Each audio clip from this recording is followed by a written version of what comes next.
Ladies and gentlemen, fighting out of Las Vegas, Nevada, here is the skill, the highly regarded Devin the Dream Haney. Bud Crawford is a fight fan, and he's a fight fan's fighter. And this Express is a runaway train. Ain't no pressure when you built for this. Man down, round one. The truth hurts. Ladies and gentlemen, presenting the undefeated super flyweight from San Antonio, Texas, Jesse Bam Rodriguez!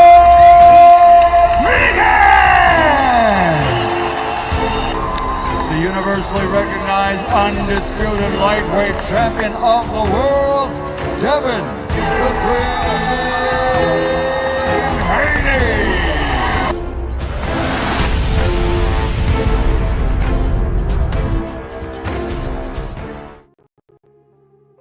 Man, yo, what up, man? We back at it again. Man, it's been a minute. I hadn't had the opportunity, like I really want to. You understand what I'm saying? To talk boxing, but we got to talk boxing today. We got to do it. You know what I'm saying? So when y'all come through, y'all make sure y'all hit the like button. You know what I'm saying? If you're not subbed to the channel, go ahead and subscribe. Because we got some things we got to get on and talk about tonight, man. First things first, as always, man. Shout out to everybody in the chat. We got my brother D Free in the chat. You know what I'm saying? We got the great brother Relly from Philly in the chat, man. 215 is in the building. Salute, family. Salute. Man. It's been a crazy week. And this weekend's going to be even crazier, in my personal opinion.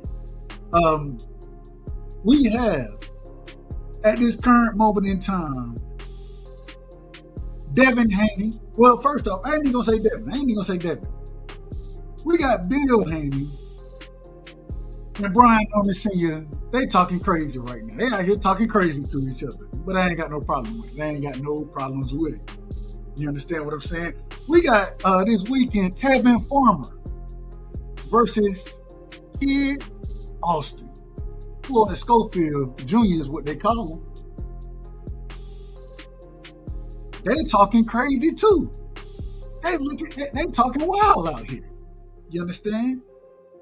We got the return of the Bronze Bomber, Deontay Wilder, coming tomorrow.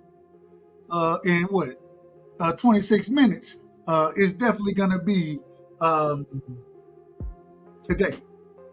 So 26 minutes, we'll be saying they fighting later on today. And then we got to talk about these boxing dads, man. These boxing dads going crazy out here. They going crazy. And I love all of it. Like my brother Dankfather said, great entertainment. It's fantastic entertainment. Shout out to my brother BVO in the building. He out of order. He know why he out of order. And I'm looking at it. It is what it is. Shout out to my brother Dankfather in the building. He's still in order right now. Dankfather is in order. My brother is in the building. Paid in full is in the building, man. Salute to y'all, man. I know I like to drop the link early, but I gotta cook for a second. I gotta say what I gotta say first. And then we're gonna drop the link. Matter of fact, we're gonna put it in the chat. Click it. Be prepared. I got a few minutes real quick. I gotta reserve my time. That's what they say on when you have what they call the whatever rules. When you out of order, those type of thing. When you got those rules out there, you gotta reserve your time. I'm reclaiming my time, so I'm gonna reclaim my time. But I'm gonna drop the link. I'm gonna pin it at the top. All right, so man, first things first. Shout out to LeVar Cooper in the building as well, man. Salute to LeVar. Brian Norman Jr. goes out there and knocked the sense, literally, not the knowledge, the memory out of Jen Sasaki. That was a beautiful knockout. That was beautiful. I loved every moment of it. I hope that brother is okay. Respectfully, I hope that brother is okay. I got you, Paige. Give me 1 second. I hope that brother is okay. Devin Haney said before the fight, this man is ass. trash. Yes. The knockout happened. Devin said, okay, he might not be as bad as I thought. Bill and Senior, they get to talking out there. They get to talking crazy. And you know, both of them, they gonna talk crazy anyways. I ain't got no problem with it. I ain't got no problem with that. I ain't got no problem with them talking crazy. They say we're gonna make the fight happen. Devin and Junior next. Now, you know me. I'm a fan of both. I'm a fan. And I'm going to just tell y'all now. I'm going to just tell y'all from the beginning. You're not going to get me. I ain't going to be torn. You know what I'm saying? I ain't picking. I'm rocking with both my guys. You know what I'm saying? I'm rocking with both my guys. I got my... Devin has always been my guy. You know what I'm saying? I've always been a fan of Junior. And Junior, you know, Junior he from the country like me. He from the state. He from Georgia. You know what I'm saying? So I got to rock with Junior. I ain't got no choice but you. I want to see the fight, though. I want to see him get the smoke. Then we starting to hear rumors. Well, now the fight is off. Now, I didn't watch Bill call Senior Mama outside of her name. I seen Senior try to control him, and then Senior said, well, fuck you too, man. And I ain't got no problem with it. You ain't never got to call nobody mama out their name. That's the one thing I always say. You ain't got to do that piece of it. You know what I'm saying? You got to be in order. We always, you know, we like order around here. So you got to be in order when you're talking that trash. Y'all think that fight happening? I'm getting skeptical. I'm seeing folk coming out here. They picking and choosing, which is fine. Pick and choose. You know what I'm saying? Pick your side of the battle. I ain't got no problem. Like I said, I'm staying neutral in this one because I'm rocking with both of them. Whoever wins, I'm gonna get a credit to. Whoever lose, I'm gonna say, hey, you lost. I'm gonna still rock with you one way or another. I want to see the fight though. Damn, all this talking. Talking is good. It's entertaining. The fight is more entertaining. That's what I want to see. I want to see these dudes get in the ring with each other. I want to see who's going to get out there and put hands on the other one. That's what I want to see. I've seen some of my friends, people that I consider friends on YouTube, respectfully. They say, hey, Doug, hold on now. Who you got? I don't know who I got yet. I ain't picking nobody just yet. Now, y'all know at the end of the day, I'm gonna pick somebody to win the fight. I think I know who I'm gonna pick, but I don't know just yet. I gotta see it. But damn it, we need that fight. We need that fight in this sport. That's a great fight. We had Senior on the other night. Senior said, you know what? We preparing for everything, but if he fight the one that he fought against Jose Ramirez, that's gonna be the hardest Devin for us. That's gonna be the hardest fight for us. Bill came out and said, man, we got tools to disarm this brother right here. We're gonna disarm Junior. And then we're gonna take advantage of him in the ring. We're gonna disarm him. I ain't mad at it. I wanna see it. I wanna see the smoke. You understand what I'm saying? But I love the build-up. I love the build-up right now. I love it. Also, this weekend, we got some good fights coming this weekend, man. We got the return of the Bronze Bomber. Shout out to Deontay Wilder, man. Y'all know I'm a huge Deontay Wilder fan. That's my southern brother right there. You understand what I'm saying? He's going to be fighting in Kansas on BLK Prime. Now, the brother that he's fighting, I ain't real familiar with, so don't get me the line. Y'all know I ain't finna get up here and lie to y'all. I ain't finna just start capping. But I want to, if the brother want to come back and fight, we're going to talk about that fight as well. And then, we also seen the smoke coming from Tevin Farmer, which, real quick, this is on the undercard of Jake Paul and Chavez Jr. I'm not even going to watch that fight. I'm just going to be honest with y'all. I ain't watching Jake Paul and I might catch some highlights, maybe. But I'm not watching that fight. But I will sit there for Tevin Farmer and Kid Austin. I want to see that. I love the energy they coming. Well, let me rephrase it. Kid Austin seemed a little nervous. His daddy doing a lot of talking. His daddy do all the talking. But Tevin Tevin Farmer, he say, bro, I don't know what you think finna happen out here. I'm finna put hands on you. Tevin Farmer said it ain't going past 7. Man, I want y'all thoughts on these things. I want y'all thoughts.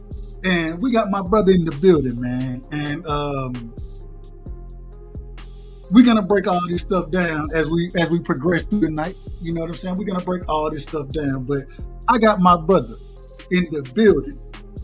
Hey, in full is in the building. Paid, it's been a minute, my brother. How you feeling? What's going on, my brother? Everything been smooth. How you been, bro? Hey, man. Hey, you know life been lifing, but we ain't complaining. We just gonna keep doing what we do around here. You understand what I'm saying? For sure, bro. I've been meant to text you too, bro. But I just been having a lot of shit going on with this. You know what I'm saying? Doing these businesses and fucking with these contracts and shit, trying to close this deal. So, hey, life be lifing. Yeah, man. And that's why sometimes you gotta be like, hold, I'm gonna have to chill just a little bit. Yeah. But it's all good. We get the opportunity, you know what I'm saying? We got to talk some boxing. So I got to ask the question, Paige, man.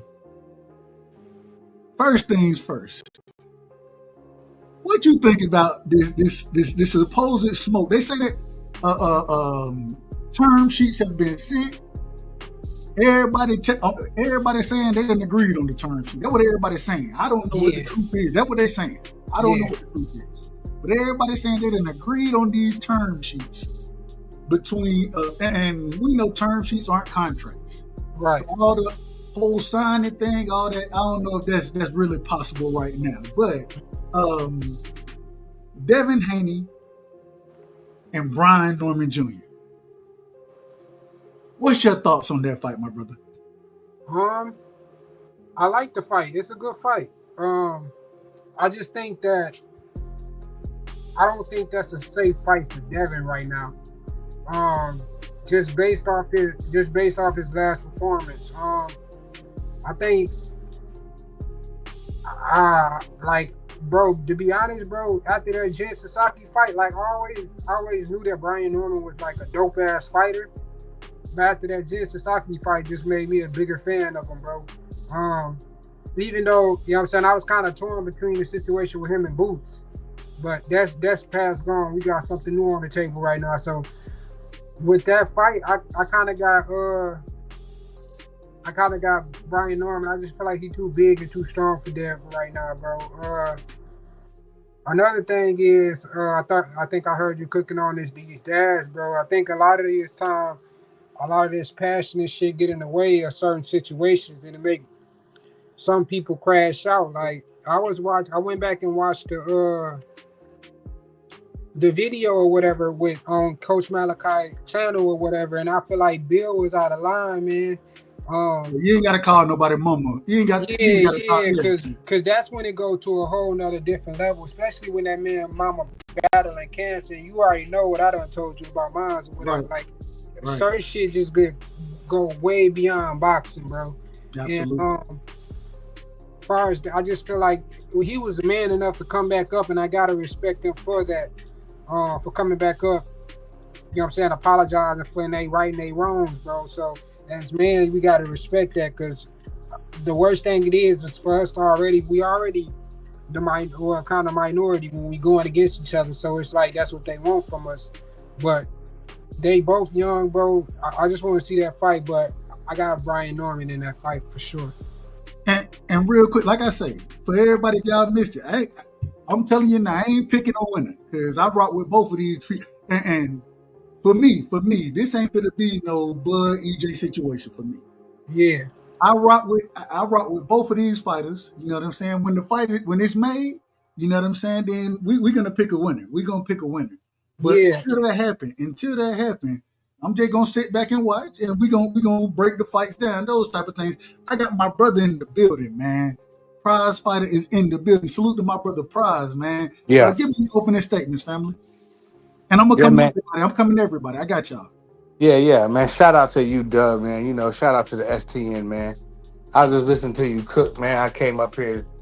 I had some extra time on my evening. I want to get up here with you, man. You my guy.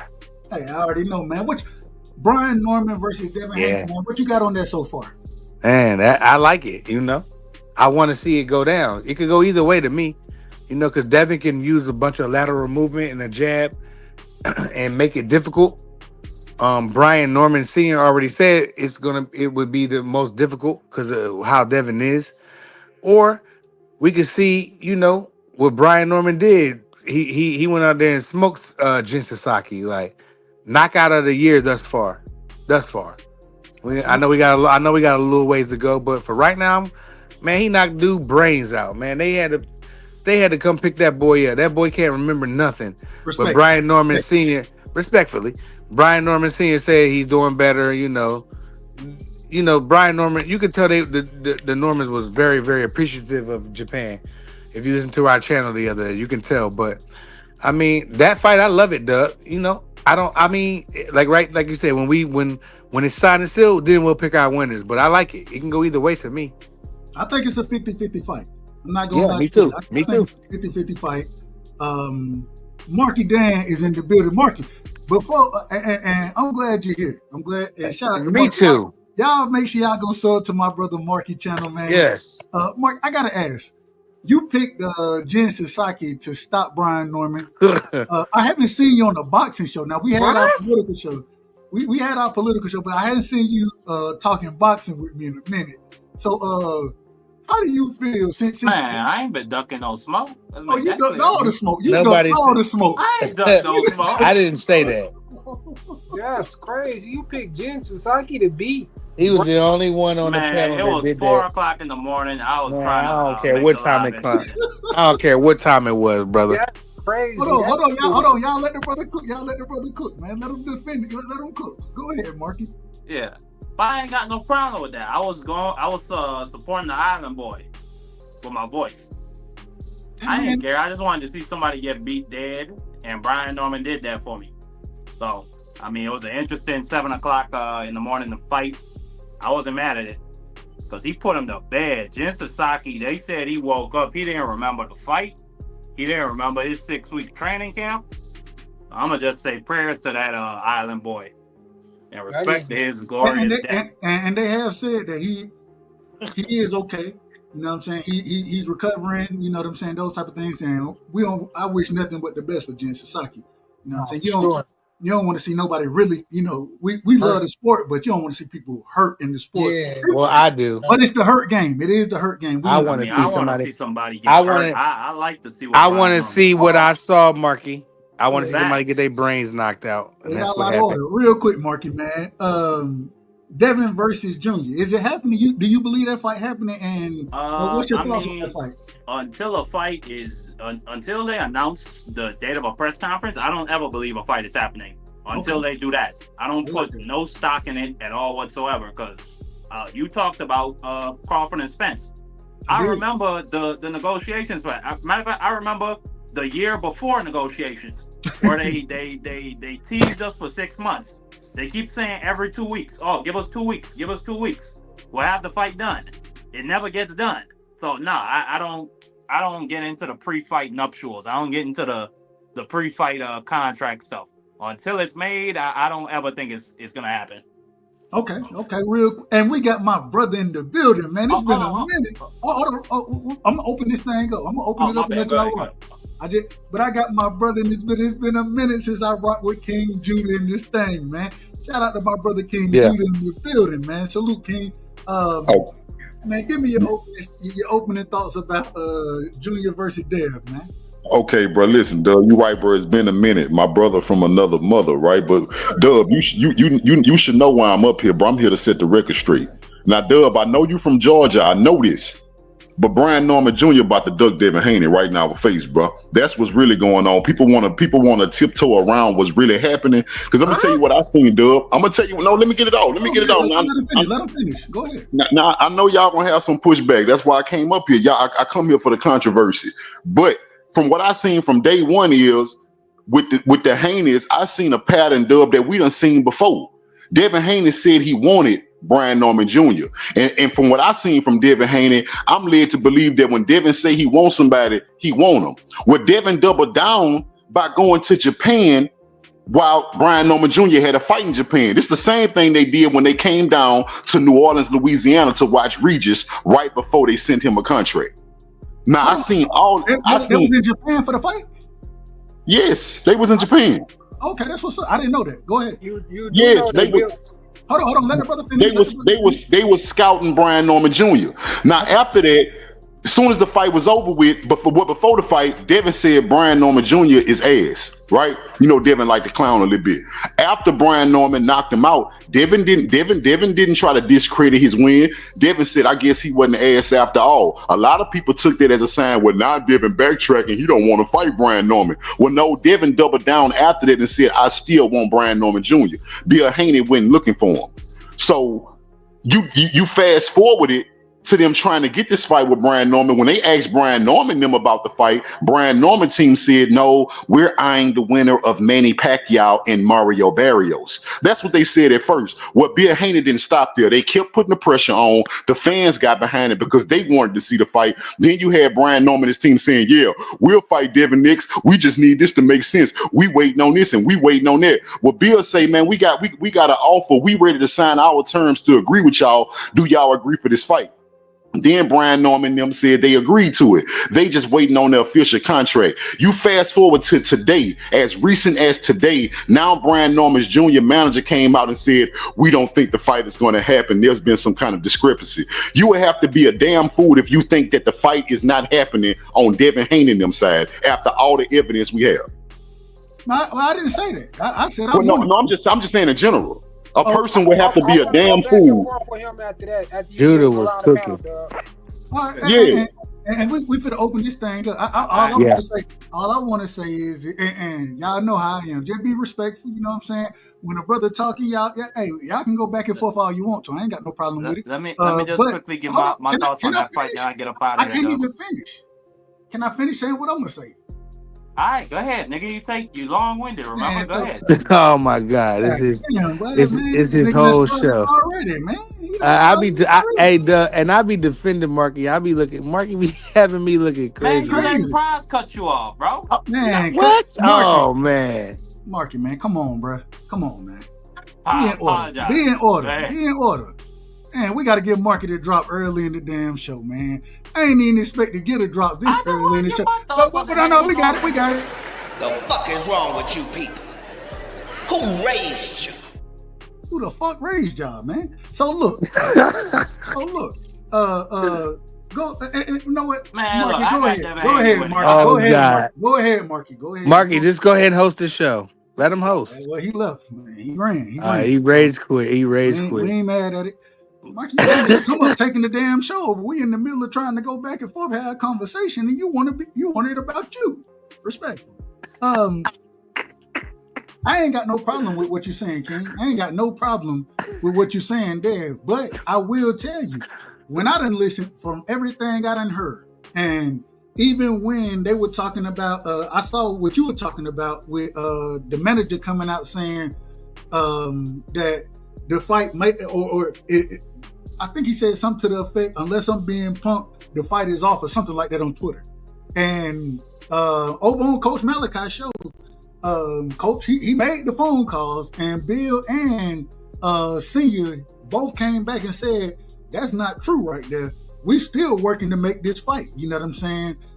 Term sheets have been signed, but contractually speaking, everything hasn't been agreed on yet, but they have agreed to the fight so far. I don't know how true it is. I can only go off of what was said there. But my thing is I don't, and like you said, I'm a Georgia boy, so I may be biased. I don't think Junior them ducking. I don't think Devin ducking nobody. You know what I'm saying? So I'm looking, I think that we will see this fight. I believe we'll see this fight. Well, according to I think what's his name? I think his last name Jones, something like that, bro. When he was on Tay Jones. Coach Malachi, Tay Jones. He was on Coach Malachi channel, and he told exactly what Bill told him behind the scenes, that he really didn't want the fight with Brian Norman right now. They just wanted, you know what I'm saying, for I guess Senior to come out and say that Devin was a good fighter or something like that, and they was gonna move on because they had their eyes on somebody else. And then Bill said that he said that wasn't true, but then they gave more info on the situation, and Bill conceded to the situation. He never denied that he didn't say that. And what's said behind the scenes? That's what I always say. I don't know what's said behind the scenes, and people can say whatever. And I got a lot of respect for Tay. You know what I'm saying? I done met Tay and got a lot of respect for him. So, and I know he close to junior camp. So I don't know what all that means, but what I heard from Bill and from Senior, what I heard from Junior and from Dev so far is we want to make this fight. And I want to see it. That's all I'm trying to tell you. Go ahead, Ken. Right. So, Dub, so do that even sound right to you? Bill Haney went to somebody close to Brian Norman Jr. camp and said, "We just bluffing. We really don't want to fight him. We just want some clout." Bro, that sound retarded. On many occasions, bro. What you that sound retarded. It ain't about him lying. That just sound retarded. Who would do that? Well, why would he lie though? And Bill didn't even deny it. Dub, bro, Dub, you know what? I know how you feel about this situation specifically, bro. But you know how long we've been watching Bill, bro. First of all, a regular person who not street smart wouldn't do that. What idiot or go to somebody who close to the camp of the person they fighting and say we clout chasing? Right. You do know Tay Jones was actually he was close to Bill as well, don't you? You do know that, right? It don't matter if he know, bro. You're not making sense, bro. You're not making sense. Bro, he was cool with both camps. It's all good, bro. I ain't putting nothing in. That's me. I'm not about to go back. If I ain't putting nothing to that, that sound retarded to me. That's cool, but then you trying to take a word of a man that be capping a lot. But shit, everybody cap, bro. We don't know who telling the truth. I'm just going off what makes sense. But why he didn't deny it then? I don't know what. That don't mean nothing. That don't mean nothing. Man, if the nigga lying on you, you just gonna guess what? Hey, guess what? Sometimes in my life when I was in high school and college, they had a lot of chicks that liked me, right? When I turned them down, they called me gay. You sit up there, you think I sit up there and try to explain to them that I wasn't really gay because I didn't like them? Hey, regardless of the fact, right now they signed the terms. Oh, right, that part don't even matter no more. They signed the terms. We just gotta see if they gonna send a contract. That's all. That's where we at right now with it. That's all I'm saying. I'm just saying to Dub, I came to talk to Dub to let Dub know, look, bro, I'm just being real with you, bro. Like, I'm trying to be as unbiased as I can, but Dub, from what I see, I only see shakiness from one side. Since this happened, bro, Brian Norman Jr. They done mentioned 4 different names. They done mentioned winner Manny Pacquiao, Barrios. They done mentioned Boots, because Senior was just on Millie City still talking about Boots. And then you got Then you got Devin name in it. That's 4 different fighters. All I ever heard Devin Haney say since Japan, since Sasaki got his head knocked off, was Brian Norman Jr. Devin Haney not looking at nobody but Brian Norman Jr. Now, real quick. Hold on, real quick. Real quick. Would Devin Haney what reason would Brian Norman be scared of Devin Haney for?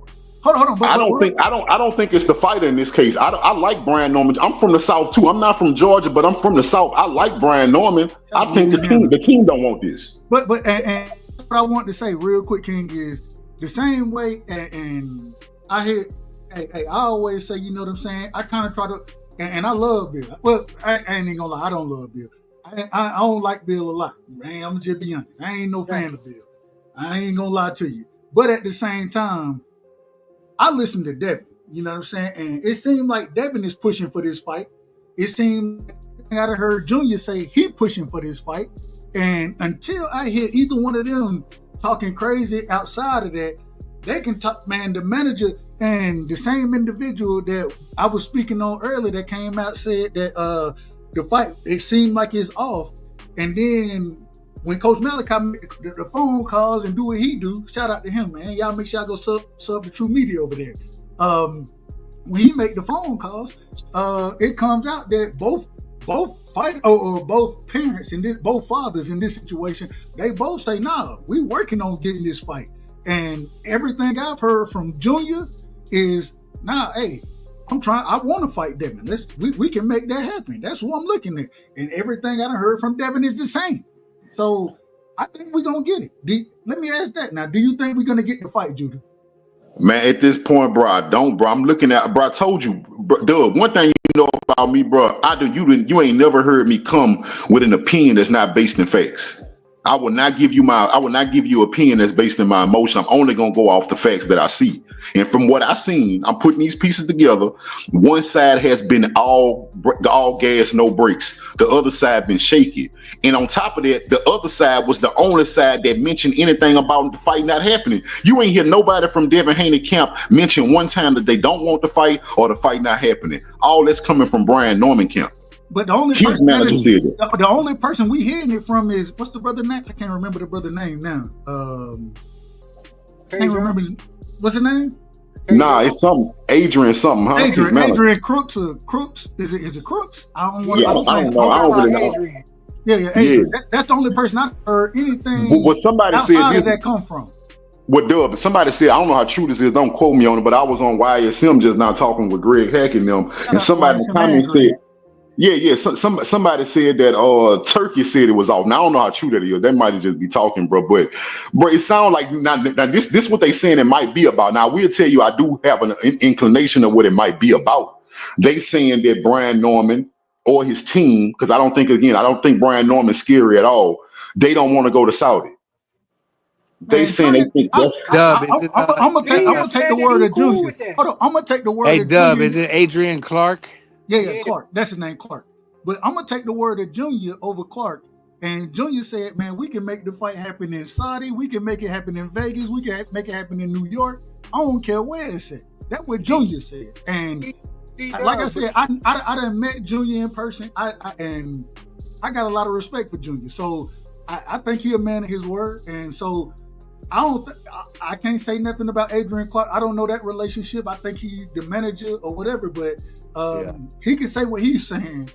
But even when it came out, when he said that the fight was off, according to him, and everybody else said, "Nah, we still working to make this fight happen." He was the only person saying that. So I don't take, and I could be wrong. And if I'm wrong, y'all know I ain't got no problem telling y'all I'm wrong. I ain't got no problem.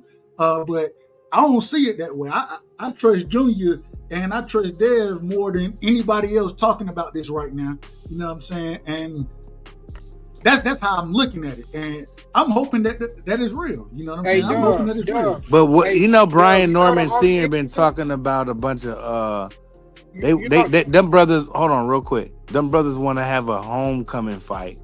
So like Brother Judah said, it's like I don't know, because we had Brian Norman on our channel, but it seems like wherever else he goes, they're talking about more of a homecoming fight around your way, which would be great, which I think he deserves. But if you listen, if you remember, probably when we first interviewed Senior was the first person to say, "Man," and I asked the specific question about you putting on for Georgia, and he said, "Man, you know what?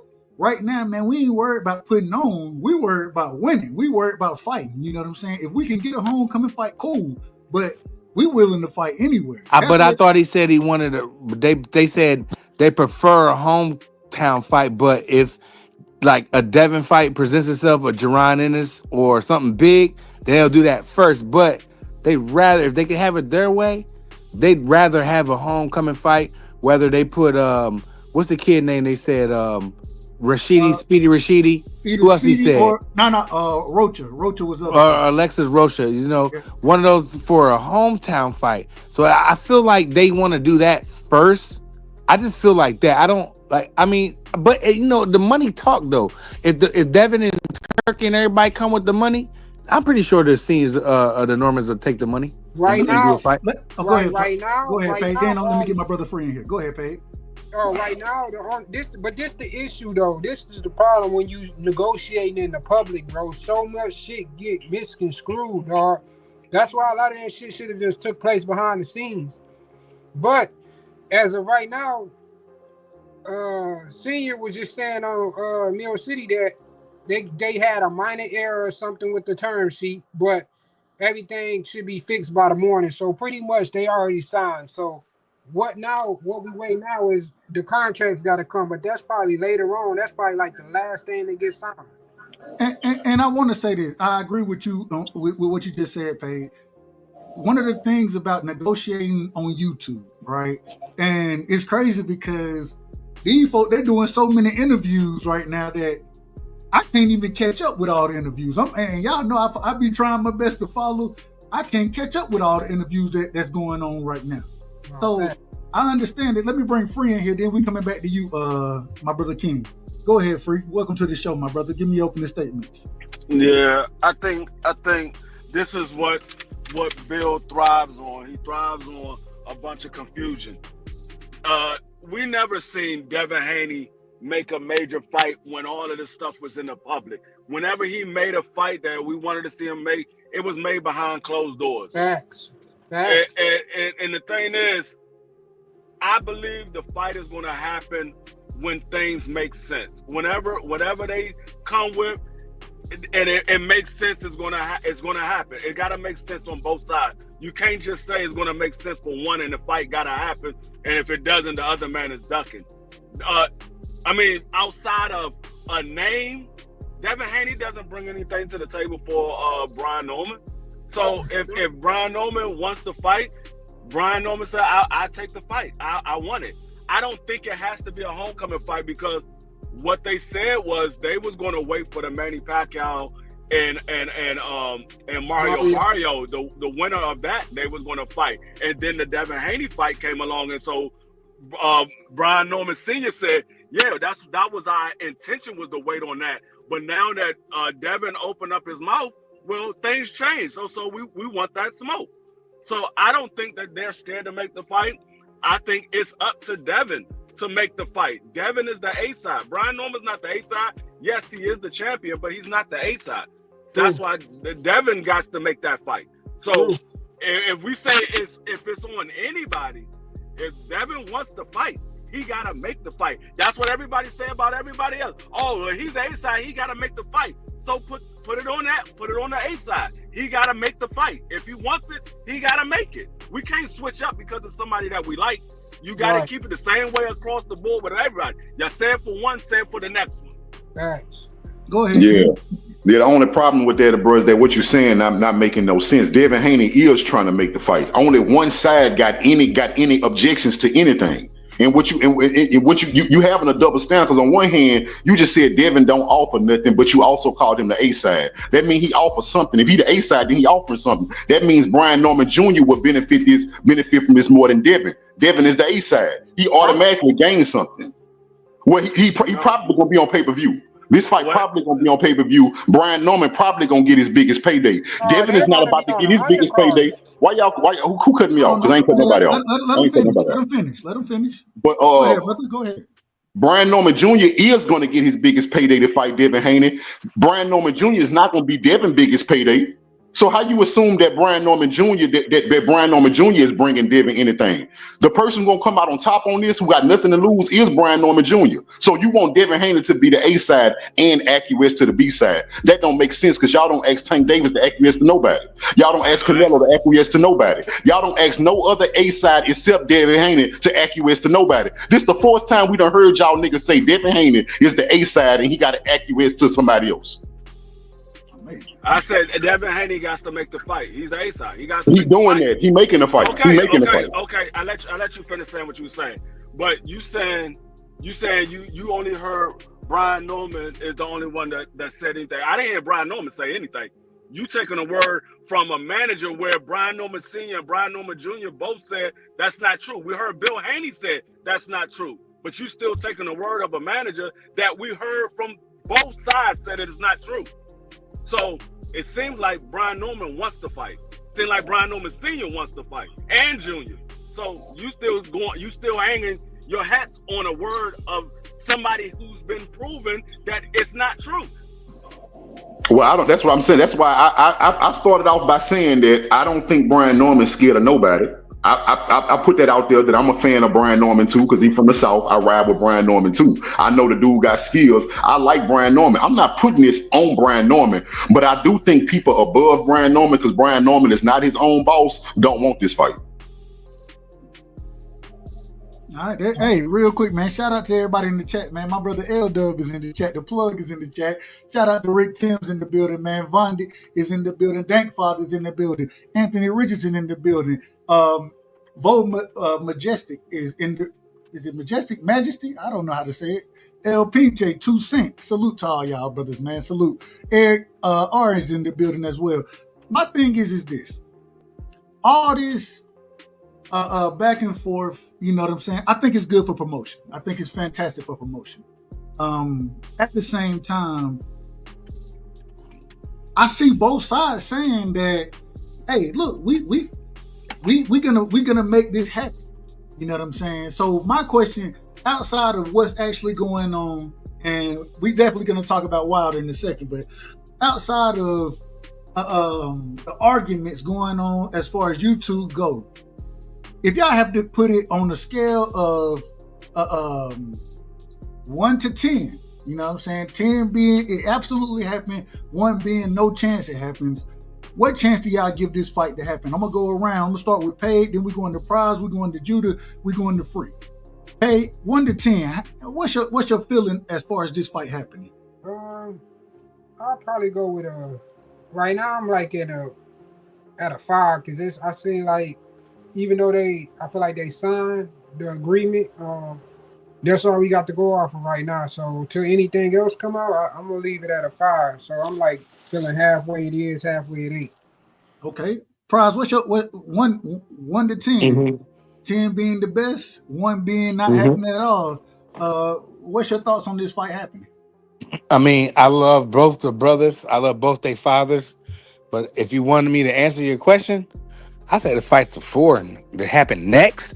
Not gonna say it's not gonna happen, but no, it's next. Gonna happen. We're talking about next. Next. That's a 4 for me. Easy. 4. Easy. Okay. Judah, what you got? I'm low, not that low, bro. Now I would be that low if we wasn't in the social media area. I do believe the social media area can entice people to do things they wouldn't normally do. Because I've seen, you know, I've witnessed social media make fights that probably wouldn't have happened otherwise, right? So I do believe the fight is at a 20 right now, 20% chance. And the reason is, I don't think Brian Norman himself, the fighter, is scared of this fight. I believe he would fight Devin Haney, but I think the team sees something more lucrative for his career, meaning if they will wait on the Manny Pacquiao and Barrios winner, I think that both of those fights will probably bring him more money than Devin Haney right now, being that Manny Pacquiao is a legend in the sport and people gonna pay to watch him fight even if they know he gonna lose. They gonna pay. Mario Barrios is a Hispanic who gonna bring a Hispanic fan base, and if he beat Manny Pacquiao, he gonna be riding on cloud 9 because they gonna swear to God he the second coming of Jesus. I believe that Devin Haney poses a bigger threat than both of them. I don't care what y'all think y'all saw in that last fight, but I do know that Shane Mosley was in that camp with Devin Haney the whole time, and he got into it with the Haneys because he said, I know Devin Haney is way better than that. He said Bill Haney had Devin Haney fighting timid like that. That was instruction that had Devin fighting like that, not fear and not shell shock. So y'all can say what y'all want. Win, lose, or draw, Devin Haney would be a tougher opponent than Barrios and Manny Pacquiao, and Norman would make more money fighting him. I believe Top Rank knows this. I don't think they want Devin Haney next. Okay, Free. I went 2 cents in the chat. I think it's a 50% chance of it happen. It all depends on what happens in the negotiation. If they get what they want, the fight will happen. It's a 50% chance of it happening. Uncle Shelton is in the building, man. Uncle Shelton, give me your opening statements. But before you give me your opening statements, let me know a scale of 1 to 10. 10 being the fight is absolutely going to happen. 1 being is never going to happen. Junior versus Devin. What you got on it? I'll say about a 5. All right, 50%. Because Devin needs to fight. Junior got options. He can do other things. Like they were saying, he can wait on the winner of Barrios. Pacquiao, well, Barrios. Wait on Barrios because he going to beat the brakes off Pacquiao. I don't care. I don't know why people think this 46, 47-year-old man coming off a 4-year layoff, getting off the couch is a threat. He'll get the brakes beat off him. But, you know, that's fine. He needs the money, so let him get it. But he can fight Barrios. Barrios will probably be a little bit more lucrative. Dev is not a lucrative fight right now, especially coming off that performance against Ramirez. So I don't care about the undisputed at 1/3. Nobody cares about that. He's not a lucrative fight right now. Barrios' fight will be way more lucrative. So I say about a 5. You think Barrios is more lucrative than Devin? Of course, after he beat the brakes off Pacquiao, of course. That's crazy. That's out. You out of order. Hold on, man. That's crazy. We gotta give you the drop. Ain't nobody knocking down the doors to see Devin after what he did. He got beat up. With you people? Who raised you? You saying that it's a more Mario Barrios is a more lucrative fight? Yes. Than Devin. Yes. I kind of agree. I kind of agree with him. Because you got to think. Mario Barrios has the WBC welterweight title. What does Devin have? It's a unification fight. Mario Barrios has been in the ring with Tank Davis. He's been in the ring with Keith Thurman. Now he's been in the ring with Manny Pacquiao.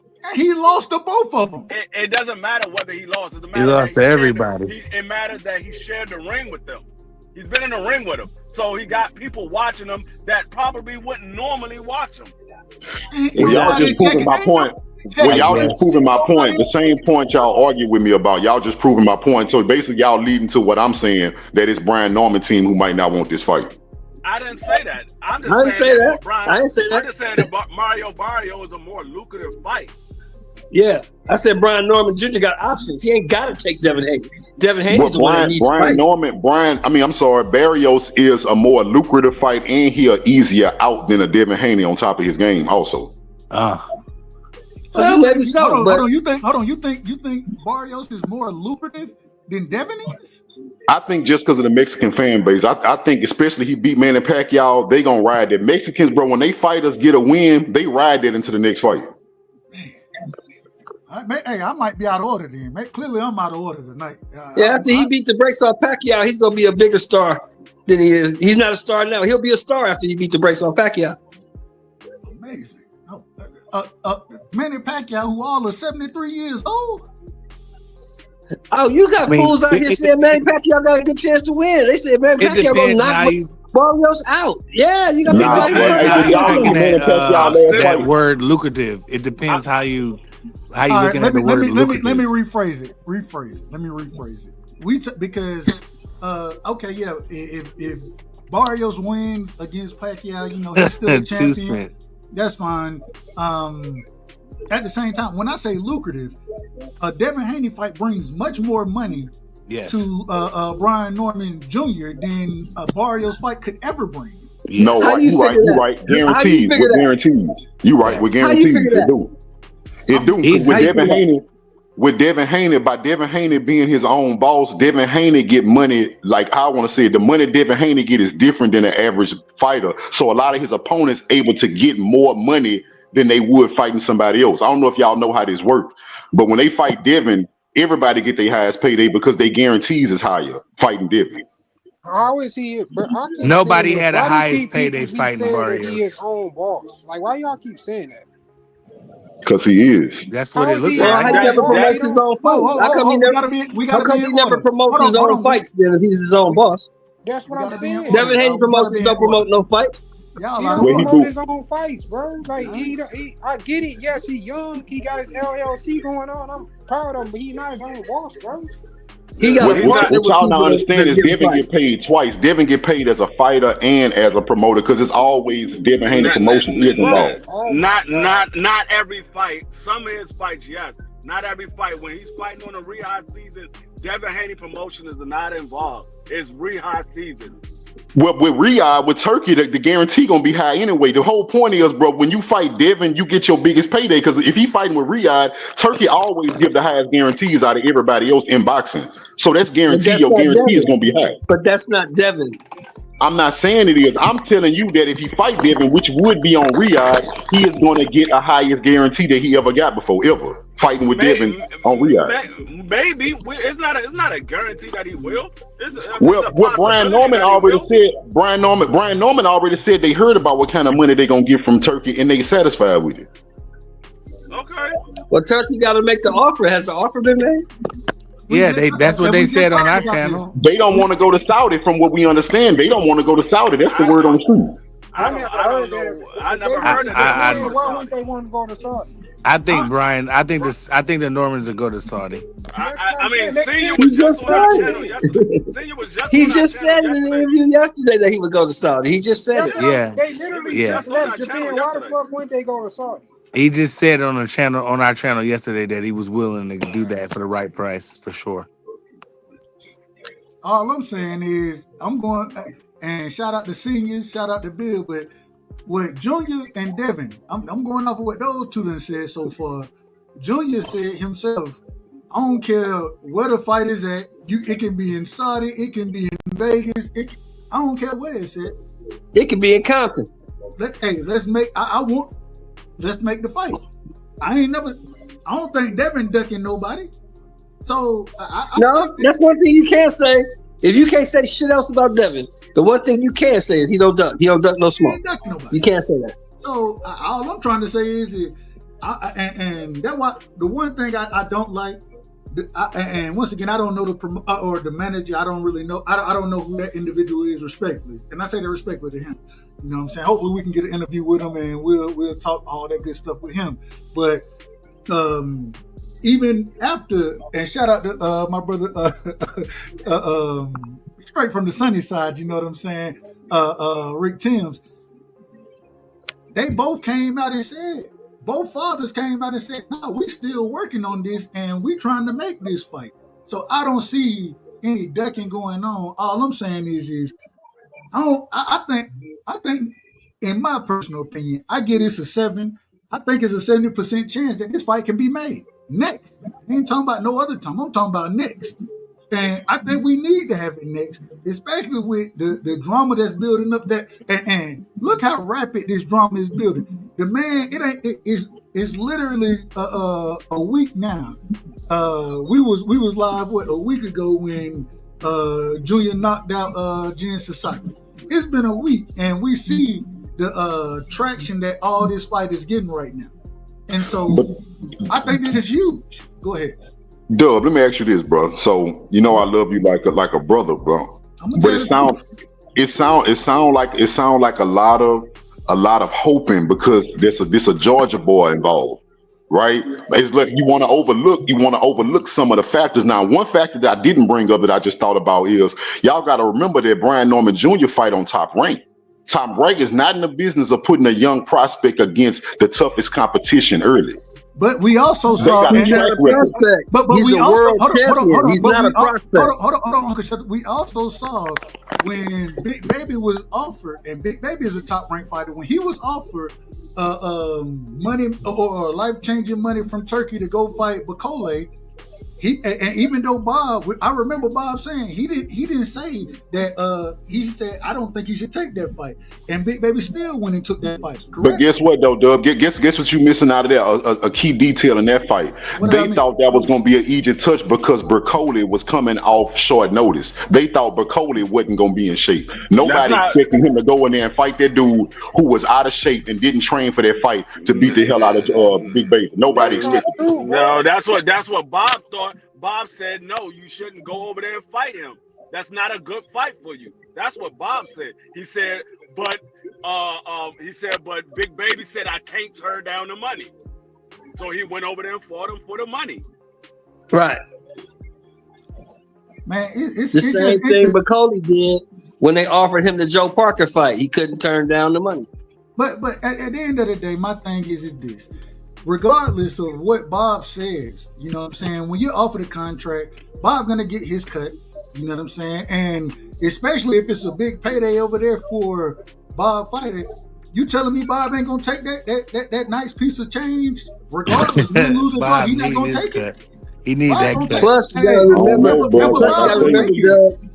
like I say right now, if Brian Norman Jr. is not a prospect, he is a world champion. He's not a prospect. Right. All I'm telling y'all is if I'm in the position of a Bob or somebody who are higher up behind the scenes, and I'm looking at making money off Brian Norman Jr. for a long time, the winner of Mario Barrios and Manny Pacquiao is a more appealing option for me. But the thing is with Bob, he wasn't looking to make money off of Brian Norman for a long time. They wasn't expecting him to win. He won. He won the fight. They wasn't expecting him to win. Yeah, they sent him to San Diego to lose. Yeah, they sent him to San Diego to lose to Santillan. He was supposed to lose that fight. They wasn't planning on making money on Brian Norman. They just happened to make money on Brian Norman. But that wasn't their plan. Because his first couple of performances, he was looking very shaky. So when they gave him that Santillan fight, he wasn't supposed to win that fight, which he did. And every performance since then, he been getting better. Bro, again, y'all saying it's a lot of what ifs, bro. I'm going off what I seen. Only one team been shaky the whole time. We knew about these two dudes, so-called, wanting to fight each other. They shaky, bro. If they already when I came on, I gave you the reason they shake. I'm not about to repeat myself. I gave you everything I seen. Like I said, you keep hanging on the manager. The manager. It wasn't just that, D-Free. It wasn't just that, D-Free. If y'all was listening to me, I gave you multiple reasons why I think they were shaky. It wasn't just the manager. But this the thing you missing, bro. If they already signed the terms, then what is the issue, bro? You keep saying this shaky shit, bro. Ain't no contract been sent yet. But a contract can't be sent until the term sheets are agreed upon. The different and when you just because you agree on term sheets, there's still things to hash out. Who walked out first? I mean, it ain't huge things, but I mean it's still things to be hashed out. So, but how they exactly? Real quick, I don't know exactly when a contract itself will be sent. I don't know when that will happen. But and once again, I think that because listening to Bill, listening to Senior, the way they speaking on it, they expect that this fight goes through. I think both of them expect. I don't understand how they can be shaky when they already agreed to term sheets. If they agreed to term sheets, they're not shaky. Yeah, I don't see nobody being shaky. I just say it's some things that gotta be worked. The same thing that we saw with Earl and Bud. Bud said he agreed to everything. There was still some things that they had to iron out. They finally ironed it out, and the fight was made. It's the same thing in this situation. They agreed to terms, but it's some things they gotta iron out. Once they iron those things out, then the fight will be made. So being shaky on nobody's head. Hey, look, Dub. Somebody in the chat said it again. Roe in the chat said that Turkey said the fight off. Now I didn't double check that, but it's the second time I heard it. That Turkey himself said they're not having a fight. I don't know exactly. I don't know. Well, and Ro, I would ask. Shout out to Ro in the building, man. I would ask for you to let me know where I can find that information because I have, and I say it respectfully. I ain't seen Turkey say too much of anything as far as fights go, whether they own or off. Yeah, I ain't seen Turkey say nothing about that fight today. I haven't, and so I want the fight, bro. Listen, y'all thinking I'm saying that? Y'all think I'm saying that they don't want the fight because I don't want the fight? I just don't think the fight gonna happen. Too many times. Listen, I'm gonna say this shit, bro. I mean this from the bottom of my heart. Too many times I done seen niggas into negotiations with Devin and walk clean away from it with no consequence, and Devin take the blame for it. Like who? But like Matias, like Tio just did, like Matias just did, like Gary Russell did a few years ago. That's a lie, bro. Hold on, Free. Hold on, Free. Let him go. Let him finish. But that's a lie, though, bro. Because Bill reached out to Peter Khan, who ain't even Matias's manager, bro. So that's not even. Bro, see, you so far behind that Bill Haney ironed all that out. What Bill Haney did, Bill Haney admitted I reached out to the wrong people first. I got in touch with the right people, and they still walked away. All right, go ahead, Free. What I was going to say is, if that is true, and Turkey said the fight is off, that has nothing to do with the fighters. That has to do with Turkey. That has nothing to do with Brian. If Turkey saying the fight is off, that's Turkey saying, you know what, the fight is off. That has nothing to do with Brian Norman saying that he don't want the fight. That has nothing to do with Devin Haney saying he doesn't want the fight. Maybe. Yeah, I don't think Brian Norman's scary, bro. Listen, I don't think Brian Norman is Tank Davis. No, let's get that understood. I don't think he's scary. I'm not saying that you are saying he's scary. What I'm saying is that's nothing shaky from anybody. That's Turkey saying, you know what? Okay, this is not going the way I thought it was going to go. No, this fight is off. Hey, let me get my brother, the master of ceremonies is in the building, man. I ain't talked to the master in a minute, man. We got Crush the Legend in the building. Crush, welcome to the show. Give me your opening statements, brother. Hey, man. It's a good day, everybody, man. Hope everybody have a good day. Can you hear me, Doug? Oh, you crispy, baby. You crispy. Go ahead. Yeah. It's a good day, everybody. Hopefully everybody having a good week, man. But it's good to be back and talking some boxing after taking a little bit of time off. But I hear y'all cooking, so I said, man, I got to come up here with the bros and talk and, listen to some good boxing talks. Salute to everybody. I ain't mad at it. Real quick, shout out to, let me see who dropped that link real quick. Akilo, he just dropped his link right here. Only problem I have with it, Akilo, is this still going off of Adrian Clark. And we've seen and like I said, I want y'all to go watch Coach Malachi channel. And like I said, shout out to him. We've seen that and I sent the whole breakdown with Adrian Clark and all that, him saying that the fight, the talks had fell off and all that. I put that over there on his show. Hey, that's you in the back? That's you. I think, let me make sure. Hey, switching. I think he's switching devices. But I sent that to Coach, and then Bill and Senior both said that they don't know nothing about that. That's what they both said. So I don't know how true what Adrian Clark has said.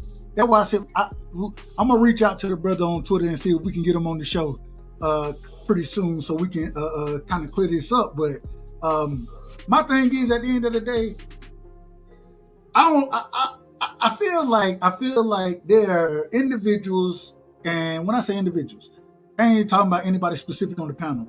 I'm talking about just in general that's trying to say that, man, this fight, I think boxing need a fight like this. You know what I'm saying? Win, lose, or draw, regardless of whose side win. You know what I'm saying? And I love both these brothers. Y'all know how I am. Whoever wins, I think that this could be one of those fights that we get a trilogy in. You know what I'm saying? We can get 2 or 3 fights, at least a rematch, regardless of the winner, the loser. And so I'm looking forward to it. I hope that we get it. You know what I'm saying? But at the end of the day, I just want to see the smoke, because I love the energy that both of these brothers are coming with. Junior coming off of a good performance. Devin, a star in the sport. You know what I'm saying? A superstar in the sport now. One of the biggest names. Y'all may not believe it, but folks talk more about Devin than almost any of the favorite fighters. Anybody. It's the truth. And so I want to see it. I would love this. And I think this is a culmination of the level that Devin has gotten to, and then the level that he's looking to move to, because this will be a championship fight for him to be a 3-division champion, right? It'll be the biggest name that Brian Norman has ever fought. I'm gonna be honest. To be honest, I think this was like one of his last. I think this was like a last minute move for him, because I ain't really see too many people that was open to really fight Devin after the Theo situation fell out. And when Devin y'all know Devin or Bill put the hit list out, you know what I'm saying? Brian Jr.'s name was on there. Yeah, I respect it though. Let's get it. Let me bring my brother A1 in the building, man. A1, welcome to the show. Shout out to my brother, man. Y'all make sure y'all go sub to A1, man. Y'all go sub to King Judah. Y'all go sub to my brother Free. You know what I'm saying? Go sub to Crush as well. He probably need to start a channel himself. Uncle Shelter probably need to start a channel, and Prize probably do, because they do great work as well. But A1, man, welcome to the building, man. What you got on this? What's good with the pay? D Free, Judah, Crush, Prize. I figured I didn't even get to listen to the YouTube point. I was like, I got some time. I'm putting my smoker together. So I said, shit, I see Dub on. Let me hop on the panel. What was the thing you talking about? Dev being the topic of discussion across the airwaves? No, Devin and Junior, man. Brian Norman Jr., Devin Haney. It seemed like we hearing the conversations in these YouTube streets.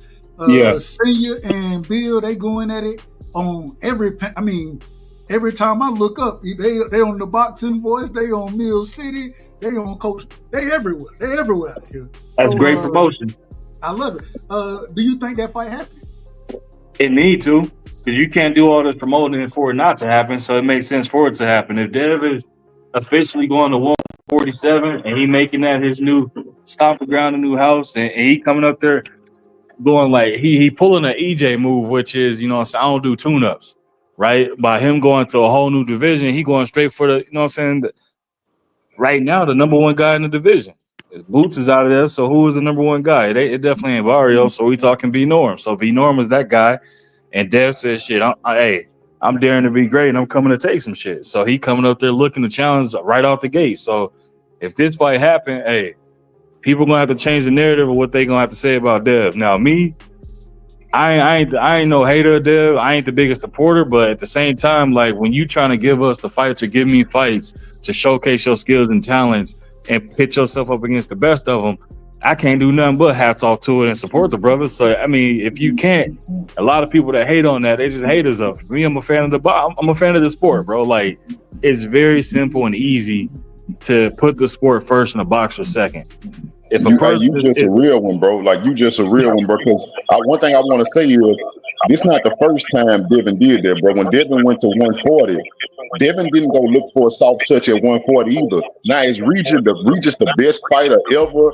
No, he not. But Regis was not a soft touch for Devin moving up to 140 for the first time. Devin Haney has now shown us a track record that if he moves up, he wants to fight somebody with a name. Devin wants to fight for a belt. This is just who Devin is at this point. I can't give him that though, bro, because the MO ain't never been that. What you mean? The only young fighter that he has fought was Ryan. Bro, I'm not talking about age, bro. I'm talking about skill set and accolades. Devin go after belts, and he go after people that have a name. We all knew that Regis was tailor-made for him, bro. Bro, you discredit every fight. When he beat Lomachenko, y'all said he really lost. Bro, it don't matter what Devin do. Y'all gonna find a way to say it wasn't what it was, bro. So I don't I don't know, but like, don't put that jacket on my back, but you've been in the echo chamber. You've been in the echo chamber, though. I can tell you've been in the echo chamber from the shit you saying. Bro, I got my own mind, nigga. I think for myself. What you talking about? I mean, I can't tell. You saying the same stuff. Well, he was too old. This person was old, and this was dead. This person was dead. Well, he won a young champion in Brian Norman. So after this fight fall through, I want to hear what you're gonna say. Hey, Doug. No, go ahead, Pay. Was I big on Brian Norman? Not really. Exactly. So what I said, what made me a fan of him after his last fight? Yeah. So when the fuck have I ever been with an echo chamber, bro? You tripping, dude? I ain't talking about Brian Norman. I'm talking about what you said about Devin. It don't matter what win I bring up. You're gonna find a reason to say it wasn't a good win. You just sit there and said everybody know Regis wasn't this and everybody know Regis wasn't it. Bro, man, Regis had only lost one time to that point. Bro, Regis looked at trash, bro. We knew that, bro. His feet is trash, bro. Yeah, a lot of niggas look trash. Zapata looked trash. He looked at what you saying about Shakur next fight? The nigga looked at shaky with his fight before he even fought Devin. What are you talking about? Bro, everybody looks shaky, bro. Everybody looks shaking when it comes to Devin, bro. It don't matter. The whole point is Devin got the accolades, and when Devin move up, he don't take soft touches. Wait, both of y'all. He don't take soft touches. I still made my point. I don't care what the fuck you say. Devin don't take soft touches. Just like he gonna move up to 140, 147, he's still not taking a soft touch. Nothing you say gonna change that. Y'all out of order. Nothing you say gonna change this. Hey, y'all out of order. Hey, y'all out of order on the damn show. Let me ask you a question. Now you out of order. I got you. We got to be in order, man. Y'all know one thing I love is order on my panel, man. I like to be able to hear everybody's points. So we got to be in order about this, man. That's it. That's all I'm saying. Go ahead, Uncle Shelton. Let's be in order. I was going to ask you a question, Doug. Hold on, man. I want to ask you a question, Doug. Who's fighting for boots belts? Who's fighting for boots belts? Them two belts is up. I believe that I believe Rolly will be elevated. Hold on, Chris. You got background, Chris. You got to go on mute. Okay. I believe that Rolly. Now you got to go on mute. There we go. I believe Rolly going to be elevated, and I don't know what the IBF will do. I don't know what the IBF will do. Giasav was the number one guy, right? Wasn't Giasav the number one guy? He was, but I don't think the IBF just elevates like that. I think they're gonna make. No, he got to fight somebody. Yeah, they're gonna make somebody. Giasav gonna have to fight somebody. Okay, I got you. Agreed. But you say Rolly will be elevated, huh? I do believe that. Hey, Rolly, he won't be elevated. He would just be considered as the champion. He's not going to get elevated to the. No, what I'm saying is he's not going to get elevated to the super. He's just going to be considered as the champion. The super's going to go away, and Rolly's going to be considered as the champion. Still elevated, in my opinion. Rolly, a two-division champion. Can anybody ever have imagined that? No. When I say elevated free, all I'm saying is No, he'll I be know the what number one. He'll be the number one guy in the division. No, I know. As far as that belt goes. I know what you're saying. I just wanted to clear it up for somebody to say, "Oh, Rolly's going to be the super." No, he's not going to be the super. He's going to keep the same belt he got. Could you have ever imagined Rolly being a 2-division champion? Though? Rolly? No, I could. I never thought this day I would could happen. never imagine that. I never shit. thought this day would happen. Yeah. But the real question though, is, if this fight doesn't happen, what happens for Devin next? Well, they already said that Devin. They already said, I don't know what sanction about it is, but they already elevated Devin. Devin already gonna be ranked when he move up to 147. I don't know which one it is, but he already number one in have a shot at the title. WBC. WBC is number one. Yeah, he's number one in the WBC. The WBO said they will make just moved concessions him up for too, him. though. Yeah, the WBO just moved him up. Yeah, the WBO said they'll make concessions for him if he's going. So best case scenario of a worst case scenario, if this fight don't happen, is that Devin possibly move up and get another belt, and him and Brian Norman meet for undisputed one day. What you mean?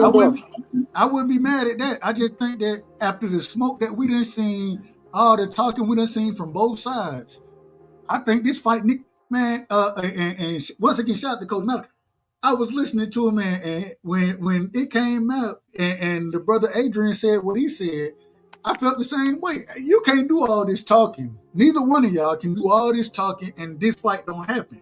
Somebody, Brian, or whether it's Junior and Dev, or Senior and Bill, somebody got to get in the ring and get to smoke with each other. Somebody do. And I would much rather prefer to see Junior and Devin get in the ring because, like I said, I think that's a hell of a fight.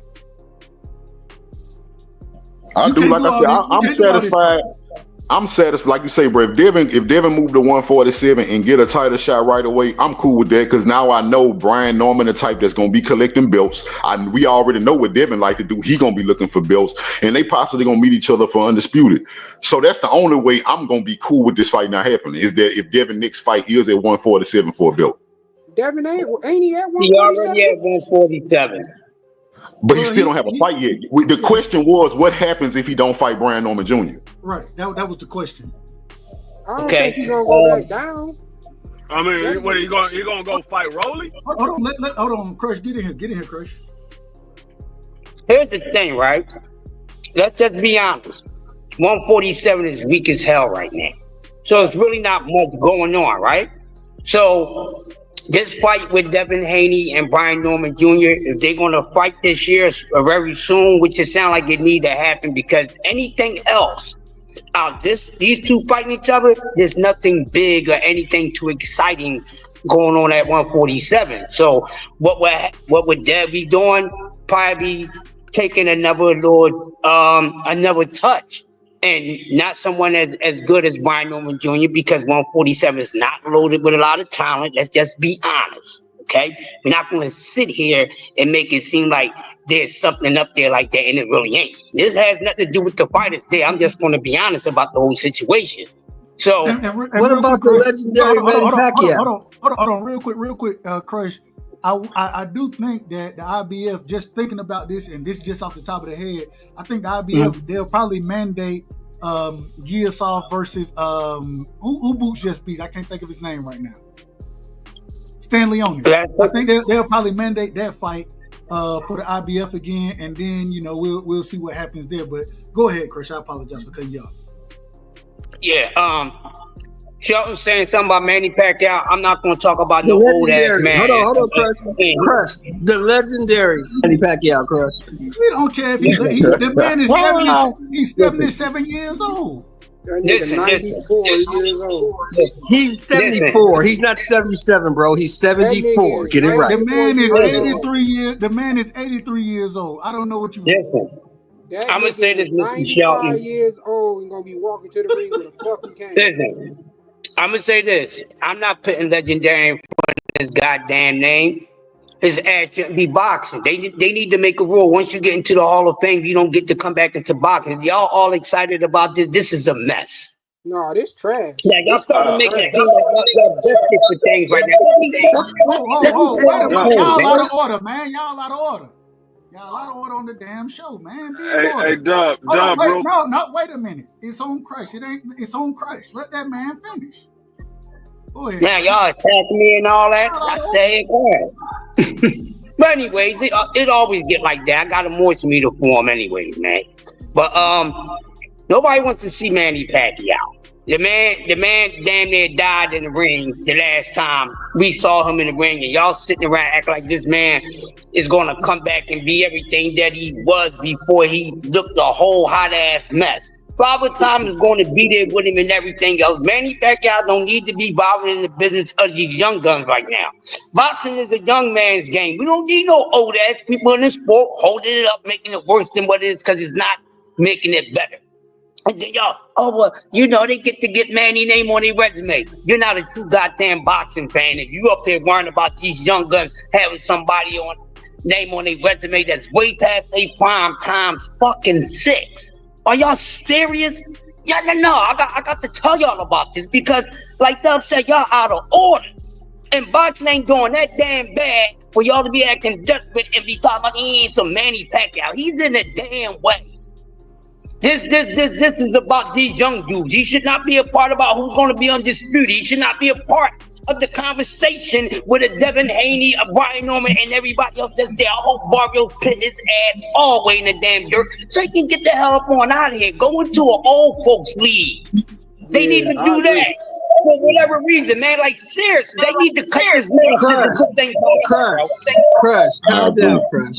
We all know that Barrios is finna beat the brakes off this dude. He's gonna beat the brakes off. Crush brought up a problem though. Y'all listen to Crush. All right, I got it. We're going Uncle Shelton. We're going D-Free. We're going to Crush.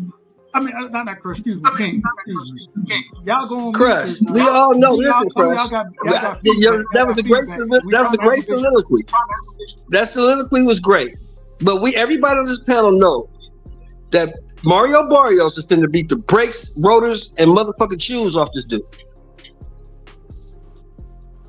He's too old. Oh, I know. I've been listening to him talking that weird stuff, and I'm gonna be laughing when Mario Barrios stops this dude around the 7th round. They're gonna stop the fight. He gonna beat the brakes, rotors, and shoes off this dude. He has no business in the boxing ring. I agree. Go ahead, Free. Then we going to King Judah. Then we going to Pay. Real quick. But the IBF, it will be It will be a fight between Lewis Crocker and Patty Donovan for the IBF title. That's the 1 and the 3 contenders in the IBF. So they will be fighting for the IBF title. But far as Manny Pacquiao and Mario Barrio, I think y'all mad at the wrong person. Y'all need to be mad at Mario Barrio for taking this daggone fight. Mario Barrio could have said, no, I'm not taking this fight. He don't even need to be fighting. How is I'm fighting him? And this man, 165 years old. I hope Manny Pacquiao whooped Mario Barrio ass for taking the fight. That's his fault. That Manny Pacquiao is relevant. He could have said, no, I'm not fighting Manny Pacquiao. He took the fight. So he gonna make more money fighting Pacquiao than he would make fighting anybody else. And you know it. I hope he goes out there and beat Mario Barrio. See, I mean, I don't think Mario Barrio is this great fighter that Manny Pacquiao can't get around. Mario Barrio lost to Keith Thurman, even though Keith Thurman came off a 3-year layoff. Mario Barrio lost to Tank Davis, who was literally 6 inches shorter than him. Mario Barrio got beat up by Abel Ramos. I'm not thinking Mario Barrio is this great fighter that Manny Pacquiao can't get around. Manny Pacquiao, if he got one last hope, he could possibly beat Mario Barrio. I'm not saying that he don't. Uncle Shelton, you got feedback. Hold on, D. Uncle Shelton, you got feedback, man. You can't just be coming up. Let the brother finish, and then you can come back and respond. That's fine, but you got feedback every time you come off mute. You got feedback. A lot of people is stuck on the fact that the last time we seen Manny Pacquiao in the ring, he got beat up by Ugas. But what a lot of people fail to realize is Manny Pacquiao got Ugas on a last-minute replacement. He was training to fight Earl Spence. He got in there with Ugas because Earl had a torn eye record. So Earl Spence and Ugas don't fight the same. He had his whole training camp training for Earl. And then 10 days before the fight happened, he had to fight Ugas. So yeah, he got beat up by Ugas because he wasn't ready for Ugas. He was waiting for the fight Earl. So I mean, I just don't think Mario Barrios that great of a fighter. I think Manny Pacquiao can possibly beat him.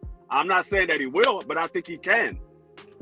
Hey, Free, but you repeat. Hold on. Let Uncle Shelton go ahead and respond because when he come off, shit, Free, you can beat Mark. I mean, you got a chance. You said Manny got a chance. You got a chance. Not a good one. Manny ain't got a good one. Manny gonna get his ass whooped and retire where he belongs.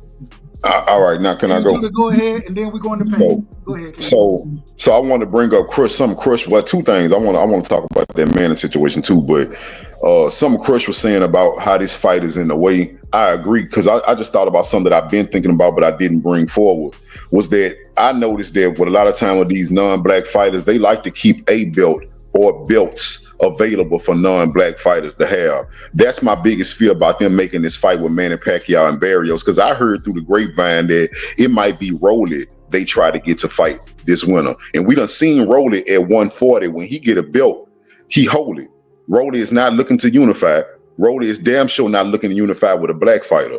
So the worst thing that can happen is Manny Pacquiao winner go to fight Rolly, and they play keep away with whatever belt they have.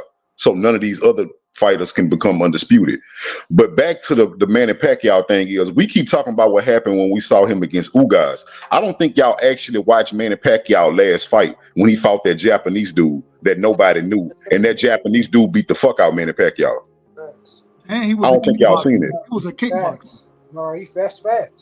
He beat the hell out of Manny Pacquiao, bro. That dude would beat the hell out of Mario Barrios too. Hold on. Nah, bro. Nah. Let me get paid in here. And then I got my brother HLD in the building, man. Go No, ahead, that's man. all. No, dog just took the words out of my mouth. That's all I was gonna say to Free. I'm like, bro, you missed that last point when he got the fight with that kickboxer, bro. He beat the fuck out of Manny Pacquiao. HLD, welcome to the show, my brother. Give me what you got for me tonight, man? What's up, Rightside? What's going on, everybody on the panel, man? What's going on, my brother? This Pacquiao fight, for all intended purposes, if it's a real legit fight, I agree with Shelton Moore. He was just speaking. Barrios should beat the brakes off of this old man. But I happen to feel that there's a money grab here in this fight. And this is going to play into a politic game where I wouldn't be surprised Barrios gets paid off. Take this ass whooping by Pacquiao, and hear me out. I wouldn't be surprised if we see Pacquiao win the belt, and then we get old man Mayweather back in the game for one fight on Netflix. For a Hold on, you said Mayweather? You said Mayweather? On a Netflix card, mega payday. What did we do? Hold on, we done went all the way into conspiracy land. We done went all the way into conspiracy It's not fantasy land. This is, you're gonna tell me it's not gonna be a money bet? It's not gonna be a big a casual money fight on Netflix? Hold on, wait. So what you telling me? I just want to get this straight. You telling me that they're gonna pay Mario Barrios off to lose to Manny Pacquiao, right? And then they're gonna bring Floyd Mayweather back, who is 63 years old himself, to fight 73-year-old Manny Pacquiao at 147. Is this what boxing is right now? Is this how little we look at the sport of boxing? Did we not see Jake Paul and Mike Tyson break records? Oh, man, this is crazy. It is crazy, but this is not about competition. This is about money. This is corporate America saying we can make money off of this. Uncle Shelton, you can't come on mute. You got feedback. Just wait. Give me a second. Is this something I want to see? No, I'm just saying that I wouldn't be surprised that the politics in the game is saying there's dollar signs with Netflix in the game, and we could make a mega show out of these two old farts once again. I just gotta say that. No, wait a minute. I just gotta say I want y'all to understand how wild we just made the 47 division. We literally just started talking about two of the youngest fighters in the sport of boxing. The youngest undisputed champion, the youngest champion at this current moment in time in Haney-Norman, and the youngest undisputed champion in Devin Haney. We went from them fighting each other to some type of way. Manny Pacquiao and Floyd Mayweather. This is crazy. I'm just telling y'all. I want y'all to understand what y'all are saying right now. This is ridiculous. Hold on, man. I got to get y'all the drop for this one, man. Hold on, man. Y'all know what I'm gonna say, man. Y'all already. What my brother at, man? This is outrageous. This is outrageous. Y'all, you can't believe this. Hey, it was worth it, man. Hey, man. Uncle Shelton, go ahead. I got to get my brother teaching here in a second. Uncle Shelton, go ahead and make your point. And then, Paige, I know you had something to say. Look at what's happening tomorrow. And we're gonna talk about Deontay Wilder. And motherfuckers gonna be watching that bullshit. And look what's happening tomorrow. Man, and we're gonna talk about Wilder, man. I gotta talk about my brother, man. Y'all know I love Deontay, man. Teach, welcome to the show. Give me your opening statements, Teach. You're on mute. Yo. Hello to the panel. How you feeling, my brother?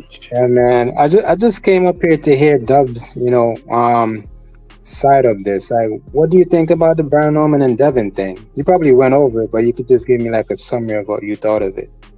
I love it. I want to see the fight. I said from the beginning, you can't talk Senior and Bill, they can't be talking this much trash and not make the fight happen. I want to see the fight. I would love to see it. I ain't picking a winner yet. I love both of those fighters. And so I just want to see it. You know what I'm saying? That's how I feel about it. Y'all can't be out here talking crazy like y'all talking, in my opinion, without making the fight. Hey, so you're not picking a side right now, right? Hold on. Say it again, Teach. So you're saying, so you're saying you're not picking a side. You're not picking any side right now, right? Not right now.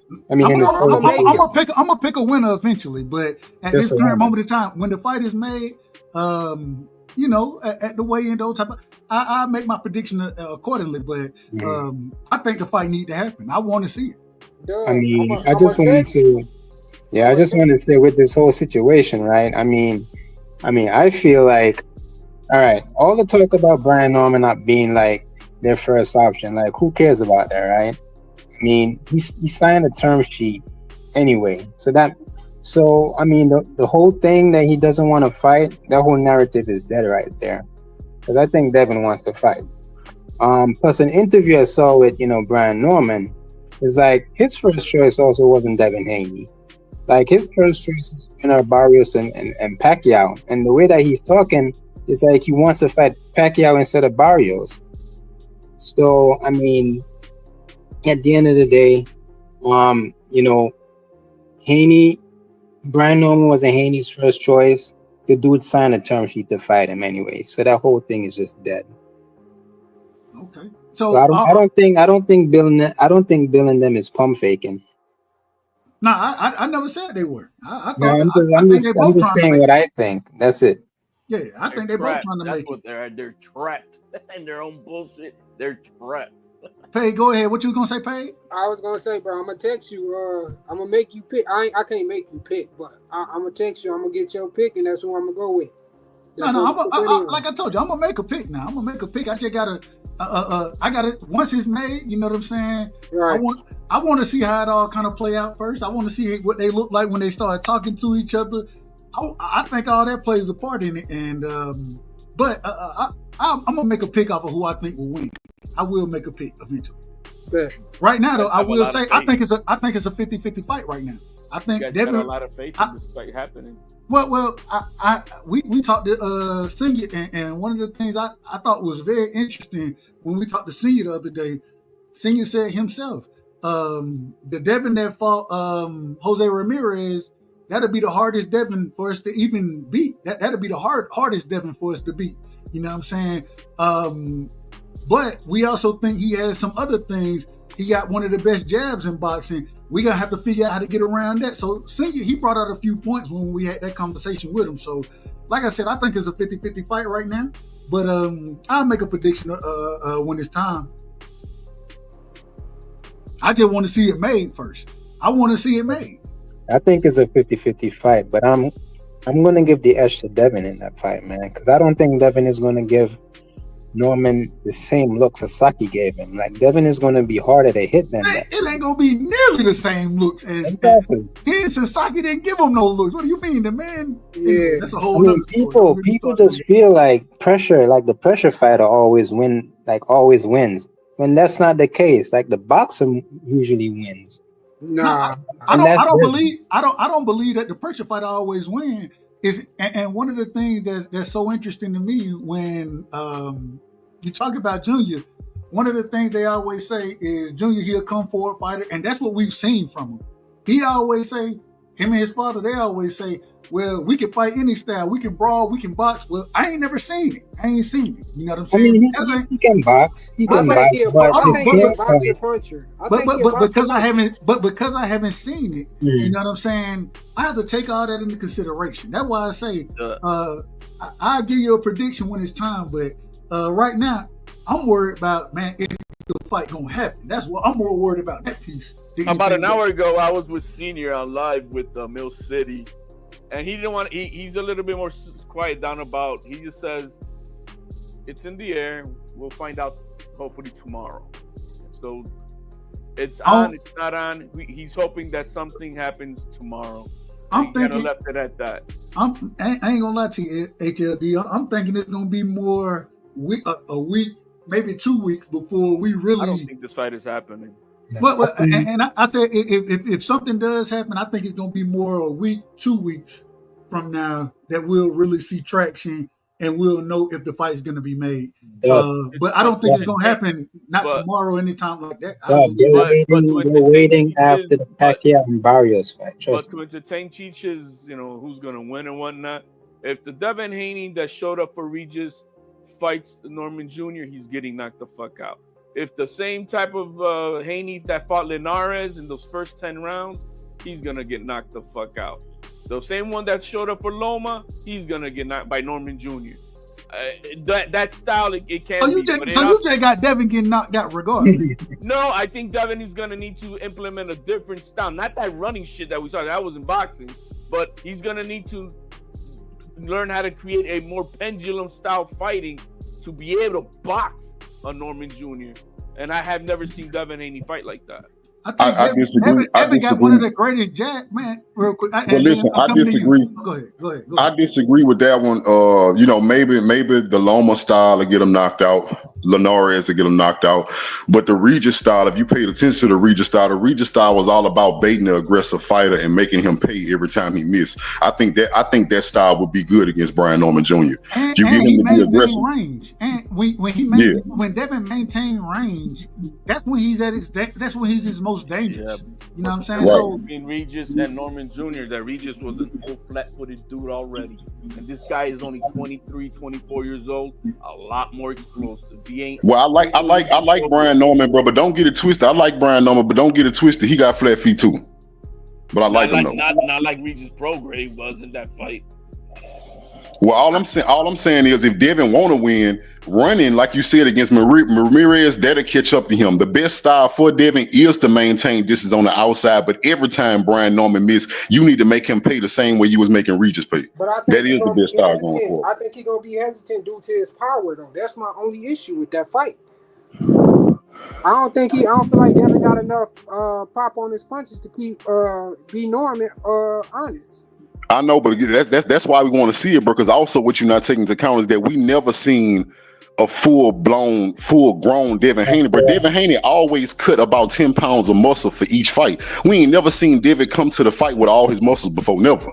But Devin we don't know what Devin Haney look like. But Devin was always the bigger fighter in Hold on. But y'all don't understand. Y'all don't understand. Hold on. Wait a minute. Everybody can't talk at the same time. Come on now. No, I know how I am. We gotta have order. Let me go to Pay. Then Teach. I'm gonna let you finish up. Then we got my brother Dean in the building. Dean, by any means, in the building. Man, salute to my brother. Dean, we coming to you in a second. I got you. Go ahead, finish. Y'all finish y'all points up. Judah, finish yours. All I was saying was this. I was basically just gonna say, bro, Devin was the bigger fighter in majority of all his fights. I know, but you ain't let me finish, bro. What I was trying to tell you is, bro, I don't know your, I'm not gonna assume what you know and what you don't know, right? But you do realize that if I've been cutting, right, because I had to make weight, I'm trying to paint a picture for you. If I'm supposed to be, let's say if I'm supposed to be more 140 147 to 150, right? But I've been cutting to make 140. That means a lot of my muscles that I would normally have, I didn't have it. Now what happens, what you seeing is Devin go to the fight with none of his muscles, but the very next night he'll blow up in water weight. So that weight you saw that he brought into the fight was not muscle. It was not strength. It was pure water weight. That was not muscle. That's what I'm trying to explain. But that's a lot of fucking water weight, though. Well, it is. That's how it works. Devin Haney hasn't That's knocked a lot of nobody water. out. Hold on, let me get. Hold on, Teach, finish your point. Then I gotta get Dean in here.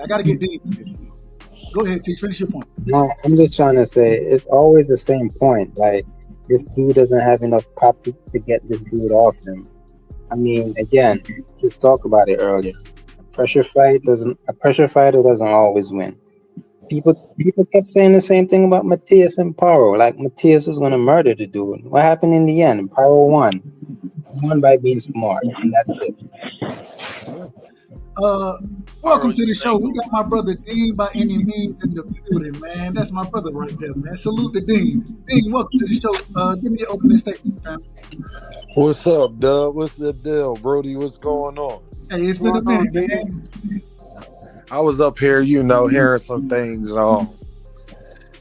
First of all, I don't think this fight gonna happen for the reasons that I'm about to say. Devin Haney can't beat Haney-Norman Jr. Simple as that. I agree. I seen Devin Haney in there with Ryan Garcia throwing sloppy right hooks and things of that nature. He had all those advantages over Ryan as well. Hold on, real quick, Dane. Hey, Ken, you got some feedback. Go on mute for me. Appreciate you. Go ahead, Dean.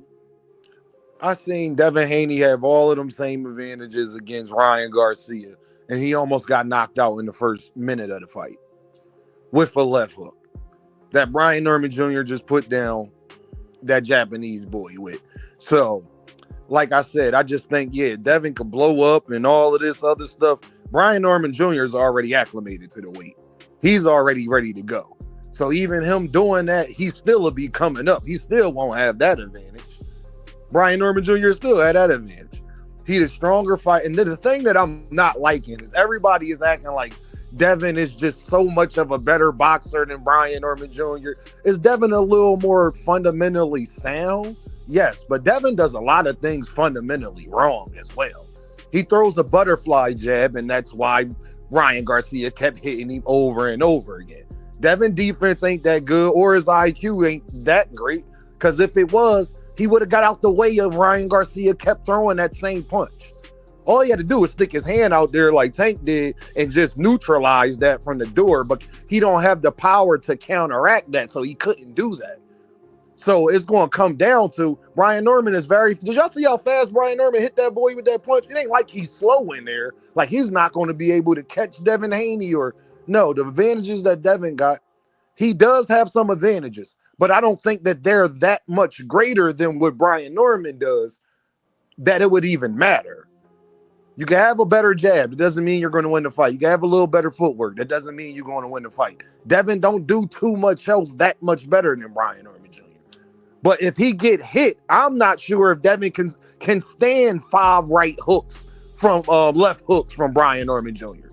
I don't feel confident about that. That's just me personally. And I'll just leave it there. Go ahead, HLD. One of those left hooks. He's not going to be able to survive one of those left hooks by Haney-Norman Jr., bro. Let's just call it as it is. I don't see this fight happening. I agree with the young man Dean right now who just came on. I don't see this fight happening. They're already trying to walk it out, and they're trying to save face, and that's what they're doing out right now. It's already obvious. Who doing it? The Bill Haney's.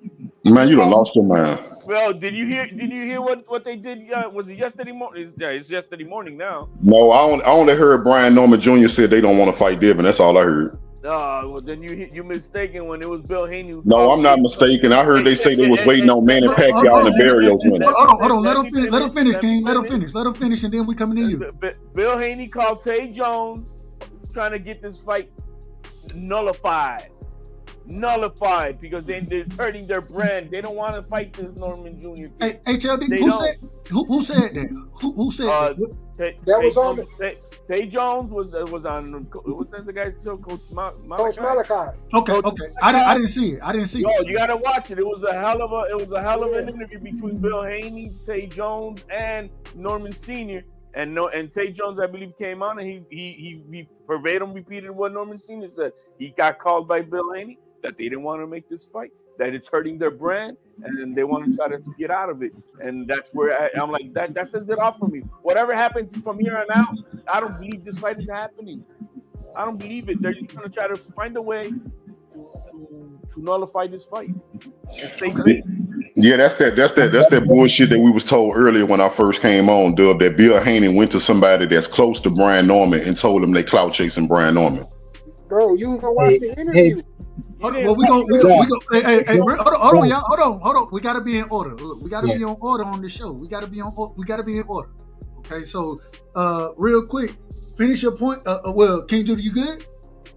Well, what I was gonna say is that again, that's what he referring to. He referring to the fact that they want you to believe that Bill Haney went to somebody close to Brian Norman Jr.'s camp and told them we clout chasing. We only using his name for clout. We don't really want this fight. That's pure and utter bullshit. Second of all, the only side that has ever expressed any inclination that they didn't want this fight was Brian Norman camp, when they said they was waiting on the winner of Manny Pacquiao and Barrios. All I seen Bill Haney and Devin do was go to Japan to scout Brian Norman Jr. the same way they went to New Orleans to scout Regis Prograis before trying to fight him. Devin went to Japan. He go to Japan, bro. This guy capping like nobody's business. They wasn't in Japan, or you just don't pay attention to boxing? Devin went to Japan, not Bill Haney. Okay. And we are. Hey, anybody saw the Coach Malachi show when Tay Jones? I did. I heard. Don't nobody watch Coach Malachi clown ass. Don't nobody watch Coach Malachi clown ass. Bro, Bill Haney and Brian Norman was up there. That's what they're trying to tell you. They had a whole not a whole panel. Well, I saw them everywhere. Out of order.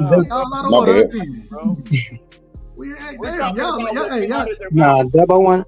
Go ahead, Teach. Yeah, I mean, I just want to say, I don't get why they brought Tay Jones into this, to be honest. Like, that wasn't cool. Like, first of all, Tay Jones rock with both sides, right? He rock with Brian Norman and he rock with Devin. Hold on, let him finish. Go ahead. And he rock with Devin Haney's side, right? I rock with Tay. So putting him in the middle of things was awkward. This was just nasty work by Brian Norman Sr. He shouldn't have done that. And at the end of the day, it didn't prove anything. You want to know why? Because Haney team signed the term sheet. So all that is dead. They both did. He didn't want to fight, but he signed the term sheet. And that's it. They both did, though, bro. But Brian Norman's fight didn't. Brian Norman's fight didn't because they're waiting. Only Devin's fight. That's not true, T. Hold on. All right. Hold on. Real quick.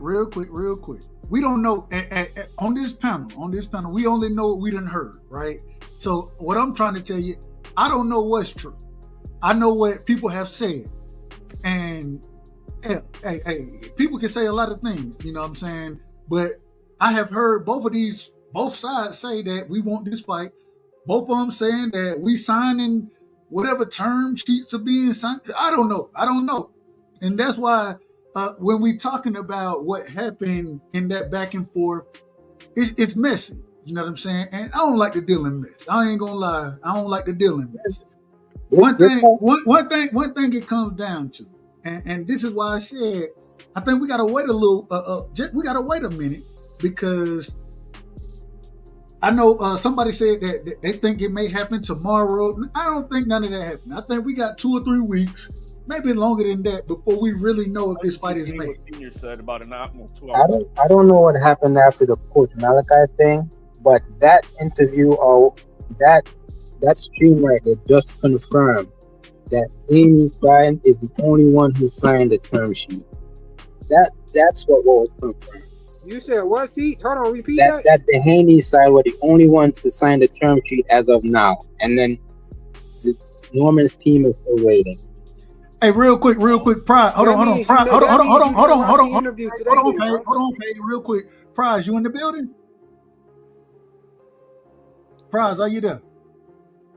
All right, Prize, I'm throwing you in the background real quick till you come back, and because I got my sister up here, so I got to bring her on as well. And no disrespect, shout out to my brother Prize, man. I got my sister in the building, man. We got Shawa in the building. Shawa, welcome to the panel. We're gonna let you get your opening statements off. Go ahead, sis. I don't have much to say. I'm just gonna say, per their manager, the fight's off. Per who? And I just got off the phone with Tay Jones, Adrian Clark. So the fight is so you hearing that the fight is off right now? Yeah. And this is from Junior side? Yeah, from his manager. Now, He okay. said it earlier on Twitter.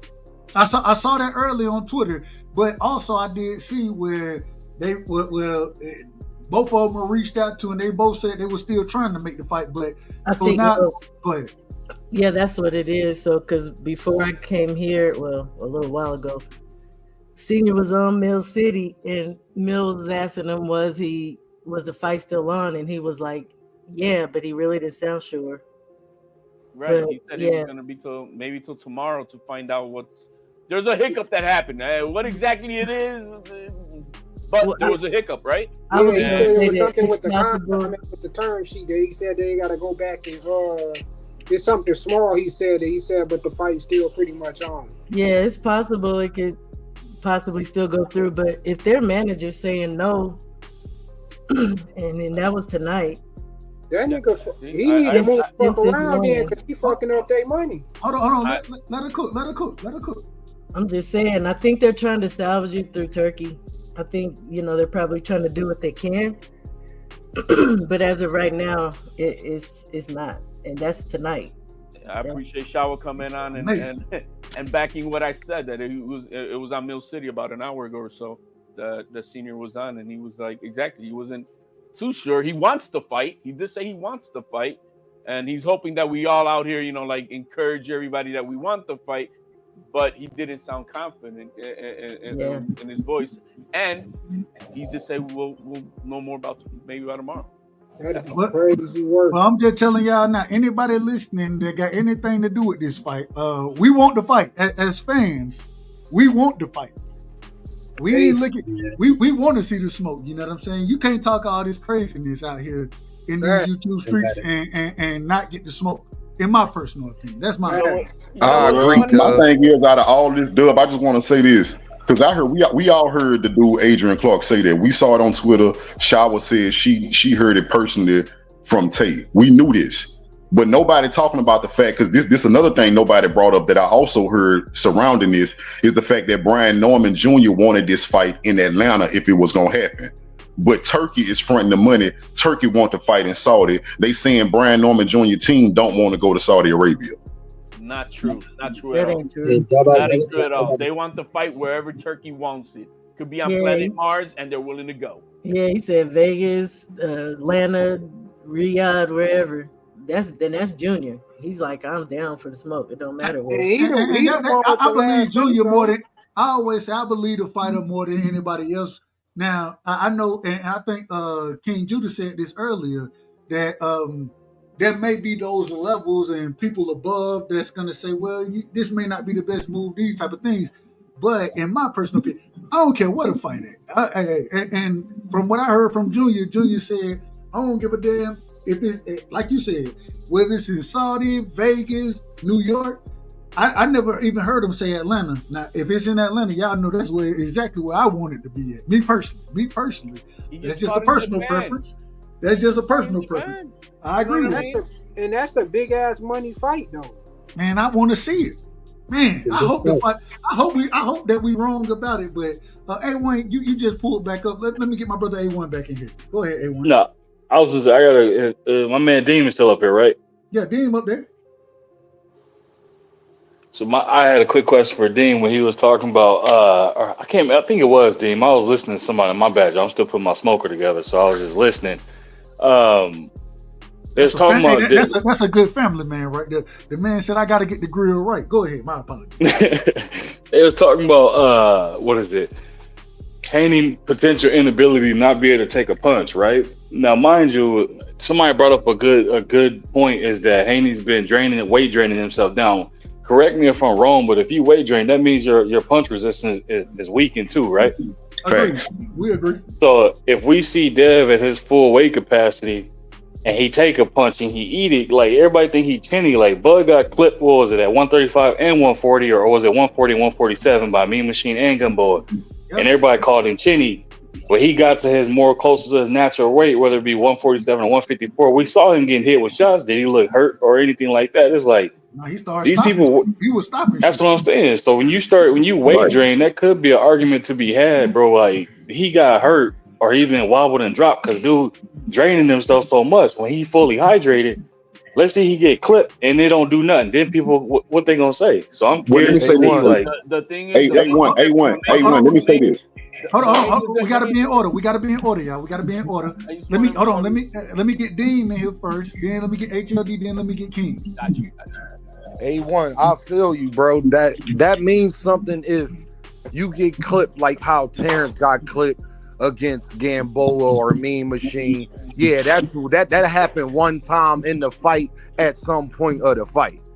Devin almost got knocked out in the first minute of the fight. Devin got dropped 3 different times, and it should have been a couple times more. That's more than Chinny. He couldn't take the punch. It's a difference. Like, you could get clipped, and because you is weight drained, yeah, maybe that plays a factor. But not to that extent, though. That was an egregious extent. That was a bludgeon. So with Brian Norman Jr., who I believe is even stronger than Ryan Garcia, especially with that punch, and that's gonna be the problem. Is he gonna be able to hurt Brian Norman as well? And is he going to be able to stop A1 from that particular punch landing?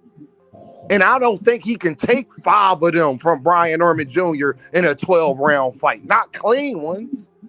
And that's the part I don't have faith in. I got to see it, A1. It could happen. Devin could prove me wrong and take it in the whole 9. I just got to see it. Because when you get hit that many times and you drop that many times, I'm not guessing if you chinny.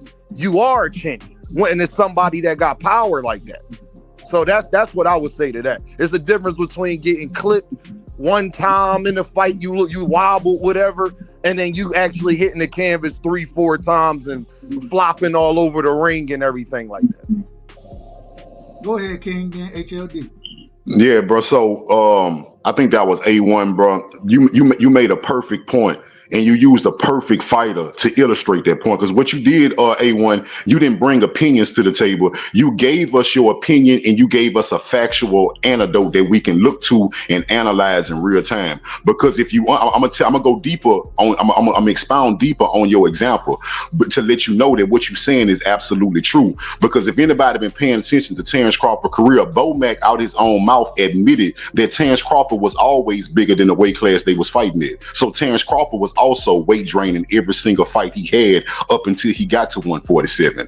Also, Terrence Crawford recently took a picture showing how big he got to fight Canelo, and he told people, "This is my real weight." Everybody's saying, "Can I acclimate?" Terrence Crawford said, "This is my real weight," letting everybody know this is the first time I've ever been as big as I was supposed to be. So what you said was completely accurate, that Terrence Crawford may have been getting caught because he was fighting at smaller weight classes, and the bigger he got and the more of his natural size came into the fight, the harder it was to hurt him. Go ahead, HLD. It's kind of funny how Inside the Square just dismissed everything Dean just said, just to then pick up his confirmation bias of what A1 said. You know, because the bottom line is it's not the same. It is not the same type of circumstance. Devin, right, because Brian Norman Jr. won't be on TV. Let him finish. Devin Haney took a devastating beating in that fight, and we're trying to sweep that under the rug like that didn't happen. What we saw that young man do, yeah, it was courageous that he got up, but he was demolished. That kid was broken, and a lot of him was left in that damn ring that night. He is not the same man. I don't care what anybody says. He is not the same man coming out today, tomorrow, next year. He is not. He left a bit of himself in that ring that Ryan Garcia took from him. And so anytime anybody puts any type of power up on that chin, bro, it's going to be worse this time around, especially when it's going to come from a concussive type power that Norman Jr. has, because Ryan Garcia's got that whipping speed hook. But what this young man got, Norman Jr., this is concussive. I'm going to make you forget your life type of power. And it's not going to be the same for Devin Haney once he gets touched by that.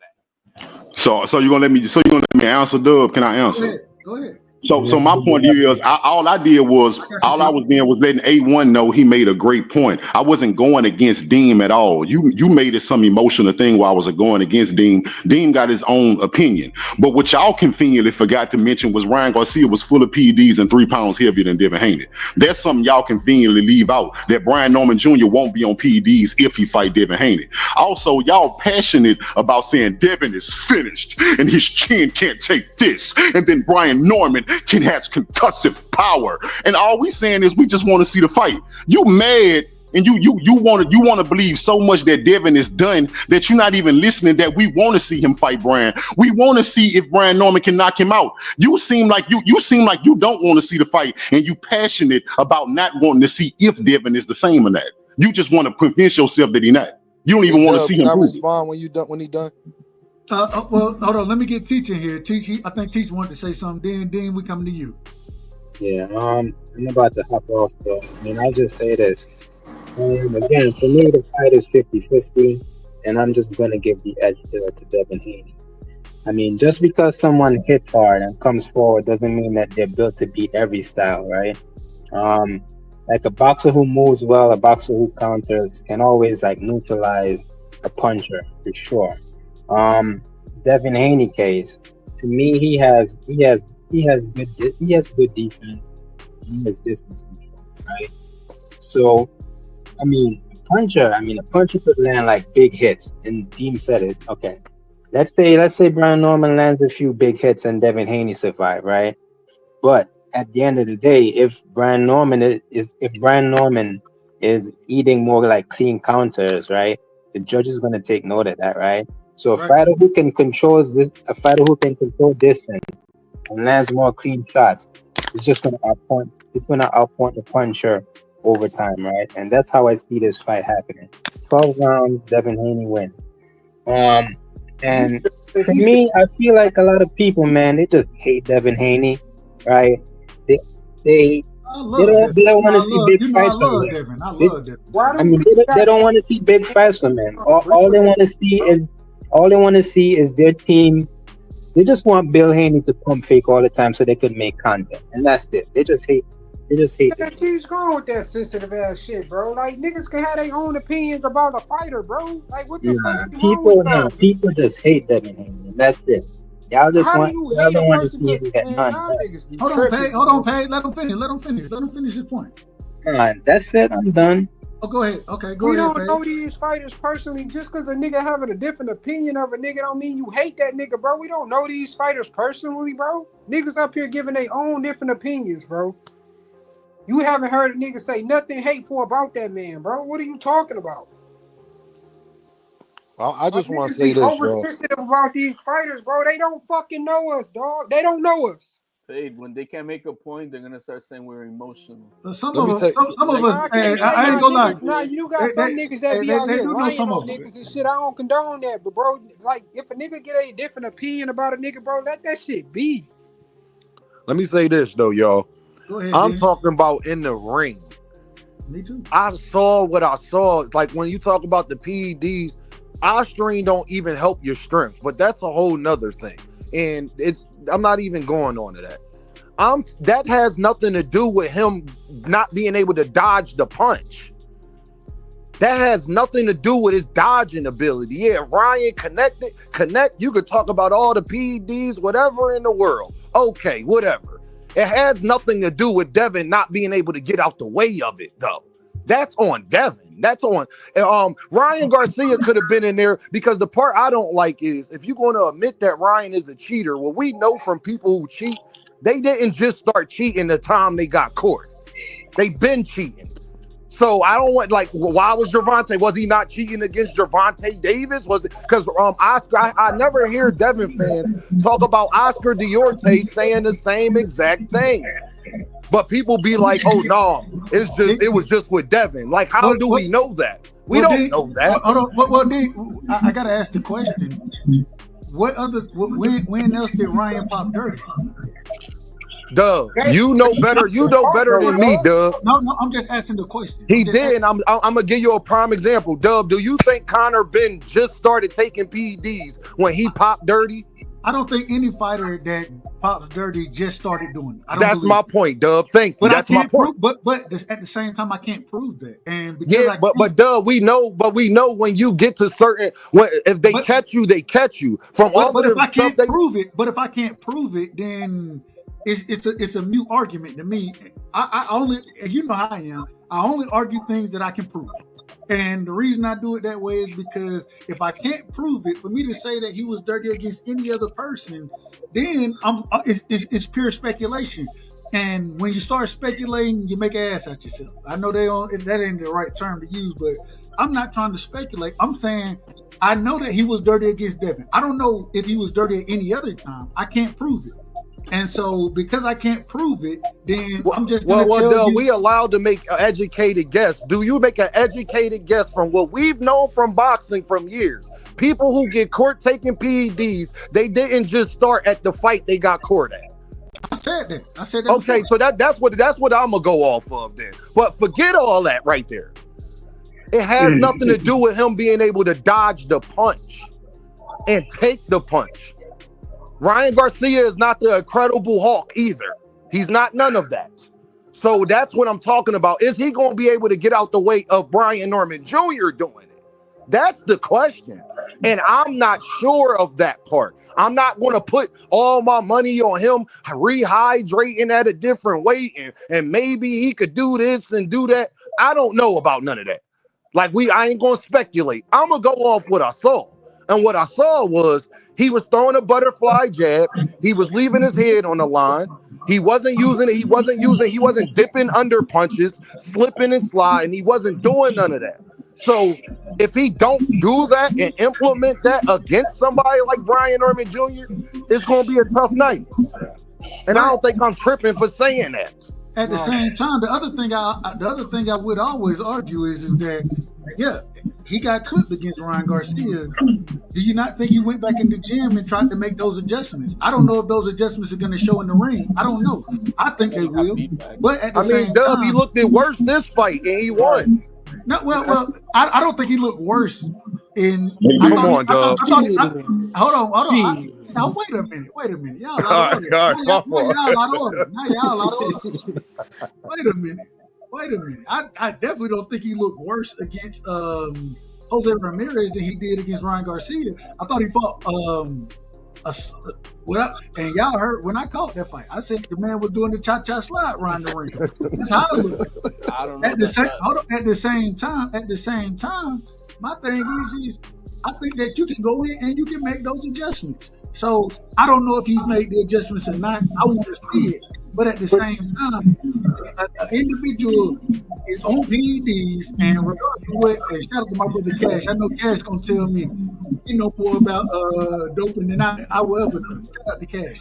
But when you doping and also come in 3 pounds overweight on purpose, right?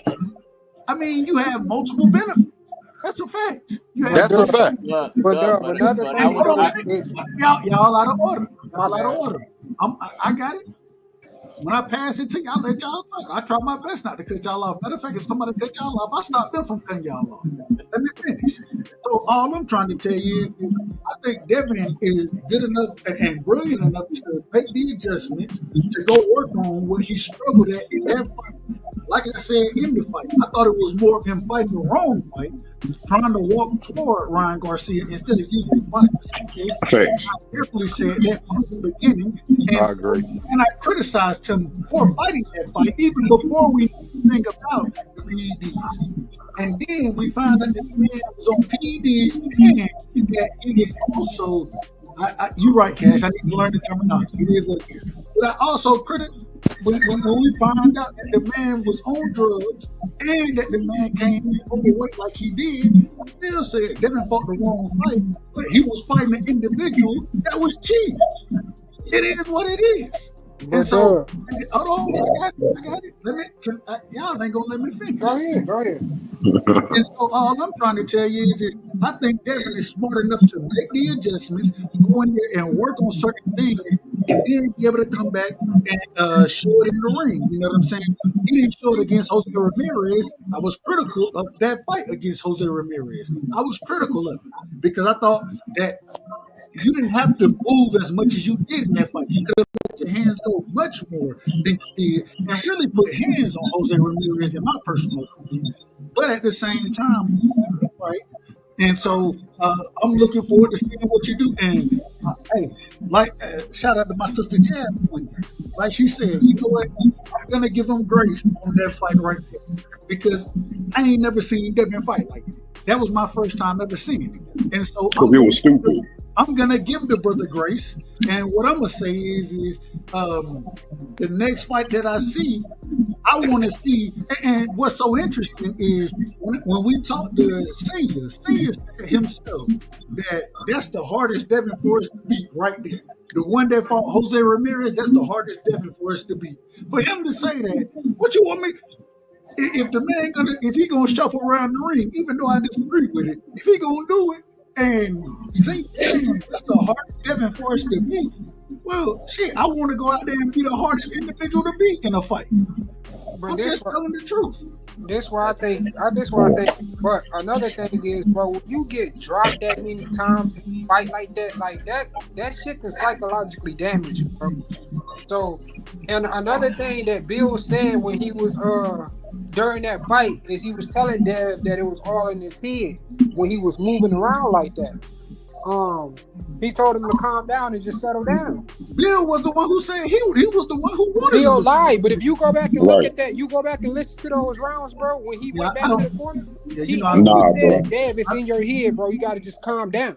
Dub, I just watched the video. Dub, I just watched the interview with Shane Mosley, who was in camp with the Haneys the whole time, and he fell out. He fell out with Bill and Devin. Because that's how he was saying, that's how much of a boxing fan. He said, I watched Devin whoop up on good fight. He said, I ain't gonna name the fighters that he scored with. He said, I seen the real Devin Haney. And he said, that's why I was predicting. You know, he predicted Devin to knock Ramirez out. He said, what I seen from Devin Haney in sparring and training at camp, I knew that at 147, Devin, he said at 147, Devin can take anybody. He said he was disappointed with the fight plan that Devin had. And Shane Mosley said out his own mouth, he fell out with Bill Haney because it was Bill Haney that had Devin running around the ring from Ramirez, not Devin. But and like I said, I didn't listen. Whenever I call a lot of these fights now, I don't really listen to what's going on as far as the corners go. I probably need to start listening to it. But at the end of the day, my whole thing is whether it was Bill, Devin. When we talked to Senior said, man, that's the hardest Devin for us to beat. That's what he said. And at some point in time, I know, I understand. Y'all will tell me that the sweet science is running. I got you. I ain't mad at you for saying it. All I'm trying to tell you is I'm trying to win the damn fight. That's all I'm trying to do. And when Senior came on and said that that's the hardest Devin for us to beat, I thought to myself, I said, well, hell, if that's the hardest Devin for me to beat, then shit. I'm gonna move. Hey, keep moving like you move. You know what I'm saying? It's up to your opponent to cut the ring off and make it a fight. Let me bring my brother in the building, man. We got a great brother in the building, man. Real quick, and then I'm gonna let y'all cook. I'm coming to you next, Crush. Anybody else? I gotta tell you something. I'm coming to you next, Crush. But before I do that, I gotta bring my brother in the building, man. This is my brother right here. Shout out to him, man. We got Bullet Gibson in the building, man. Salute, Bullet, man. What's going on, fam? Bullet, you there? You're on mute. Oh, there we go. We hear you, man. You good to go? Yeah, what's good with you, family, man? How y'all boys doing, man? Peace and blessings. Good to have you on the show, brother. It's always good to have you on the show. Yeah. I just got off work. I was like, man, let me tap in. You feel me? Yes, sir. I like what everybody's saying. You know, I got no problem with, how anybody felt Devin fought ass or whatever. It is what it is. I felt like Devin did what he needed to do to win. I think it was a mental thing, but it also was the game plan. Bill did say it's all in your head because he was over moving. I think the plan was to move, but I think, you know, Devin over moved in the beginning, but then once it's like he still can't do shit with me, why change it? But that's neither here nor there. And they said something about Bill Haney said to Tay Jones that he didn't want the fight or something like that. No, Tay Jones was going through everything, and then Tay Jones tried to allude to say Bill said that, and Bill said no. What I was trying to say, that's why he said he got upset, which I ain't gonna lie, Bill did sound like he was drunk or something, but because it was out of pocket. I fought with Bill. You know, that's my guy. He sounded like he was drunk because he was out of pocket. You don't talk about nobody mama. That's crazy. But Bill said what he told Tay Jones was, he was like, Norman wasn't my first option. I wasn't even looking at Norman right now, but I had y'all on the list. I was looking to go to Shakur. Like, he was actually, finna go down the list. He was finna wait for Shakur. He was finna try to fight Shakur, because Turkey and Shakur and all that shit. Shakur said he'll come up, but, we was gonna see what was gonna happen. But that situation, it just transpired the way it went. So it was like, it is what it is. I think Bill was trying to say that, like, he was trying to give them credit because he's a mutual friend with Tay Jones, and they and this is my opinion though. I think they took it as he trying to pull out the fight. But Bill said Devin actually was like, I can beat him. I wanna fight him. And Devin was at the fight, so it is what it is. Norman a bad motherfucker, man. That's a bad motherfucker, bro. But I think he will be too slow for Dev. I think Dev, my opinion, Dev will walk him into punches. Norman will hit Devin. He probably will rock Devin in like round 7 or something. But I think Devin punch, his ability to take a shot is better than people think. Like Judah said with the weight thing, but more so Ryan hit him with some clean shit. There was times Ryan hit him with clean shit. He stumbled and stayed up. You feel me? And he kept walking him forward. You gotta have something to be able to beat Rock. His legs was gone. Let's be real. His legs was gone, and he still was walking him forward, out punching him. He didn't just get demolished in that fight against Ryan. I felt like he won the fight, split decision, honestly. But that, maybe I'm being biased. I don't know. But when I scored it, at least watching the fight, Devin got hurt. But scoring the fight, split decision, Ryan Garcia way or Devin way. And why nobody talk about Shakur fight, man? He got a fight coming up. Tevin Farmer just pumped Kid Austin. That shit looked crazy. He walked him down on the stage and shit. We gonna get to that. We gonna get the TF and ain't nobody checking for him. I'm checking for that fight. I can't wait for that fight. I'm excited for it. You feel me? But I would say Brian Norman. My fault, Doug. I just want to say Brian Norman a bad motherfucker, and Devin is ready for the fight, bro. I don't think Devin Duggan. I know Brian Norman ain't Duggan. I think it might be a money thing, possibly. I don't know for sure. I'm just speculating because Brian Norman said, it's on. Bill said it's on, but Tay Jones, like Miss Shawa said, salute to the queen. Yeah, peace and blessings. I see. You cut out, brother. You cut out.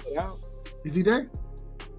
Bullet. Are you there? I don't know what the situation is. People gonna try to blame Dev. Watch Dev. You gonna hear people, Dev, Duck, and all that.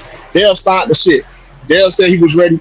He not talking because Dev is an introvert, so you can't expect Devin to go out there talking. Devin said he was ready, so we can only take him at his word. Yeah. I ain't mad at it. We going to hold on. We going to Crush, then we going to Shower. Go ahead, Crush. All right. Let me say this real quick and get it over with. All y'all need a goddamn moist meter. I'm sick of y'all. I'm gonna tell y'all why respectfully. Because I'm sick of y'all going back with this goddamn Devin Haney and Ryan Garcia situation, okay? I'm tired of hearing about it. Listen, y'all sitting up here talking about he cheated like he won a goddamn fight. Devin didn't take a goddamn loss. Y'all don't get over that bullshit. Why y'all keep talking about what the hell happened with that and all this and the pads and the overweight and this? I don't want to hear that shit no more. The man, it was a no contest. Nothing went against him. He looked scary his last fucking fight. That's what the fuck y'all need to be talking about more than keep talking about this nonsense. No fighter is God. Nobody favorite fighter is God, okay? everybody's favorite fighter can get their ass whipped. They're gonna have good nights and bad nights. Okay, this is just fact. I'm tired of y'all with this shit. Y'all need moist meters. Cause y'all too goddamn so passionate about these damn fighters like they so damn perfect. They ain't. So respectfully, y'all all get a moist meter with that nonsense. Let's talk about what need to be talking about. Y'all don't need to be talking about punk ass, nut ass Ryan Garcia. Y'all look like nuts and sound like a bunch of bitches. Cause y'all keep talking about nut ass Ryan Garcia and there wasn't no loss on Devin Haney record. Get over it. Moist meter for y'all with that. What your old ass talking about? Hey, don't cut me off, man. Let him finish. Respect the elders, young buck. But like I'm saying, right? Well, now we got to give you the drop. You can't say you can't. Damn. It's a bunch of bull. Go ahead. Yeah, that was bullshit. But anyways, let me land this plane real quick. Now, the only thing we need to be talking about, if this fight happened, how the fuck he's gonna goddamn look, okay? And y'all acting like the man didn't look quite like himself. He's still mentally a little not that confident, y'all. He's not. It's not coming at him or nothing. So we don't know how the hell he's gonna look. We don't know for sure if he's gonna turn around and be the same Devin Haney was before the Ryan Garcia fight. Y'all don't know that shit. None of y'all are living in this man's brain. So it's gonna take a little time for him to get that back. Now, I think he can do it. Ball that like he's back like that already. No, the fuck he is not. And I pass on. He's expected. All right, shower. We going to shower real quick. Anybody else? King Judah, real quick. You got that background, so when they talking, go on mute if you don't mind. But we're going to shower. My sister, go ahead, sis. Okay, you're gonna have to forgive me, Chief, because I got to jog back through with some other people on the panel did. Hey, take your time. So with the Ryan Garcia fight, I feel like he definitely fought the wrong fight, Devin. I also feel like he had a lot of will, and I think a lot of that was him getting up his will, because we know he took some hellacious shots, man. And I think I'm not gonna dwell on that. Going into the fight with Ramirez, though, I think a lot of people are not taking into account that because of what happened in that Ryan fight, a year off, he went through training with not just Shane Mosley, but Nate Jones. And if you ever watched Nate Jones fight, he was a very defensive. He was a very good fighter to me, but defensive. So I think that's where the footwork came from. I will also say I do believe that man was shook. But as he got into rounds 2 and 3, I felt like he tried to calm down.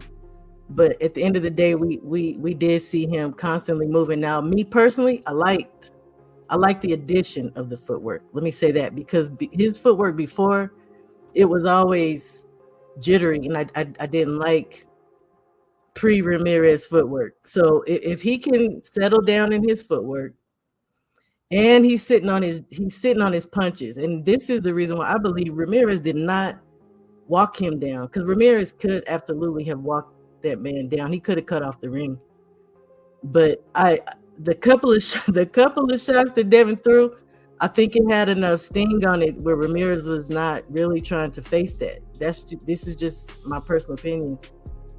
So going forward, I kind of feel like Crush. We just have to see. We have to see what's going to happen.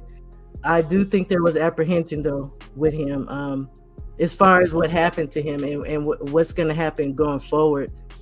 If he is to fight Brian Norman, again, I just think people don't understand that this man, he got power in both hands. Devin was getting hit with lefts and rights by Ryan Garcia. That was jacking him up. And it wasn't just that he wasn't getting off the line. He didn't even put his gloves up to block. He wasn't using no guard. So you can't do that with B. And he gonna walk you down. Well, no, you know what? Let me not say that, because Brian can box, y'all. He can box. So it's really, people think he doesn't have an IQ. He absolutely does. You don't know what kind of fight he's gonna fight. He has tools that we have not seen yet. Power in both hands. He can box. He can walk him down, or he can box Devin as well. And he could cut off the freaking ring. He could cut off the ring if he feels like going on the hunt or on the attack. So that's just how I see the past and going into the future. I really think it's a bad idea to fight him right now, though. They should fight for undisputed if they could swing that, if they could both keep winning and get them belts. I don't think this next fight should be Brian myself. I want to see them fight, but I think Devin will get destroyed, y'all. That's just my opinion. You said destroyed? And I like Devin. I like Devin. I do. But again, and here's the thing too. One more little tidbit with Brian. He did not punch Sasaki with his hardest shit. He did not punch him as hard as he could. And we saw what he did to Cuevas with a goddamn jab. And he punched him across the ring with a jab. Like, dude, Devin don't want that smoke right now. I don't care who like him. I like him. But I'm gonna be real. I'm gonna be real. He don't want that smoke. He really don't. He will get demolished. Hey, we going HLD, then we going to you, King. HLD, then I'm gonna get off. I gotta get packing. I want to tag along with the two elders who just spoke. That was Miss Shawa and Crush the Legend. The only two that I'm hearing, at least some understanding of what this young man has gone through, and I don't think it's right for Bill Haney to throw his son in the lion's den with this young man who's super confident in where he's at right now at the 147 division. What should be done correctly, and it should be right by all Devin Haney fans, is to Bill Haney to humble himself for his son and say, you know what, son, we need to rebuild you. We need to take some easy step fights, couple of fights. We could rebuild you, rebuild your confidence, and we can see you back who you were at least before somewhat. But I see him today after that last fight, no way is he ready for this guy. And it should be okay. And it should be okay to any real Devin Haney fan to say, you know what, I'm okay with you taking a step back and rebuild your mind, your soul, your spirit, your fighting spirit, and get yourself right before we throw you through, to this fireball of a man. Norman Jr. is not the guy you want to test to see if you okay. That was what Ramirez was for. Ramirez was the fight that he was put in there to be slaughtered, and he failed that fight miserably. Hell, the Devin Haney that fought Ryan Garcia through round 2 and 6. I'd rather see that Devin Haney than any type of Devin Haney that fought Ramirez. I don't want to ever see that. Ever. Is a paranoid fighter.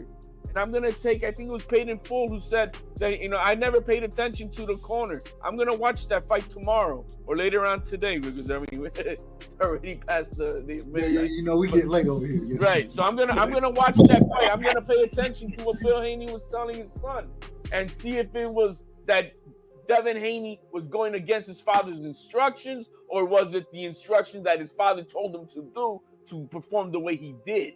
Because I want to know if that what was it? Because over here right now, I can say I would be speculating, but I'm gonna find that out tomorrow or later on today, and I want to know what it was.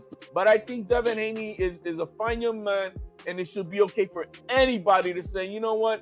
Let's take a step back. Let's find you a couple of tune-up fights that we are okay that you should be able to play with and style on and rebuild your confidence before we throw you into some, what it's arguably after Boots leaving the division, the number 147-pound champion in Brian Norman Jr.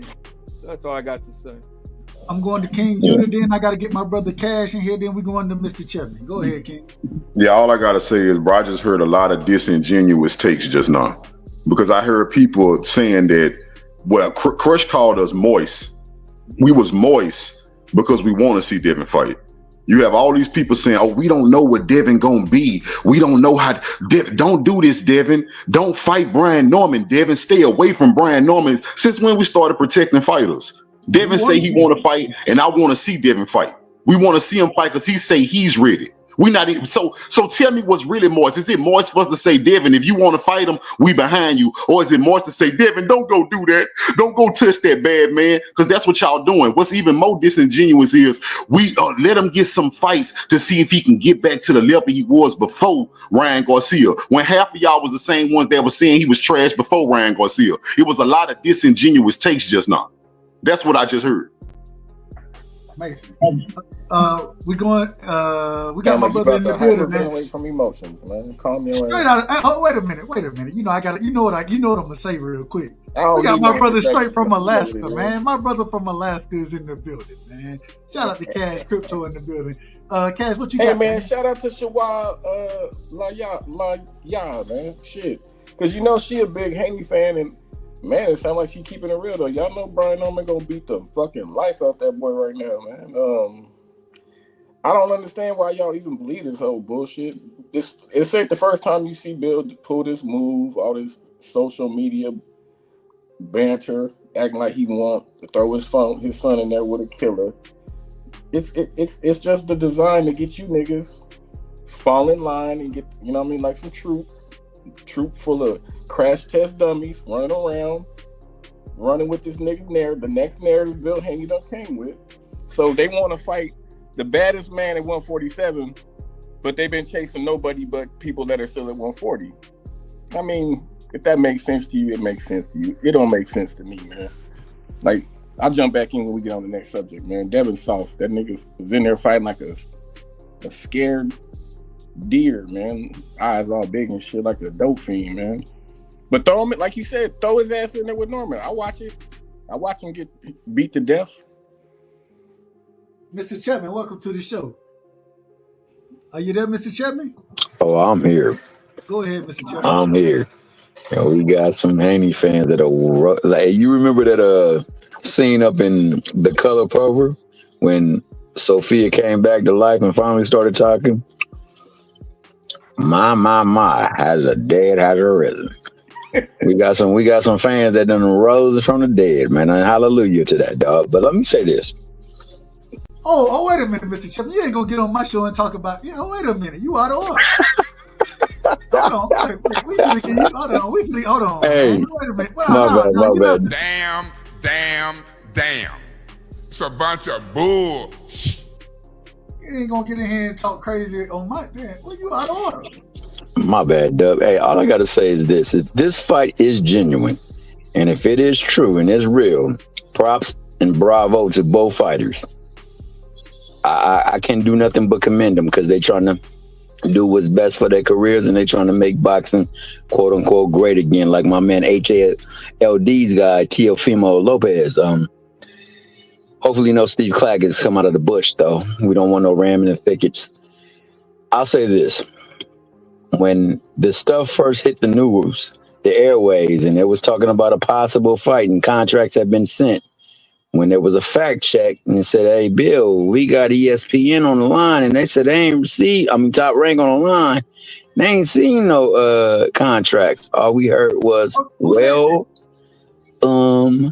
yeah. And then probably that guy over there at the boxing voice, Nestor. Okay. When they had them on, when it was him and Norman Senior, when it was Junior Senior and Bill, they was on there doing the posturing with the talk and the banter, and it was like, let me go check and see. And then Nestor got on the phone with one of the execs over there or somebody that was up in the Norman camp, and they said they ain't received no damn contracts. And my man Bill promptly said this, well, yeah. And then that nigga dipped. He dipped on the boxing voice? You ain't lying.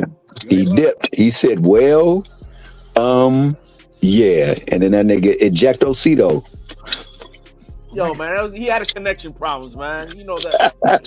Hey, but if it's a fight, I'm down to see it, bro. I'm down to see all fights. The panel is open. Y'all go ahead. The panel is open. It's just funny to watch that shit show of the boxing Haney voice over there, Nestor Gibbs and all his lap dogs that he has on his panel. It's funny to see them being the cleanup shit crew today, bro. It's funny watching how stupid and silly they look today.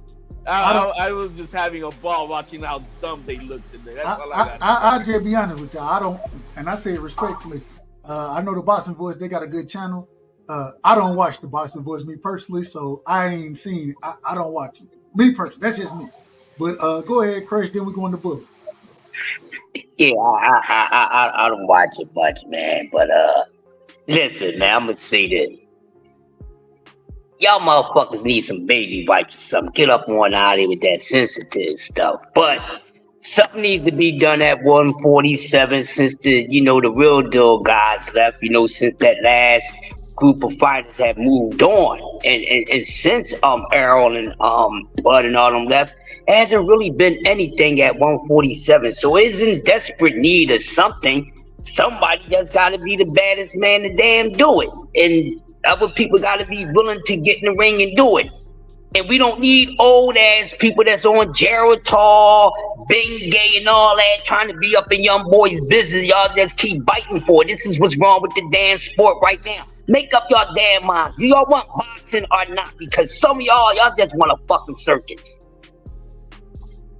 And y'all really happy about some damn Manny Pacquiao. Y'all should be ashamed of yourself. Seriously. This is really like making my boxing hemorrhoids flare the hell up. Like, get it together, man. Y'all either like boxing or you damn don't, because y'all can't tell. Y'all can't tell me if y'all do. Y'all don't know. Y'all don't know what y'all want anymore. Whole lot of confusions going on with a lot of boxing minds. Get it together, man. Get it together. Crush legend, but why you gotta talk about my grandmother's favorite perfume, Bengay, man? I mean, come on, man. Y'all out of order now. Y'all out of order. Bullet, man. Bullet. Look on the bullet, man. Y'all out of order. Y'all out of order. I don't know who said something about Pacquiao. I think that's probably before I hopped on. But I see. Hey, Judy, you see how motherfuckers be trying to say shit? They thought they were gonna try to trigger us to rage out with spazzing on Dev. Man, you feel how you feel. Man. I honestly don't give a fuck if y'all like Devin or not. I think Devin a great fighter. It is what it is. I like to see him fight. I like to see Norman fight. But it's funny that like you said, the disingenuous shit, because they same people would just think that Stanionis Karen would beat Brian Norman and all this crazy shit before it went, before he knocked out Sasaki. So right. So my biggest thing is, brother, all these people that'll sit up there and say Devin Haney fans, y'all soft and y'all won't let him be a man. But it's only his haters saying he shouldn't fight this person. Every Devin Haney fan out there is saying we want to see him fight Brian Norman. It's only the people that don't like him saying they don't want to see it. Judy, you know what it is, though, fam? Hold on. Because I never said I didn't want to see the damn fight. Hold on, no. Like 3 different people up here since I've been up here said Devin don't take that fight. Devin don't do that. Devin shouldn't go fight him yet. Hold on, y'all, bro. We gotta have order. We gotta have order. Don't talk about what everybody else said, because I'm not everybody else. Talk about what Crush said, not what the fuck everybody else said, bro. I didn't say your name specifically or nobody else's. Did I say Chris said that? All I said is you said we were soft because we wanted to see Devin Haney fight again. That's when I said your name. I don't know who said Devin Haney don't need to fight next, but I didn't say Chris. I will say this. These people was just saying that I think what it is, Judah, because they want the man to be pussy like they perceive him to be. Oh, he ain't gonna take that fight. I was watching, I don't really be on social media, but I see every once in a while because I follow like Nick J, BFTV, so I see certain things, and on Twitter and stuff like that. I see people that be like, "Oh, he ain't gonna never take the fight. Oh, he pussy, he scared, blase. Then they'll hop on the panel and talk about, oh, but he shouldn't have did the fight or whatever. They want him to look soft, which is okay. Yeah, they want him to do some soft shit so they can call him soft. So when he drop his nuts, they want to say he shouldn't do it. Yeah, because of their favorite fighter. And I'm not gonna say, hold on. Oh, yeah, what's up, Crush? You already know I respect you, OG. Real quick, you need to stop watching them, bro, because there's plenty of places that's not talking that shit, bro. And we definitely don't talk that shit on STN. None of us talk like that when it comes to that, bro. You going to the wrong people, bro. Come to the right side when you ain't got the head none of that bullshit, bro. You watching the wrong people. I'm not talking about. The thing is everything I done seen, and I gotta bring my sister back up here. Everything that and shout out to Judah, shout out to Bullet. You know what I'm saying? I know a lot of folks don't like Devin. That's fine. I ain't got no problem, man. I understand that. At the same time, I want to see this fight. I want to see Devin in the ring with Junior. You know what I'm saying? I think it's a hell of a fight. And that's a fight I want to see. Me personally, I can only speak for myself. Who raised you? Hey, and I'm coming to Piro next. I got to bring my brother Piro. My bad. Now you hold on. I wanted to finish something real quick though. Go ahead. I wanted to say because Michelle left before it was my turn. Mama, ain't nothing wrong with having your opinion. I love. She back in the building now. Yeah, that's why I brought her up because I wanted to say before she left. I love the fact that she support her home team. I think she's from Atlanta or whatever, and I support. You out of order? She not from Atlanta. Yeah. Well, even if not. Hold on. Let Bullet get it off. Hold on, real quick, Bullet. I just got to tell you, we just had a great interview with her. The sister is from Colorado. Respectfully, and so He's from the Springs. I don't think he got. Now, if you were to say me, maybe that wouldn't even be out. She from Colorado. You can't say but my point was, I thought you were. I'm not sure, but my point was, it's okay to be a fan of Norman and thinking Dev would get knocked out. I don't mind it. Hell, everybody has their own opinion, and that's okay. There's nothing wrong with having an opinion. Like, Crush is my OG. I respect Crush. Crush, be like, man, fuck all these guys. I just want to see good fights, and I respect that shit. You know what I'm saying? So I don't never get moist or get in my feelings. Bullet. That nigga Crush ain't the only one to be like that, dog. If you gonna single out names, then you can single me out too, dog. I say that all the time. Not Mr. Chairman. Well, I'll sing you out, Mr. Chairman. You out of order. My bad. But I started out of order, so I got to get right. I got to get on the right side. My bad. Be in order, man. Be in order. Nah, I was trying to say, I respect all y'all opinion. It is what it is. Y'all entitled to it. I'm not gonna be the one want to fight a bit over an opinion. You know what I'm saying? That's why we want to see the fights though. These be the same people that be supporting guys that's linked to fighting Jake Paul and all this other crazy weird shit, taking knees and getting their ass whooped. And then crashing out talking about some scene at your kids' school. They fans of this guy, but we look soft and shit for supporting them. Like, come on now, this shit crazy. But this is all I wanted to say, bro. My thing is, like you say, everybody got a different opinion, bro. I argue boxing all day, every day. Anybody who ever seen me on anybody's channel know I argue boxing all day, every day. I don't expect to change nobody's mind.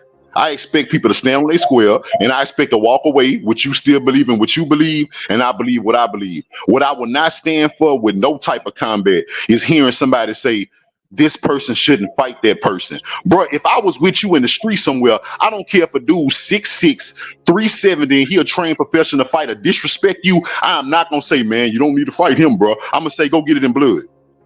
I do not believe in saying somebody shouldn't fight somebody if they want to fight them. That is the weakest. No, bro. No, in shower. I know you said that, but I wasn't singling you out. But you wasn't the only one on this panel who said that. So when I said somebody said Devin shouldn't take the fight, it wasn't just you. I just don't know everybody's name up here. But the street fight and professionalism in boxing is two different things. What type of knucklehead shit is that? Yeah, if I'm on the street, I don't know who the fuck you are. But if you're gonna disrespect, we're gonna go at it. That has nothing to do with the professionalism in boxing. This is not a street shit. This is boxing, bro. This is sport. We're not talking about the same type of thing, bro. We don't protect fighters over here, bro. If I wanted to protect fighters, I'd be a Tank fan. I don't protect fighters. Go fight everybody. Boy, you love to hate on some Tank, boy. You still ain't If I wanted to deserve protect a it. fighter, That boy I be would be hating a on Tank Tank fan. I don't fans, believe in Tank these people. fans, Tank everything. Start getting moist. Hold on. I got it, y'all. I got it. I love it. Emotional ass niggas. Shawa, Bring the old Judah back. Hold on, Shawa. Before I bring you in here, I apologize to you, sis. Before I bring you in here, I got to bring my brother Piro on. Piro, he ain't said nothing yet, man. I got to let him get his bars off. Then we come into you, sis. Go ahead, my brother Piro Sudo and Piro. I ain't chopped it up yet. You know what I'm talking about. I ain't chopped it up, but I got the clip, and next time you come on, I got it for you, my brother. I got an intro clip for my brother Piro, man. Shout out to Piro. I got it for you. Yeah, I ain't tripping, Dev. But salute to everybody on the panel. But yeah, Shawa can go. I really got. I mean, y'all cooking. I'm good. Go ahead. Go ahead, sis. Ladies first. Thanks, Puro, because that's sure I gotta go pack. So No problem. I did come back up here, Judah, because I thought you was talking to me. It was either me or HLD. And at the end of the day, I did say I want to see the fight. I just said I don't think it should happen right now. I really don't. I don't think it's safe for him. And I like Devin, but I just rock with Brian Moore.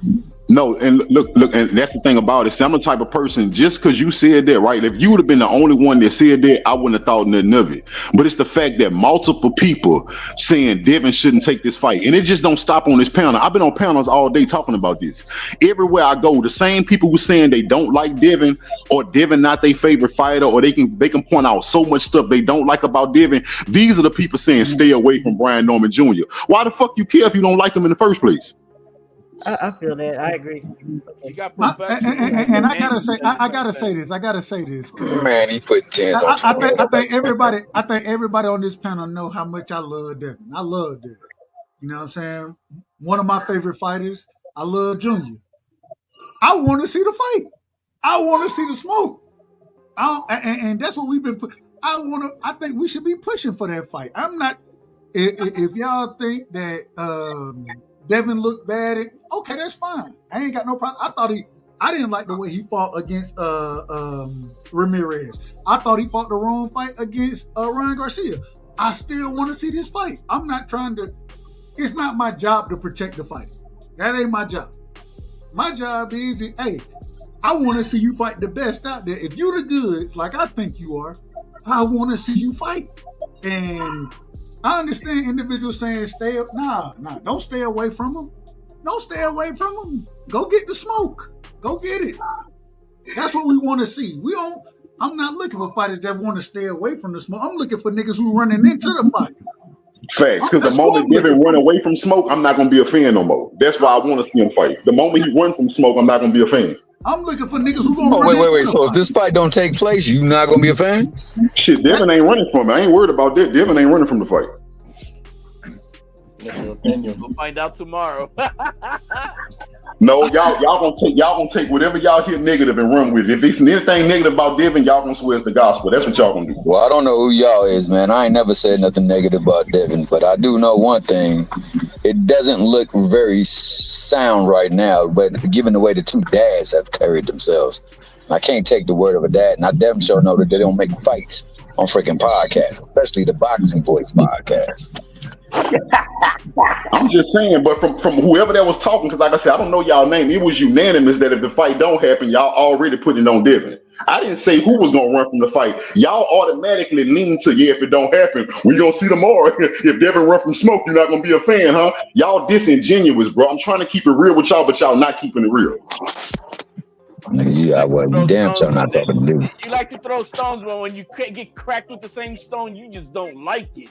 That's what stone, bro. All I said was, if Devin run from smoke, I'm not gonna be a fan. Y'all brought up that Devin gonna run away from the fight tomorrow. I don't know why this fight gonna fall apart if it fall apart. All I said is, if Devin run from smoke, I'm not gonna be his fan. That's why I pushed him towards the smoke. That's all I said. I was saying we'll find out tomorrow. Hold on. Okay, HLD, when you said we're gonna find out tomorrow, what are we? And this is a genuine. what are we looking for tomorrow? That's gonna. I'm going by what Senior told us when we were on the panel. I was on the panel earlier. With Mill City. With Mill City, I was on the panel with Mill City. And we were talking, and he's expecting whatever hiccup happened. He didn't want to get into details. That I can tell you, he didn't want to get into details, and you saw Ms. Shawa say the same. But he's hoping that maybe by tomorrow we'll have an answer as to whatever that hiccup was, and if we get the fight or not. Hold on, real quick. So, and because I'm gonna go watch. And shout out to Mill City. Y'all make sure y'all go sub. The brother that man get more interviews than anybody. Respect that man. He interview everybody. But who that is? Who that is? Mill City. And I don't know why they be running over there as much as he shit on black fighters. Every time I turn around, he got a prominent black fighter in his face, but he shit on black fighters every chance he got. But that's something y'all don't want to talk about. Move on. But my thing is this. Hold on. My thing is this. When that conversation, was there a clue given as far as what the breakdown was, or anything like? Was there a clue given, or is it just we just wait until tomorrow? I don't know. I'm just asking. He all he gave us the details that he's waiting till tomorrow. He wants to fight. They want to fight. It ain't on their side that they don't want to fight. So that's as much as he gave us. How many fights have actually materialized from this social media bullshit? Calling out shit like it doesn't work. Is it Cider? Bustin' Cider? Cash, call him Cash. Look at the history of the fights that the Haney's made. Like, how many of them were fights where they was calling dudes out first? It's and like they got the fight made. No, it's like Gary Russell Jr. Part 2 here. Wait. All right, real quick. King Judy, you got background. And so go ahead, Cash. We couldn't hear what you were saying. Go ahead. This is just me. This is when I think about it. I just be thinking about the history. Like, what have I seen people do before, and try to see if they got patterns. Like, I see these dudes. They calling whenever they calling people out and doing all this woofing. The fight never gets made. And we can pick and choose and say whose fault it was and all this shit. But the fact is, these fights don't get made. But when they doing their scouting and going to fight, seeing who they really want to fight, they ain't doing all this woofing. They get the fight made, then they get to talking about it. So I mean, come on, man. This fight ain't finna get made. I don't believe Bill really wants to throw Devin in there with that nigga right now.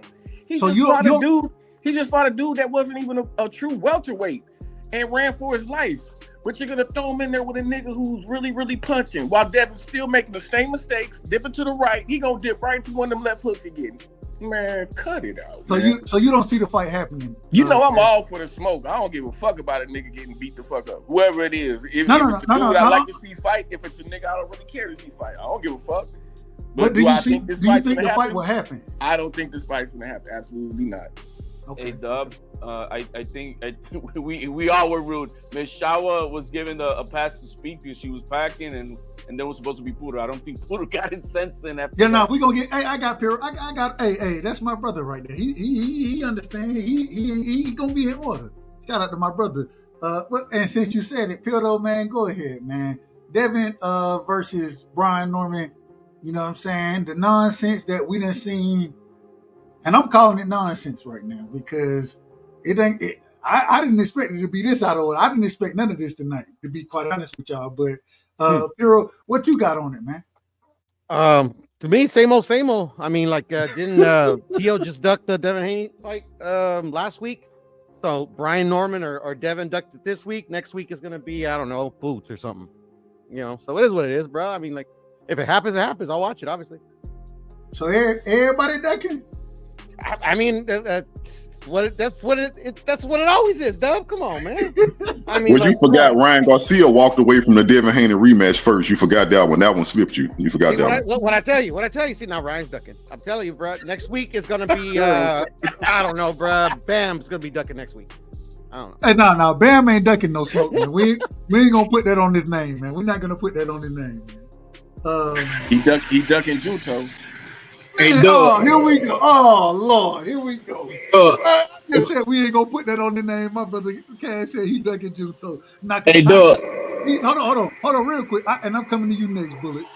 Hold on, Cash. You saying that? Hey Bam, man, he won't even say Junto's name. That's all I'm oh gonna say. Lord. You know what I mean? That's all I'm gonna say. Oh Lord. I think Bam beats, I believe, his shot of Junto, but it's all good. Man, he beat the. All right, Bullet, go ahead, man. Cash, you out of order for that one. Man, you out of Junto order. will beat the dog shit out of Bam, man. Man, you Junto's really good. You Junto's really crazy good, as though. hell. I ain't gonna lie. Hey, I'm about to But Junto is he's something different, man.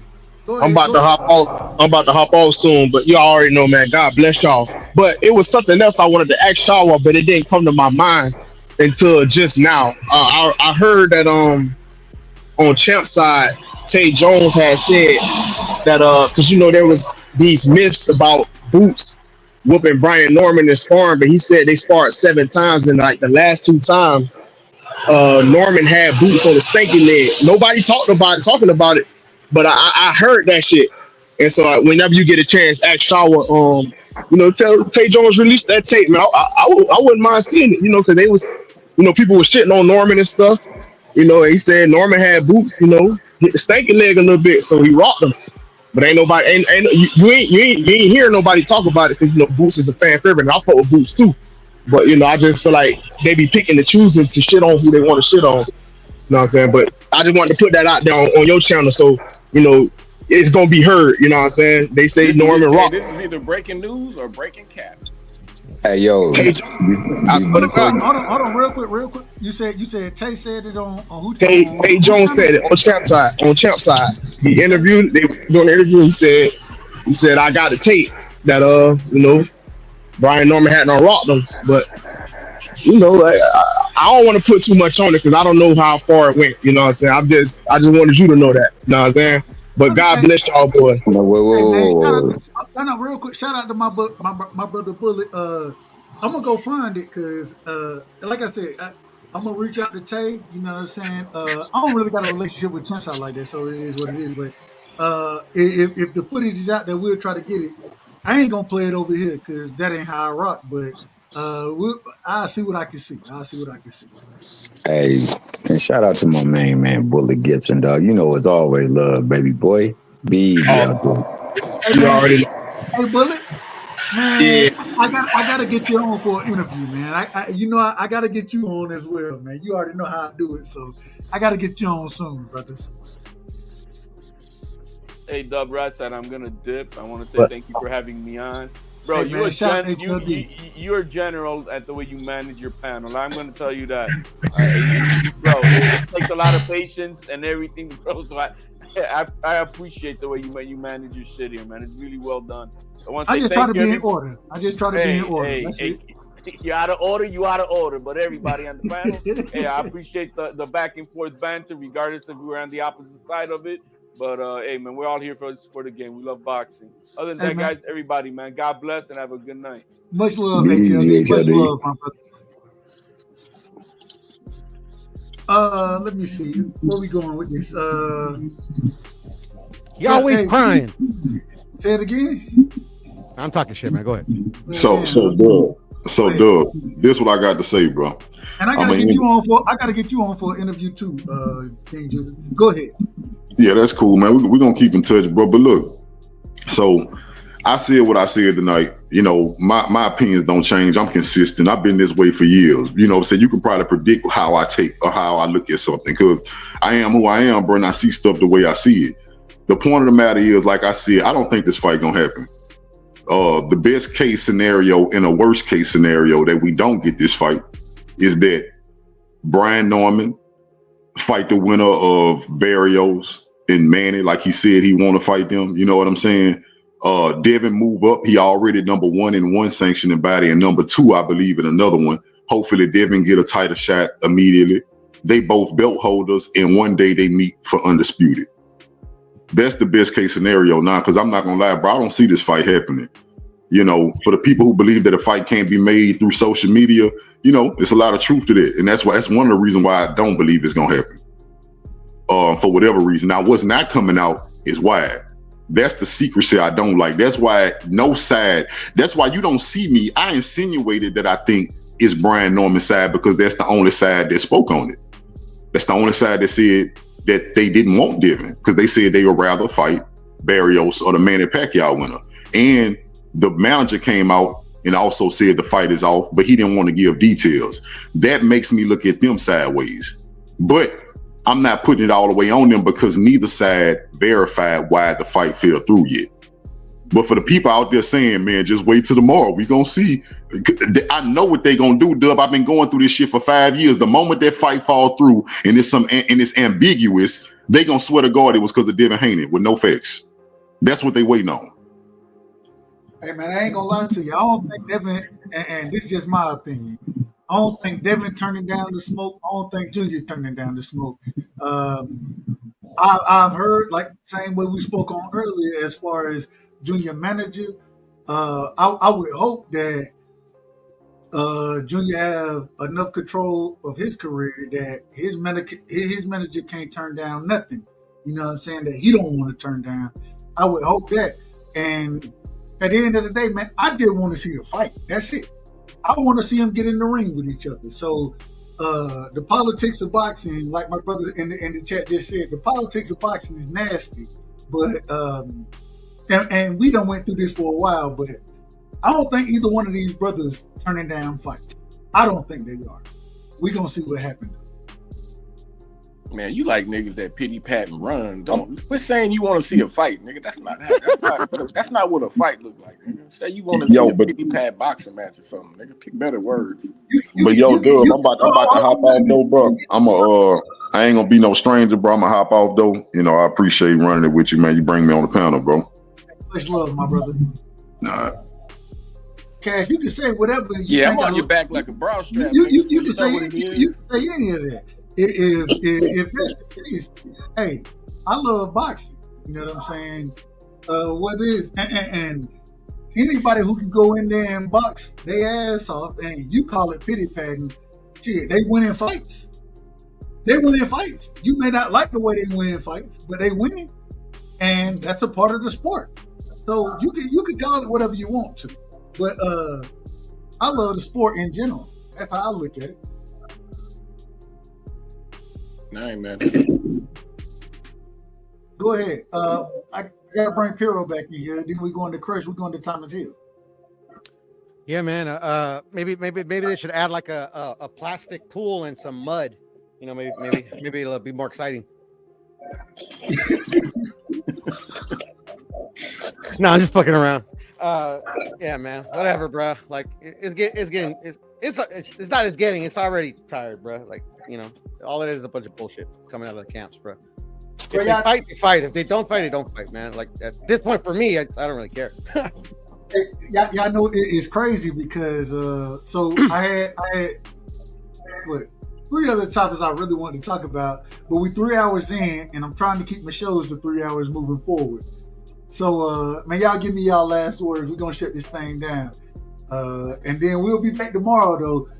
We will be here for Deontay Wilder. Real quick, man. What y'all? Anybody got anything on Deontay Wilder tomorrow, man? Does anybody want to see that fight? Hell no. I wish that fight wasn't happening, man. Man, as long as he's fighting, I'm watching. I wish that fight wasn't happening. Better than Jake Paul's ass, bro. I'll tell you that. Say it again. Oh, Is it better than Jake Paul's ass, bro? I ain't watching that shit. Bro, Jake Paul fighting Chavez Jr., man. Yeah, that hasn't fought like at any type of level in like what 5 years. It just came That's out of what I'm rehab saying. like a year ago. Come on, man. Who cares? Who want to see that fight? I don't want to see that fight. Right. He could have put some money in my damn pocket. I would have. What the fuck? Jake Paul, you want to put money in people's pocket. Damn, bro. You know, give us one of STM brothers somebody some damn money. That fight is in. Oh, go ahead. My bad. And Kid Austin and Kevin Farmer. That's the fight that I really want to talk about. It's on that Jake Paul card, right? That's the only fight that I'm looking. Well, that and the Zerto fight. I'm a fan of Zerto. I'm a huge fan of Zerto, and so I'm looking forward to those 2 fights. Hey man, shout out to Jake Paul. I told y'all that nigga, he looking like a real good promoter, man. Shit, get niggas paid. Hey, hold on, real quick. My bad. I want to ask this because you said I was listening to Tevin Farmer versus Kid Austin, they little face off, right? And Tevin Farmer, first off, man, one of the reasons we had the title in the show Boxing Day because of Senior, Bill, and then Schofield Senior. You know what I'm saying? The entire time during that face off, or the little, not really I guess the face off. The entire time, some type of way, Senior was the one talking, and Kid Austin, like, he looked a little nervous, and I don't know what he looked like. I ain't gonna lie, it is what it is. My thing is this: I gotta ask, does anybody think? And I done been around listening to different individuals on this. I have more people saying right now that Tevin gonna put hands on Kid Austin. I done seen more people say that. What's y'all thoughts on that fight right there? I got a feeling Kid Austin gonna pull that off, man. I said this. I said that those the manila folders done been passed out, and if it go to the scorecards, I don't see Kid Austin. I don't see Tevin Farmer winning anything if it go to the scorecards. Now I don't know if it go past 8. I think Tevin might pull it off, but I think Kid Austin might get him for some reason. I don't know. Man, Kid Austin ain't a dog like Tevin is, man. TF a dog. He got some decent power and he got some good speed, man. And he's still slick. I don't like that fight for Kid Austin, bro. I think Tevin Farmer. I think he lose the fight. I think it goes the distance, but I think he lose the fight on the cards. I think we'll all get up here and say that Tevin Farmer won the fight. That's how I look at it. I mean, I got Tevin in that one, to be honest, but I mean, Tevin's getting up there. He looked excellent, against Cepeda, even though he lost. But and then in comparison, in between the level of competition, I mean, like literally my knee-jerk reaction is like, yeah, Tevin should, I don't say knock him out, but should literally, beat him quite easily. But even though like Tevin had a lot of success, the way I'm seeing it, like the way Cepeda was like able not to let it kind of like snowball on him was like his activity. Like he throws a lot of punches or whatever. So like that kept him to fight, won him the fight. What's his name? Kid Austin has that type of not as much as Cepeda, but he has that type of activity. He just doesn't. He's not as polished as Kid Austin. At the end of the day, like I think it's maybe like 80-20, but it's not impossible. I don't think 80-20 for who? For Tevin. I don't think TF stop him. And if TF don't stop him, I don't think he win the fight. I do.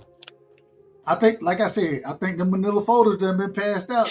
And man, I think I think Tevin Farmer will beat him in our eyes, but he'll lose on the scorecards. It could be a possibility, but also like what the thing about Tevin, like a little X factor that could mean nothing or could mean a lot, is that Tevin's always been in that position where like literally he's been brought in to like make a dude look good or like like expected not to like to be the guy that comes out on top. Like that's been his whole career.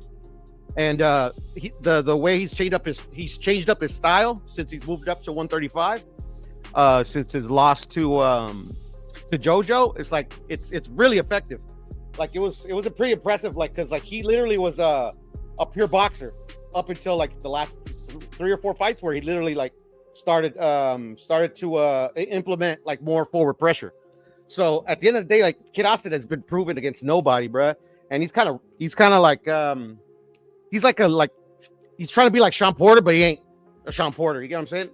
Yeah. Like it's not impossible. Like I said, Tevin's been in the game for a cool minute. But Kid Austin not a swarmer. Like he is, bro. He is. No, man. I wouldn't call him a swarmer. I'm sorry, Dub. You're right. I would call him a swarmer. It's just like he's very to me he just looks clumsy. Yeah, I agree with that. I agree. I think Tevin just got. I think he got too many skills for Kid. In my opinion, I agree. I just think the experience and the skill set. Yeah, I just think maybe it is a competitive fight, but I believe Tevin. Me personally, I think Tevin gonna win the fight. I just think he's gonna lose it on the scorecards. I don't think he stopped him. I don't think Tevin gonna stop Kid. Yeah, I wouldn't count on that either, to be honest. So- Like Tevin's never been a knockout artist, but he's been getting knockouts ever since he's got his Hey, he started sitting on his punches. He sit down on this shit now. You know what I'm saying? So I understand that, but what y'all got on that fight? I'm interested though. I'm definitely interested in that fight. It's one of the fights I'm looking forward to. And the fight's happening like literally up the street from my house, so I might go. You should. Thomas Hill, what you got on that fight? Mr. Chapman.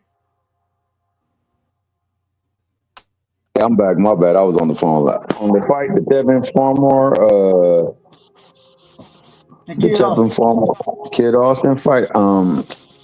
Very, very interesting fight from this standpoint. Kid is really unproven, and I think that this will be a strong test for him because Tevin Farmer is a very skilled fighter, a very skilled boxer, and the things that Tevin does well, he's seen in the fight with Cepeda what this dude is all about. Like, he's about pressure, jumping in, smothering his work, not having his balance and his footing correct, I should say. He also throws punches from without really setting them up. So Tevin would be at home given the talent disparity. But I will say this. He has a puncher's chance, and if he can hit Tevin Farmer with something solid, I think he can definitely alter the fight. I do expect it to go the distance. I do expect it to be a very very good fight. But I do think that Tevin will have done well in the fight, done probably more so better than Austin, but Austin will get the decision. A robbery. What you calling a robbery? I don't think that the fight with Cepeda was a robbery, but I do believe he won. I don't think the fight with the first one was a robbery. I did think Cepeda won the second fight though. Nah, I think he won both of them, man. I think Tevin won both of the fights, bro. I think that it just looked and sounded a lot worse than what it was, and we went back at the Casuals Corners and did that bad boy justice, and we saw the excellent work defensively that Tevin Farmer was able to do, and that's where he shines. My man's an offensive juggernaut, but in being that, he doesn't have great application of his offensive skill set. So a lot of times it's a miss. And activity should never be mistaken for achievement. Application should never be mistaken for ability. And effectiveness should never be mistaken for efficiency. And a lot of times with some of these peoples in some of these fights, we see that. And unfortunately, that is the case in a lot of fights that we see where we think one thing happened and it didn't. But if you slow it down and you see what really went down, you'll see the work that was actually being done was more so show and tell, so to speak. It didn't actually get to the point like it was supposed to, or like we thought. And that's what I believe happened in them Cepeda fights, especially the second one. He had the injury. It looked bad. The optics didn't look right. But in the process of doing that, he only really suffered 3 bad rounds in that fight. Everything else, he was doing fantastic work defensively, countering, hitting him with measured shots, keeping him off balance, walking him all types of way, getting him to fight his fight. And that's part of the scoring thing. If I'm getting you to fight my fight at my pace, if I'm dictating the turns, I'm supposed to be rewarded for that. Likewise, if I'm doing the cleaner, more effective punches, I should be rewarded for that. And if I'm doing defensively a great job on you and your best stuff, I should be rewarded for that. But he wasn't, unfortunately. And it looked and sounded like it was something more than what it was. And that's all I'm going to say about that. And I'm going to ask you this, Mr. Chapman. I'm going to ask you this, and then I got to get my brother D. Ray in here. I got to ask you this, Mr. Chapman.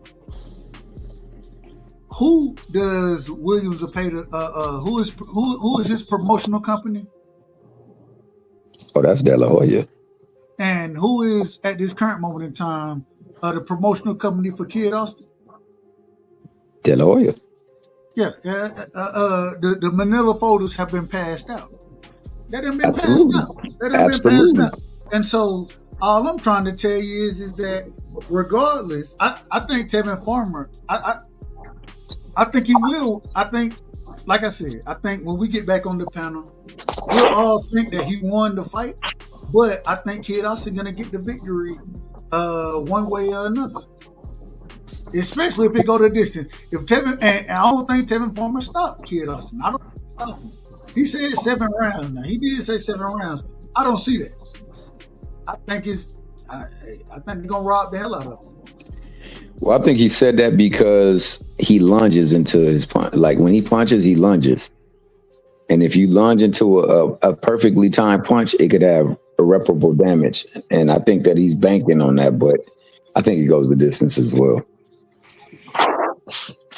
We got my brother in the building, man. Mickey freaking lie. Straight out of Omaha, Nebraska, man. Straight out of Omaha. You know what I'm saying? This the big homie right here. D-Ray, man, welcome to the show, man. You know what it is. How you feeling? I feel blessed, bro. What's happening with you? What's going on, fam?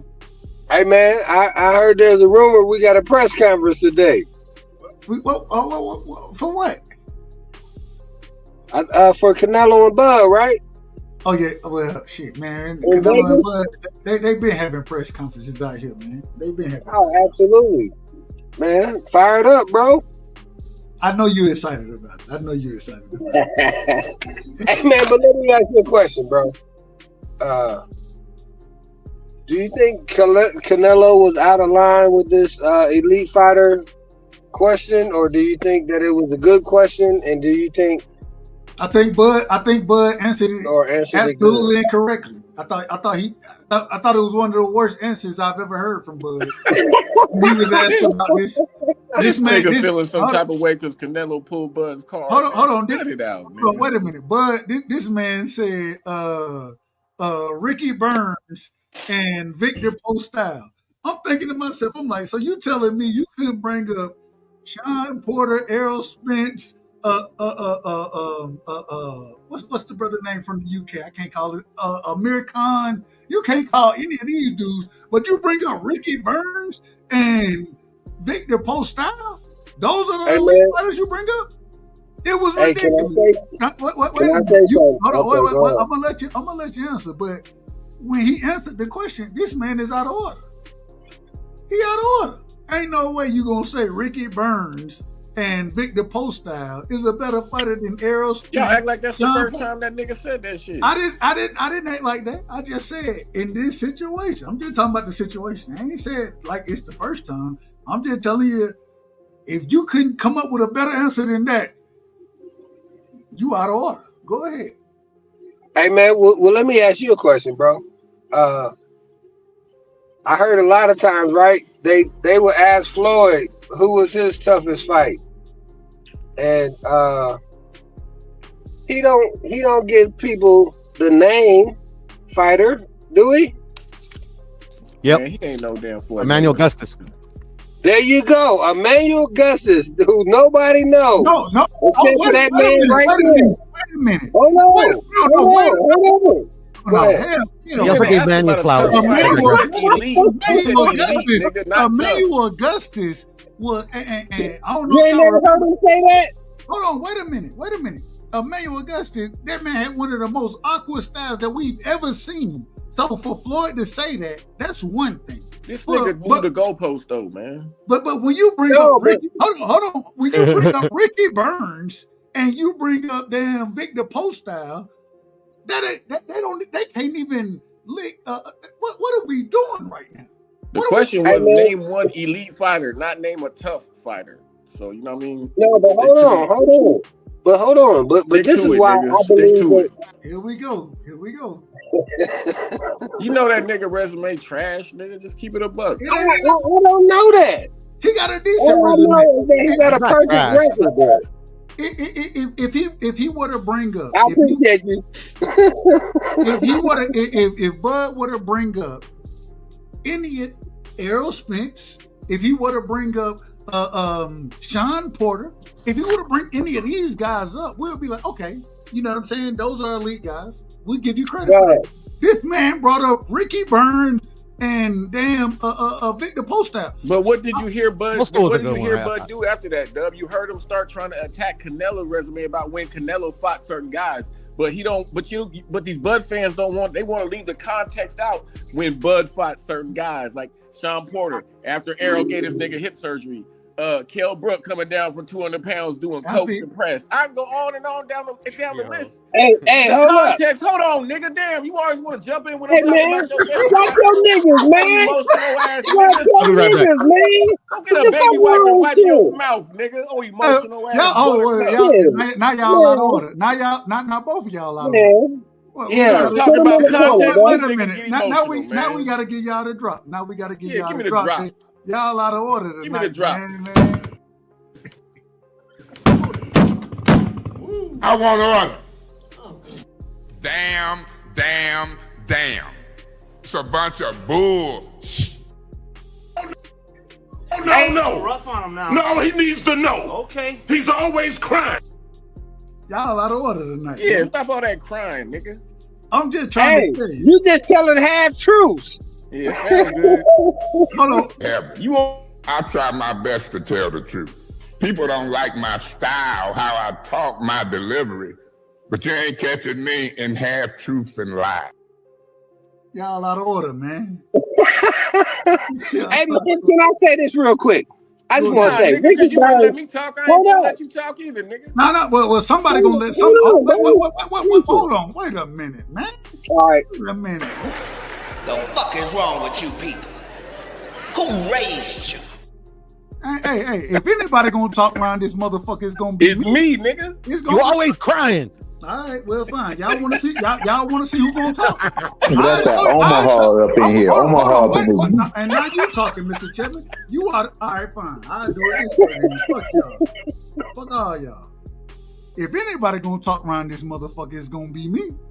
I'm telling you the truth. Now we gonna be back in order. Let's get back in order around here. Go ahead. We going to. I'm gonna let D-Ray. Nah, let me finish what I was saying. Then that old nigga and you talk, out of man. order again. You out of order again, man. Nah. Hey, bro, listen. I'm gonna let I D-Ray. just wanna say- You listen, nigga. Hold on. Well, fuck it. I got it. I'll do it this way then. Fuck it. We'll do it this way. Finish your point. I appreciate you, bro.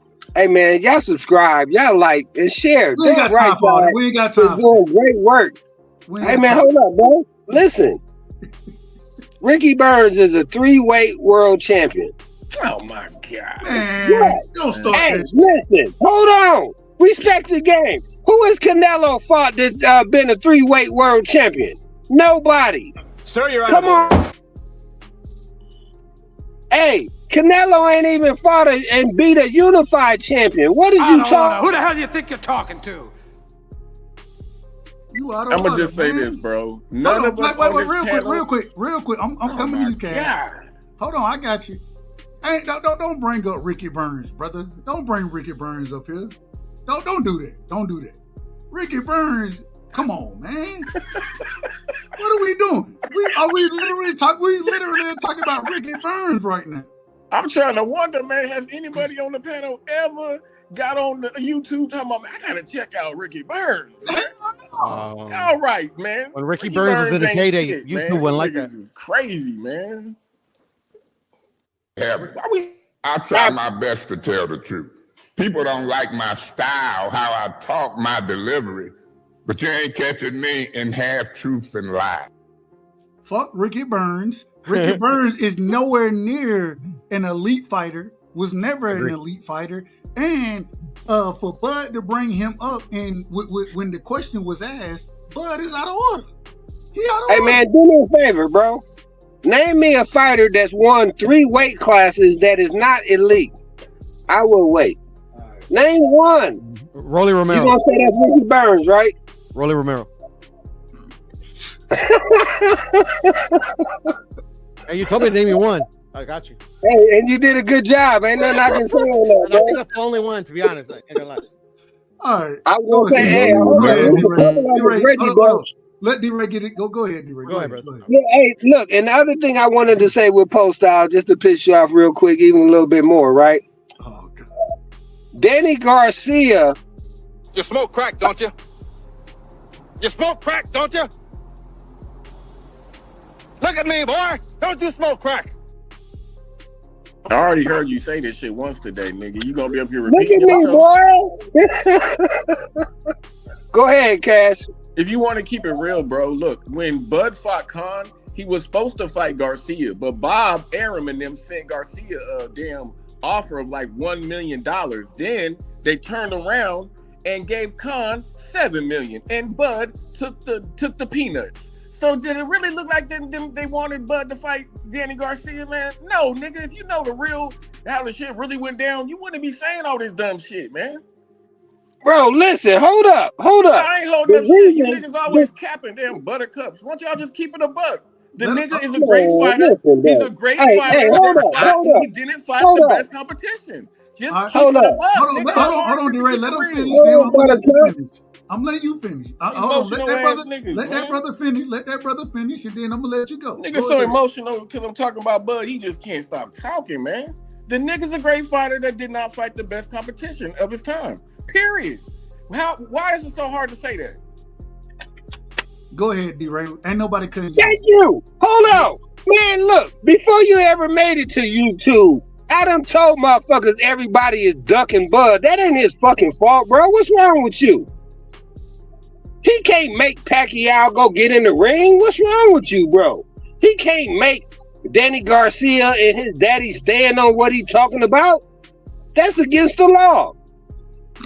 It had to be mutual agreement for combat. Right. Listen, American. Hold on, Cash. Let him finish, Cash. Yeah. Stop being premature. Listen, American got to fight because nobody in boxing wanted to fight Bud, bro.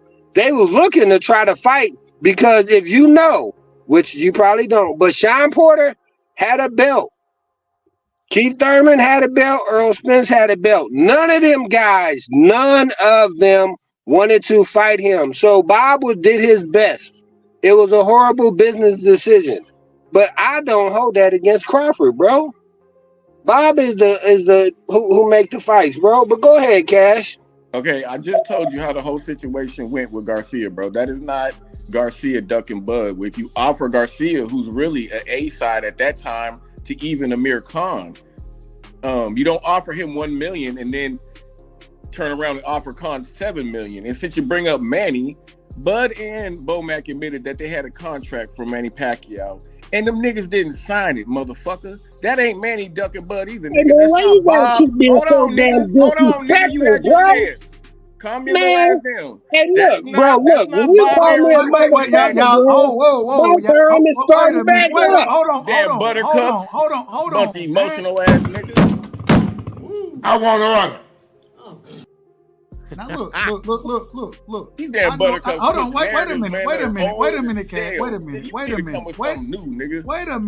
minute. I understand.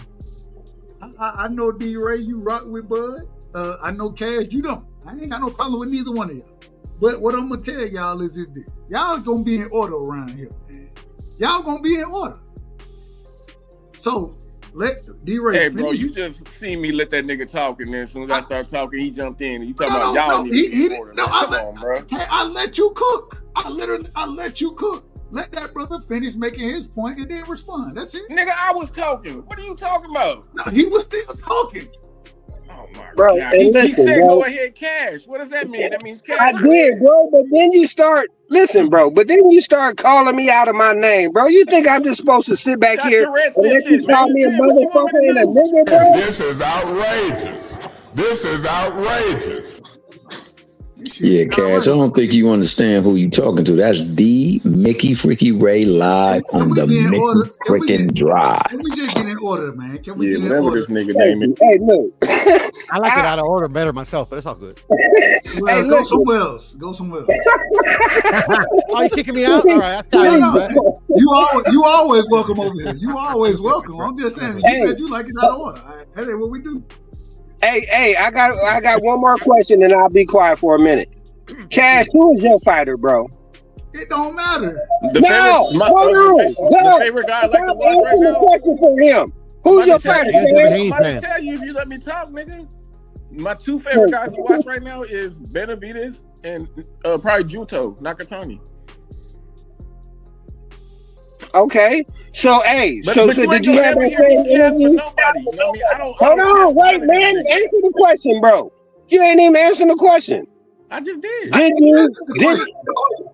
Did you keep that same energy when he lost the belt twice outside of the ring? Did you keep that same energy on him, bro? What they got to do with anything? It got everything to do with it. Oh wow! So the man. Hey, look! Didn't they just say? Hold on, bro. I'm about to Listen, I'm just trying to ask you a question, man. The fuck is wrong with you people? Who raised you? D-Ray, those are their belts. Like whatever Say what? happens to somebody.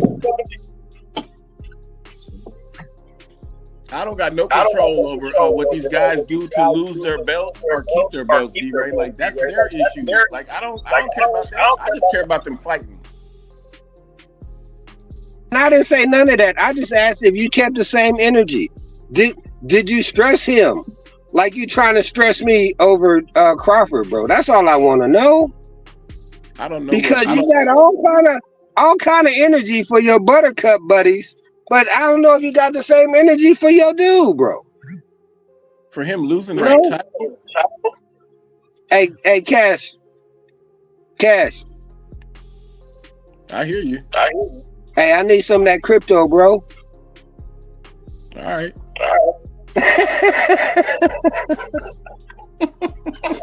Hey, I need something with a whole lot of upside. You know what I'm saying? Nah, you know I ain't got no smoke with you. Oh, I know, bro. Hey, it's all good, bro. And listen, like you saying, bro. If I can't handle it, then I need to be somewhere else doing something else, man. Bud gets stopped. Just know that. How many of them crypto coins you putting on that? How many you want to put on, nigga? Man, listen, bro. I don't know if you can afford the crypto coins I got though, nigga. Woo-wee. Hey, man, I might not be able to, but listen. I know somebody that knows somebody. Hey, I heard, bro, Omaha covering all bets. That's what I heard. Omaha for cry for a month straight after this fight. Hey, it might be longer than that. Hey, but now, I got a question though, because the chairman kind of agreed with Cash Crypto. Is that right, Mr. Chairman? But D-Ray came up here with smoke About for what? all. He came up here with smoke for all y'all.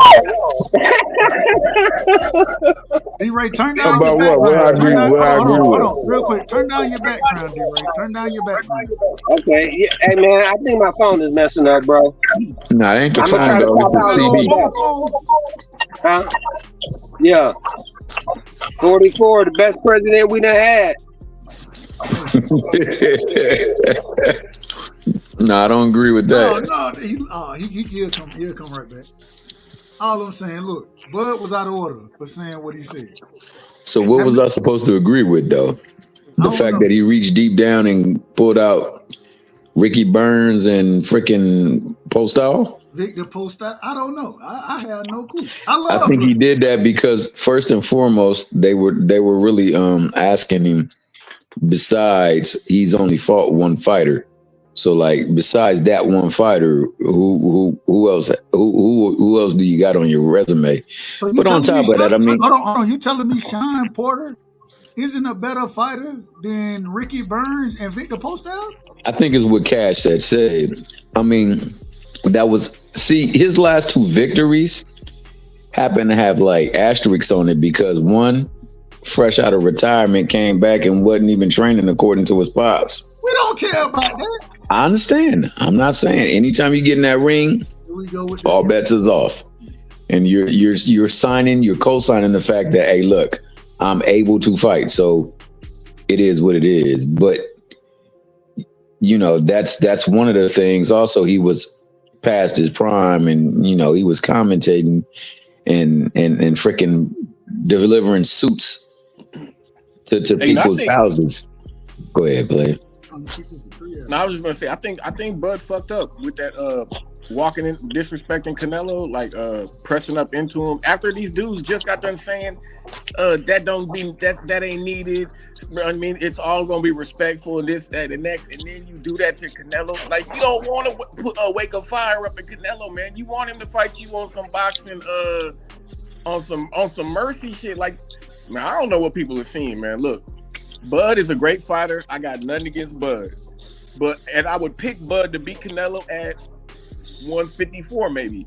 But at 168, man, Bud's never fought nobody that applies pressure like Canelo, who got a chin like Canelo, who got a mule kick for a punch like Canelo. Bud finna get stopped, y'all. Like, I mean, I don't know what these buttercups are thinking, talking about the Bud go knock him out. Man, that's the man, look. That's all up in this That's beast. where this all falls apart for me, Cash. It's like literally like these guys are like pretending something they ain't. Literally, they're criticizing. They're criticizing each other of what fans have been criticizing their whole entire careers.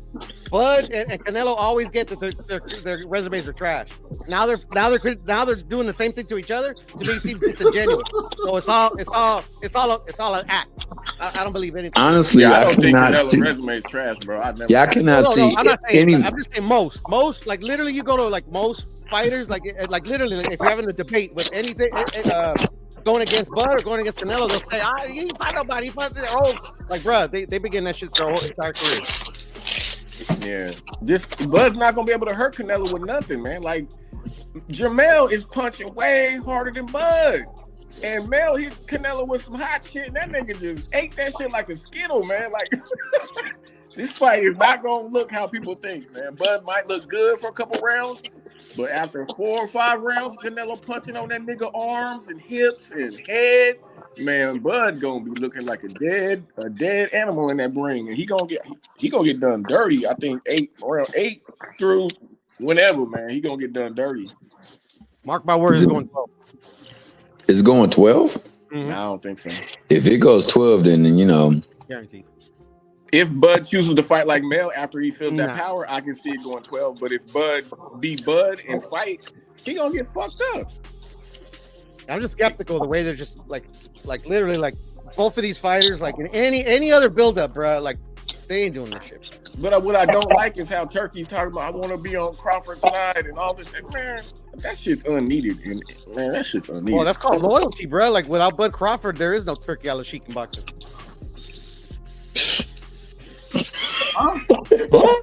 That's a guarantee, bro. Like that's literally how he got in. You think so?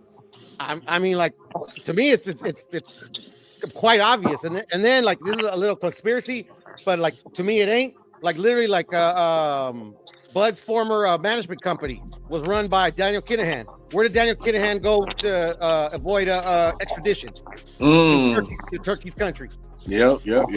Fair point. That's a fair point. Forgot about that. He's literally protected by his government. To me, it adds up. It's too. I mean, it shit don't happen by chance, bro. Like, come on. That's a fair point, man. I cannot say that's unfounded. I will say this, man. Bud is a fantastic boxer. He has a boxer's chance. If he can box and keep Canelo on the end of the jab, you know, it could be a long night for Canelo. A long night for Canelo. I seen a worse night for Canelo. I saw Mayweather thoroughly dominate the hell out of Canelo. And you know what he ended up getting? A That wasn't majority at decision. 168 though, bro. And that was It Floyd wasn't that Mayweather. one. It was Mayweather, no doubt about it, who was far more superior a boxer than Crawford. It was a young Canelo. I get it, but Canelo still on them cards commanded a majority decision for Mayweather. You know what I think? Every single round. But like literally, people get hung up on certain cards that go certain fighters' ways. Like at the end of the day, that card don't mean nothing. We all saw what happened. I seen Bivol thoroughly dominate Canelo. Yeah, I didn't see that. Bivol didn't see that? Bivol didn't even see that. He said that in his own words. I think Bud gonna get knocked the fuck out, y'all, and stop. I think it's gonna be by one of them punches that Kavaliauskas was landing on him a few times, like where the punch comes low, but he shoots it high, and Bud's going to guard low and just catch it to the head. Like any one of them punches is gonna do Bud ugly from Canelo. Like Bud swells easy from little dudes punch on him, like little dudes. He does. He swells. No, I see him swell. yeah. On him, man. Amir Like, Khan had him puffy a little bit. yeah, Kell Brook had him swole up. Yeah, Kell. Madrimov had him all swollen and black. You can see the black eye on Bud, man. Canelo punching harder than all them motherfuckers, man. Man, and Canelo gonna hit Bud. Like people be talking like Bud is this goddamn unicorn who don't get hit. Bud gets hit a lot by a lot less skilled people than Canelo. Like to think that Canelo's not gonna be punching on this nigga is. It's kind of crazy, man. It's just like you got these damn fanatic dreams that are going on in their head. Like, I don't see it. Yeah, Madrimov had him looking like he'd been in a fight. And I don't think Madrimov is good at all, to tell you the truth. But, hey, man, you know, to each their own. I will say this. If Rick, if he wins by split decision or majority decision, hey, more power to Bud, man, because I noticed that fight against Bivol, he looked like he lost about 9 rounds. They didn't have it that way. Yeah, they ain't put no money on that split decision, though. I know that. That fight against Floyd Mayweather, he lost every single round. The judge didn't see that way. Yeah, but just because one judge didn't see it that way doesn't mean that, like, literally what we saw didn't happen. That's why, like that's what I try to tell people. Like, literally, that card don't mean nothing. Like, look at the fight. Canelo got dominated. Canelo knows he got dominated. Like, I know, but it still was a close decision. Look at this. Yeah, but that's the thing, though. Like, according to that one judge, like literally, like human error happens. I heard someone say something about this earlier, and I've been thinking about this a lot. How Bud is really a big dude. Like he's really been weight bullying for a long time. Like I don't know why this nigga don't get no smoke for that shit. Because like the nigga been a grown man for a long time. It ain't like he just got grown and you know what I mean? Like, come on, man. He been a grown nigga for a long time, and he's just getting bigger and bigger and bigger and bigger. They call Canelo a big bully, bro, which makes no sense. But you know, it is what it is. Who we talking about? Like obviously, like literally, like that's a narrative that that's been out there. Like people that were to hate on him or whatever. Maybe they just don't know what they're looking at. But like, I don't know how you could be a weight bully when you're literally the smallest. Like he's always the smallest guy in every single fight he's been in. Who that? Nah, he hasn't been. Canelo. Nah. Oh. He's never been up. He's never. No, I'm saying Puro. What I'm saying is, dude. Puro. What I'm saying is he's been a grown man for a very long time, fighting at 135, 140, 147. When this nigga is like 180, 190 out the ring, damn near. Yeah, like he's been a grown weight, doesn't he? He's not like this nigga right? just got grown like recently and he put on a bunch of weight. The nigga been grown all this time. We've been watching him fight, you guys. Yeah, but he makes. Oh, you talking about Bud? He makes the weight. Yeah. Oh, okay, yeah. He never struggled with weight, like literally, like, but that's coming from me that I don't believe in weight bullies. Weight bullies is a fan-driven concept that don't mean shit. Yeah, weight bullying is the worst concept I've ever heard in boxing. It's oh my god. This is the worst concept I ever heard. Other side of the street. You didn't ask that. All I'm trying to tell you is ain't no way you can be a weight when, regardless, if you drain yourself, you take more from yourself, regardless of how big you are or whatever, how much you blow up, but you take more from yourself, draining yourself to make a weight class than you gain from being bigger. in my personal opinion. Yeah, So, training yourself to get to a weight you don't belong in is always a detriment. It's never an advantage. yeah, I don't think that's an advantage. No, it's not. Well, let's make sure the advantage go away and fight in your weight class. That's what we need to go back to the same weight, the same day weigh-in, so we can get rid of that. No, T-Hill, trust me. Nah, I hear you. But People still gonna drain themselves to do that. That would be to their detriment for real. And it'll be even worse. It'll be and one of the reasons they stopped it for a lot of reasons. Never mind. I don't even want to get into why they stopped it because No, we don't need to get into that. But what we need to get into is the fact that today is a glory, hallelujah day. I seen some dead arise from. Some people arise from the dead, came back because there's rumblings of a fight against a quote unquote so-called killer. And now they able to go back on panels and talk boxing again because they was down bad when them last two results didn't look the way that they was hoping they would look. So shout out to Devin calling out. Well, name the names. The names need to be named. My man Judah. He was back from the dead. My. Dead as a rhythm. That nigga used to be out there capping hard against things. Talking about how Devin was coming around to put everything in order. He was stepping to anything, and then there was the Ryan fight. And then after that, it was the Ramirez fight. And that nigga was never to be found. But glory, hallelujah. He just challenged the man who just put somebody into the upper room. And now he's back on that. He's the biggest, baddest thing going, man. He's stepping to any and every opposition there was, and we all know that shit ain't right. Man, Haney fans remind me of niggas that like to make scenes in front of police, so they don't gotta get. Hey, they don't really want no static, man. What? They Haney fans. No, not all Haney fans. Not Haney fans, but fanatics. No, not Haney fans, but fanatics. Maniacs. These dudes like people who just do a lot of yap. Yo, like, Doug. Hang on real quick. When I see, because the first thing I seen was Devin say, Norman is ass, and then he said something about fighting. He's like, well, he gonna price himself out. Like, that's a tell. If you don't know that, you just don't know how motherfuckers operate. When you see someone talking shit about someone and giving a fucking reason why a fight won't happen, and then you niggas don't know who it's gonna be on if the fight don't happen, man, that's some weird shit to me, man. Look, it's clearly on Devin don't want this motherfucking fight, man. I mean, shit. That's just some real shit, bro. If you don't see it, I don't know what's wrong with your eyeballs, nigga. It's that bias shit that you got. Listen to Bill Haney too much. I'm gonna just tell you the truth. Devin, I try my best to tell the truth.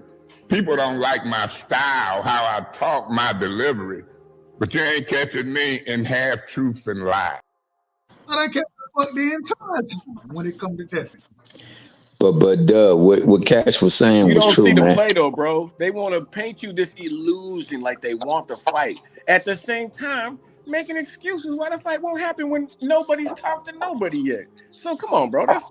That's a blatant red flag on the nigga don't really want that smoke, man. They just want to make it look like they do so they can make y'all happy. That's all that is.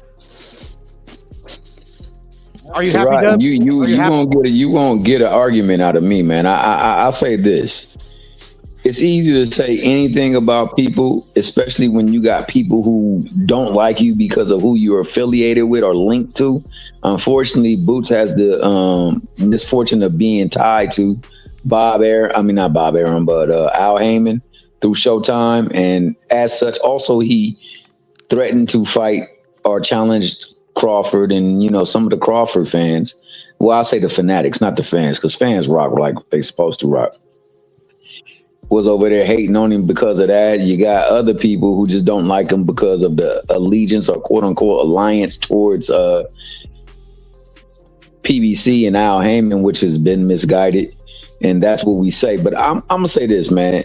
What Cash just said is atypical of most fanatics, man. And I mean, like I said, favorite fighter syndrome is live and well, and it's affecting 6 fan bases.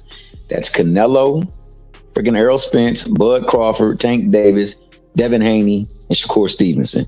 The niggas will cap their ass off of these people, and it's crazy how they do it. But with that being said, everything that he applied to Tank fans, and Tank himself really belong to a lot of the Devin fans who hate the hell out of Tank and be saying all kind of bad stuff about him. And then they shifted it to Shakur for a brief minute when he went over there and stepped in that ring. And that is fact. I don't know. Hey. Not you, my nigga, because I know you fan like you supposed to. Like my man Rick Timms fan like he's supposed to for Bud Crawford. He fan like he's supposed to for Tank Davis. It's some people, man, who cannot. They look. You seen the freaking Wire. Remember when them niggas was fighting over that stained glass window in that Catholic church? Them niggas be looking through stained glass window lenses on their eyes, dog, or their glasses, dog, because they can see rosy for their favorite fighter, and everything that they favorite fighter's opposition is, they will apply that ish to them left and right. And that stuff is crazy, dog. And like I said, it's to 6 different fan bases. These Haney fans be looking bad out here. The great thing is I don't never look bad because I just tell you really do though sometimes, bro. Yeah, you do. My brother. Here's what it is, man. Y'all tell me, y'all. I can give you a time. When y'all catch me, when y'all in line, I can give you a time right now. I can give you a time right now. Like when Devin was supposedly wanting to fight Tank, when he was free finally, and Tank was free, and he chose to fight Regis instead of going to deal with Tank's team who reached out to him. Talk about no, we going in a different direction. You niggas will look at that shit and still have the nerve to say Tank duck Devin. Like, it's just some silly shit. Y'all be looking bad, man. That's what I said. Yeah, you said it for sure. What I said, once again, even in that situation. Well, first off, I don't know if any, and that's why I always say, what happened behind the scene, I really don't know what's true or not, me personally. But I've always maintained the same position, the same position I maintain now. They're gonna negotiate how they're gonna negotiate. I want to see the fight. I don't know exactly, and the same way I'm saying now. People are saying that Junior team turning the fight down. You saying Bill turning the fight down. I don't know who turning anything down. You kind of getting off subject, but go ahead. Oh, no. I mean, I don't know what happened behind the scenes. I've always maintained that. Bro, but listen, what you do know is what has been said. So you got Bill Haney who told you, when you asked him a question, he told you it's about the money, not the belts, nigga. So you guys running around talking about, oh, he's going to get another belt, fighting Regis. Hold on, nigga, hold on. He's going to get another belt fighting Regis. But when it's really about the money, why are you not fighting your biggest money fight possible, nigga? Any way you look at it, it's bad for y'all. That's what I'm saying. You guys look crazy out here. I don't know how y'all don't see it. Amazing. And your silence is golden, nigga. No, it's amazing what you say, but all right, if that's what is that, you feel how you feel. You know what I'm saying? I try my best. I say it again to you, like I always say. I try my best to tell the truth. People don't like my style, how I talk, my delivery, but you ain't catching me in half truth and lies. You ain't catching me in half truths and lies. Every time the more Bill talk, the more y'all look crazy, man. All right, you got it. I can't even argue. You got it. Yeah, I got it. I'm gonna roll out, y'all. Hold on. The same nigga that you always tell me, man, you shouldn't have won it, or you asked that nigga that. All right, you got it. Shout out to my brother Cash. Hey, yeah, shout out to Alaska, man. Hey, real quick, Sunday. I'm looking into. I ain't had a nigga been. You know, my son, he been with his mom, so a nigga been having a little free time. But Sunday we'll be back conspiracy wise, and we'll talk about some of the things you done sent me because I got to get back on my conspiracy talk as well. So we'll chop it up. All right, Dub, Puro, Thomas, man, y'all be good. All right, hey, shout out to my brother from Alaska, man. All right, then, Cash bust out before I could say anything, man. But shout out to my good brother Cash, man. The cryptologist. Man, I'm up in. I gotta tell y'all real quick. Y'all know this was supposed to be a 2 hour 30 minutes. At Dog, the it never is with you though. Yeah, it never works that way. I don't know what. Well, because I be talking to y'all motherfuckers. So. Nah, because you the host you the host with the most, my man. Yeah, it is what it is. Hey man, give me your last words. Real quick, Piro, give me your last words. My last words. Thank you for having me, Dub, like always. And yeah, man, y'all gotta stop listening to Bill Haney or any of these guys that go on these channels that or cut me in and I'll start talking that same shit. But hey, real quick, tomorrow, I gotta ask, you watching the Wilder fight? Of course. I'm supposed to be live with Marky. I gotta see what time everything play out, but we're gonna try to call that fight too, man. Shout out to Wilder. I want to talk about that. I don't like that Wilder fighting anymore, me personally, but hey, go do your thing, brother. Go do your thing. But there's a new wrinkle though, Dub. He got rid of Malik Scott, so maybe we see a better Deontay Wilder. Maybe we don't. Who knows? Man, but, Deontay Wilder is 47 years old, man. I ain't all right. Well, he's a heavyweight though with power, bro. You never know, bro. I was gonna say I think he still win the fight. I think he wins. Oh yeah, I mean the man fight. He fighting the crew. He made a big switch, bro. Like I didn't think he was ever gonna get rid of Malik. Yeah, well, we'll see what happens, but we're gonna try to. I'm gonna try to call that fight tomorrow. So shout out to my brother Piro, man. Much love and respect.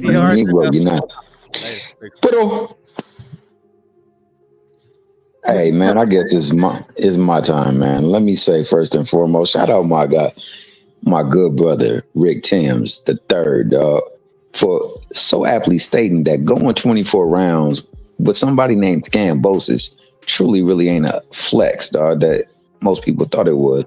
Especially when ever since them 24 rounds, my man ain't won a fight, even though he was gifted one for early Christmas present against Maxie Hughes, who washed him 10-2, 11-1. Shout out to him being before those fights, being a split decision king, man, with a 36-and-a-half-year-old Mickey Baker. This is outrageous. This is outrageous. Coming off a 4.5-year layoff, you know what I'm saying? But still going in there into his foreign territory and handling the business. Should have walked away with that decision. And then it was my man Malik Hawkins, man, who likewise gave him the beats, but still came up short, man. They was moving that young brother, and shout out to him for quote unquote taking advantage of somebody whose wife stepped out on a night of passion with a brother and never been the same, dog. And he ain't really never been the same, and that's why he's out there asking monkeys to chase bananas, and he's out here calling out all the greats and pump faking, taking Steve Claggett's. Shout out to my man Tony, that was for you. And shout out to my main man Judah, King Judah, who once my man Devin had hints of fighting the great Brian Norman Jr., who's been on a spike of epic proportions, terrifying and boogeyman that he is. Got my man boots, quote unquote, shaking in boots, putting his boots on and running from a storm and all that good stuff. Who, because he called him out, is come up out of the dead like the phoenix, dog. He rolls up out of the ashes and he's full-fledged on panos again, man. Shout out to King Judah, man. I see you, King, man. Hey, good to have you back amongst the living, man, because it was a dry world when my man Devin didn't do so well against Ryan and didn't look so good against Ramirez, but got both decisions, man. Shout out to Dev, because that man's still looking for the smoke. He's a smoke detector and he's a firefighter. He goes right where there's smoke, because where there's smoke, there's fire. And he's all about giving you the fighter. Shout out to my main man, Bill, a.k.a. Frill Bill, a.k.a. Sir Capelli. He's at Capelli Records, man, always doing what he do to bring sting to his name, buzz to his name, bring a little bit of wave for you to fly on or flow on or roll your boat to. So shout out to that guy, and shout out to Brian Norman Sr., who was in the same vein, man. There's always one innovator, never go with the imitators, and unfortunately he's an imitator of said Bill Haney. You know what I'm saying? He's the originator. We got another capologist out there by the name of Floyd Schofield Sr. Them seniors, boy, you got to watch out for them. But it's all good. It's WWE in the form of boxing, and we love this. Shout out to my main man, Dub Rightside, for giving us a side where we can rock. Where if we get out of order, he gonna say, damn, damn, damn. He out of order. Likewise, he say, you know what? He don't know who raised you, Mickey Frickies. What's wrong? I try my best to. No. Rough on him now. No, he needs to know. Okay. He's always crying. And okay, so sometimes we need to know. And we love that about Dub. And Dub will govern this stuff respectfully. Because he is Mr. Respectfully. Shout out to my main man, D. Mickey Fricky Ray, live on the Mickey Frickin' Drive. Up in this Mickey Fricky right now, man. For representing Overhaul to the fullest and representing his boy, dog, because that's all they do is step on fools left and right. And sometimes they may go up a couple of notches just so they can get that money shot so they can go out on a bang.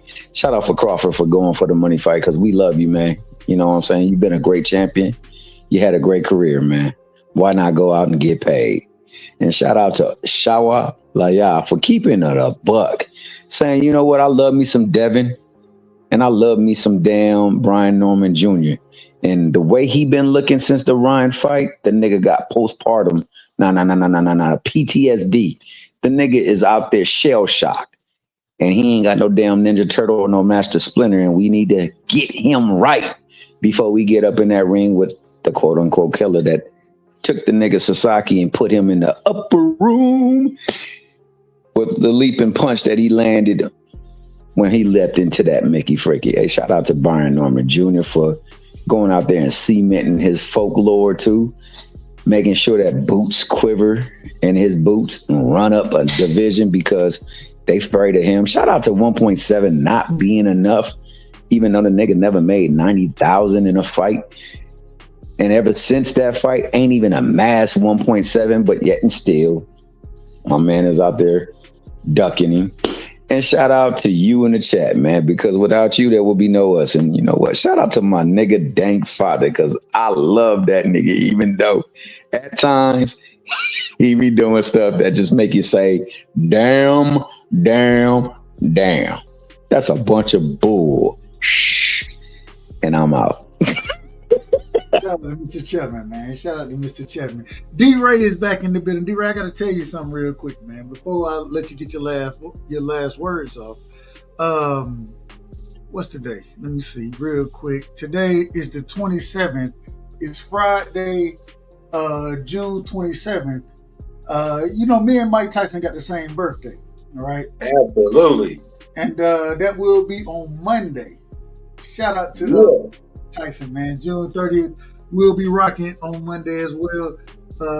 We'll have a birthday live, man. We'll have a birthday live. So, D-Ray, man, take your time, man. Do what you want to do. Well, thank you, bro. I appreciate it. First, I want to tell everybody, hey, man, we all appreciate you, Dub, though, for real, bro, because you do have a platform where we all can express our opinions. And sometimes, you know, we do get a little bit overly passionate and, you know. Out of order. Yeah. And we out of order, bro. But it shows that we care, bro. You know what I'm saying? And that's the thing is I'd rather have somebody care than not care, you know? So I think as long as we can get on here and discuss the politics of boxing and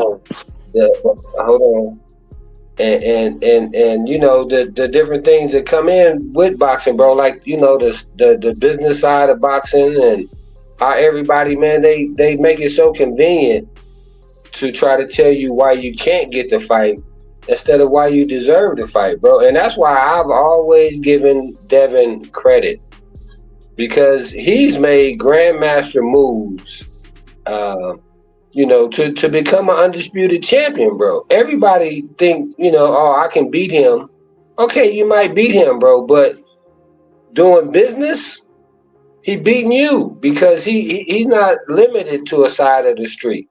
You know, I believe I heard the Cat Man Bill say he done worked with 5 or 7 different promoters or something like that. So, you know, He had flexibility, and that's how it should be, bro. Because like, man, just think, bro. If we done all this talking for Tank and Shakur or Devin and whoever, and they never fight, bro. You don't want to be, 20 years after you done retire and they still saying, well, hey, man, how much more better would your legacy would have been if you fought Devin? And now the other thing I want to say is this, because I know that earlier they were talking about Danny Garcia getting lowball, right? My thing is this, bro. If you are not a champion and you get the chance to fight for the championship, that ought to be more important to you, in my opinion, right? Just like I said with Boots, when I thought that he had a chance to make a fight with Bud and he hadn't made over $1 million, right? I said, hey, bro, take $1 million, $2 million, give Bud the rest of the money, bro. I'm sure he'll fight you. And that's for undisputed, right? Just like when Shakur wanted to fight Devin and Devin told him 25%. I said, Shakur, if you want to be undisputed, take the money, bro. People want to say, oh, he's getting lowball. Okay, but then what happens when Devin drops the belts and now they're everywhere?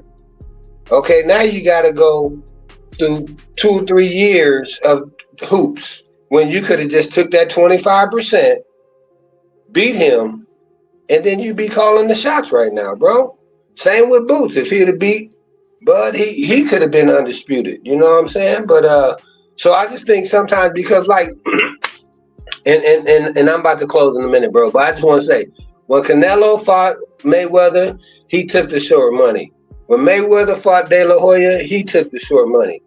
And I guess when Bud fight Canelo, he's taking the short money. You know what I mean? So you have to, if you want to get established and you want to get that guy in the ring, bro, you have to make it, an offer that they can't refuse. And if they give you an opportunity to send you a contract and you don't take it for whatever reason, I just think, bro, that because that's the thing with boxing, bro, is, we only get 24 hours in a day. You know what I'm saying? Like, Dub about to have a birthday.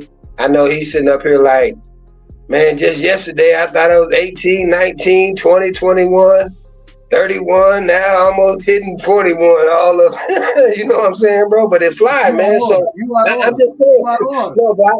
No, but I'm saying, though, but when they have an opportunity to strike, you have to strike while the iron's hot, bro. And that's why I gave Devin credit for that, because everybody else in his weight class, I believe, would have been like, no, I'm not going to Australia twice. I'm not giving you big money twice, especially after I beat you. But he knew that that's what he had to do in order to accomplish his goal. And he was not going to allow the business of boxing to stop him. With that, bro, I'm going to go ahead and rest my case, man. Hey, man, shout out to my brother D-Ray, man. Man, shout out to our brother D-Ray. Hey, Mr. Chairman, you already gave your last words. Oh no, I had an addendum to it, man, because I forgot certain things. Keep that Mickey freaky. You know what I'm saying? Addendums out here. Okay. Yeah, addendums, and I know you know what that means, dog. You like that cool stuff. I know exactly what it means. But I'm just telling you, on YouTube boxing, we don't have addendums. Nah, we gonna kick your ass. Nah, go ahead, Mr. Chairman. We're gonna allow you. Before I get kicked off, let me go back and say this, man. Hey, happy prelated, I know that ain't even a damn word, but happy prelated birthday to my main man, Dub, Rightside. AK, if you're not rocking on the right side, you damn sure on the wrong side. Hey, and shout out to the STN Lightning Bolt, the Sports Talk Network, where it's not just sports, it's a whole lot of talk too, dog. And whatever we can talk, we can talk about it. Hey, and it's a network full of folks that will let you have your say, man. You can have it your way like Burger King, dog. But just believe if you get out of order, you're going to hear a damn. And on top of that, man, you know, you got some wonderful people like Doug Rightside, aka Mr. Respectfully, who will govern you accordingly, man. And shout out to you in the chat again, man, because without you, there's no us. Without you, the panel just don't rock right. And without you, sometimes there ain't no capping up in the streets, dog. We got to have some cap up in the streets. Ask my main man, Bill. Ask my main man, Brian, and ask my main man Floyd. They be doing a little bit of capping every now and again, but it gets the people going, gets them excited. So we down with the excitement. And shout out to my main man D Ray, aka D Mickey Fricky Ray, Mickey Fricky Live on the Mickey Fricky Drive. You know what I'm saying? Hey man, salute to y'all, man. Salute to y'all, and like I said, we will be live tomorrow. Y'all make sure y'all check out the descriptions. Go sub to everybody in the description, man, because we have everybody who has a channel. We got them in the description right now. Shout out to Marky Dan. You know what I'm saying? He put me onto that. And man, I appreciate y'all. And like I said, we will be live tomorrow. Me and Marky will be doing our political show. I'm gonna try to figure a way out that we can do the political show and we can call it a Wilder fight, because whether you know it or not, even though I don't think Wilder should be fighting no more, I still love that brother, and I definitely want to. Hey, I'm gonna show up and show out for that fight as well. So salute Hey, to y'all. you guys tune into the fight card because my man Dub actually do a damn good job. I would dare to say he was the best, but there's somebody by the name of KQKC, and I won't disrespect that man. And get what? I always got to give the OG credit, man. Shout out to the OG KQKC, because if it wasn't for him, it wouldn't be no me. That was the first brother that I ever found in the YouTube boxing community. And man, I got a lot of love and respect for KQ. So, but like I said, we will be live tomorrow. We'll be talking politics early, and then I'm gonna try my best to get Marky off, because when me and Marky started talking politics and folks jump on the panel, next thing you know, like tonight, I said I'm going 2 hours and 30 minutes. We have 4 hours right now. It never works how I think it's gonna work. It never does. Hey, but that's why all the ladies love you though, player. So you got to keep it up, dog. I don't want to listen. I need some sleep. I'm trying to go to bed. I'm trying to go to bed. I don't know what y'all talking about. So, but man, shout out to Mr. Chairman. That's my big homie. You know what I'm saying? The same way D-Ray is my big homie, and man, I got a lot of love for y'all. And D-Ray will tell you, and Mr. Chairman will tell you. Sometimes when I'm going through it, those are the individuals that I reach out to. You know what I'm saying? So I got a lot of love for both of y'all. Y'all know what it is, and I appreciate y'all. I really do. Regardless of how much shit I talk. So appreciate y'all, man. Oh man, that's reciprocity and mutuality, dog. Hey, and on that note, man, I'm definitely out this time. I did D-Ray, my guy. Hey, Thomas. Oh, he left. Oh, damn. All right. hey, y'all got well, never mind. I ain't gonna say all that, but hey, you can reach out accordingly. You know what it is. Yeah, for sure, bro. Hey man, yeah, I was just gonna say something on that note too, but real quick, bro. I did just want to say that KQ will be out of town on Friday today, so he won't call the fight. So you know, you are our option. You know what I'm saying? I'm the only option. Yeah, but now this is the thing I want to say though, bro, is that and when I was a youth, you know, there was the shadow of Muhammad Ali, you know, and you know, he did so many things out of the ring, bro, on a championship level, and I'm talking about just as far as letting our people know that black is beautiful, you know what I'm saying, and that we can have pride and you know, try to do the right thing, bro. And I just want to say, to me, I seen a lot of that in Wilder, you know what I'm saying, as far as trying to be a leader, you know, and represent the right way, because no matter what you can say about that dude,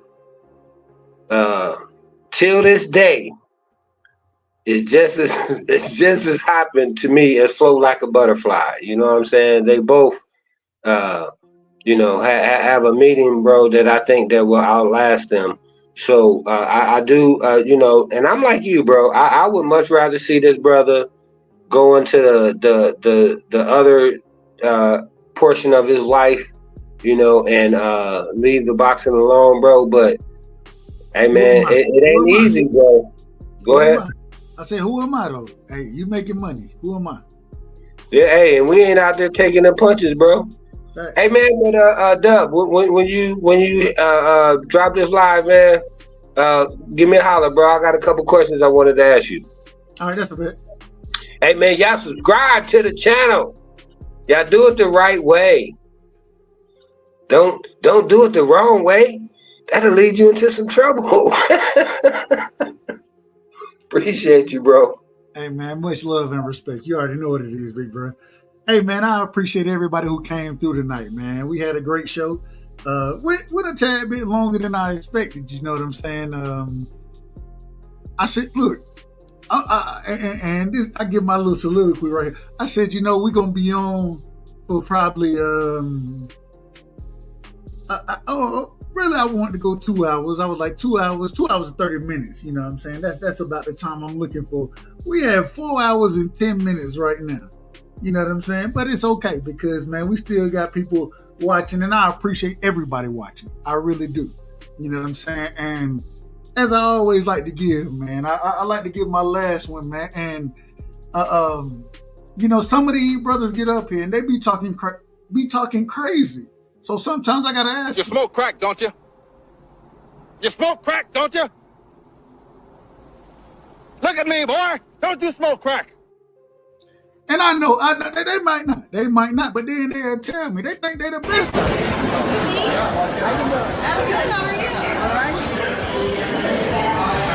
Hey, there he is. What's up, you dirty bastard? Who is this? It's me, you dirty asshole. That's how they like to talk to you. And you be like, hold on, man, y'all out of order, man. Y'all out of... Then you ask them about boxing. They tell you they done boxed before. And when they tell you they done boxed, guess what they tell you? Well, let me ask you this. Who was the best boxer ever, in your opinion? I know you're a boxing expert. Me. You? You're the best boxer ever? Mm-hmm. Well, who'd win in a fight, you or Mayweather? Me. Okay. You're better than Mayweather. Okay. Yeah. You or Mike Tyson? Mike Tyson is a He's scared of me. Seriously. And that's when I know. I be like, y'all don't know shit about boxing. Clearly, y'all don't know shit about boxing. Then they might see Floyd Mayweather out there. When Floyd see him, go with Floyd say. Oh, I know that guy. Was it Beetlejuice? Beetlejuice. How do you know Beetlejuice?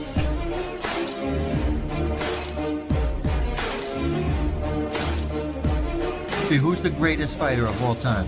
Me. You could beat Mayweather? Hell yeah, I beat his ass before. And that when you know, you be like, all right, we got to question what's going on. But then you got some individual who come on and they be killers up here.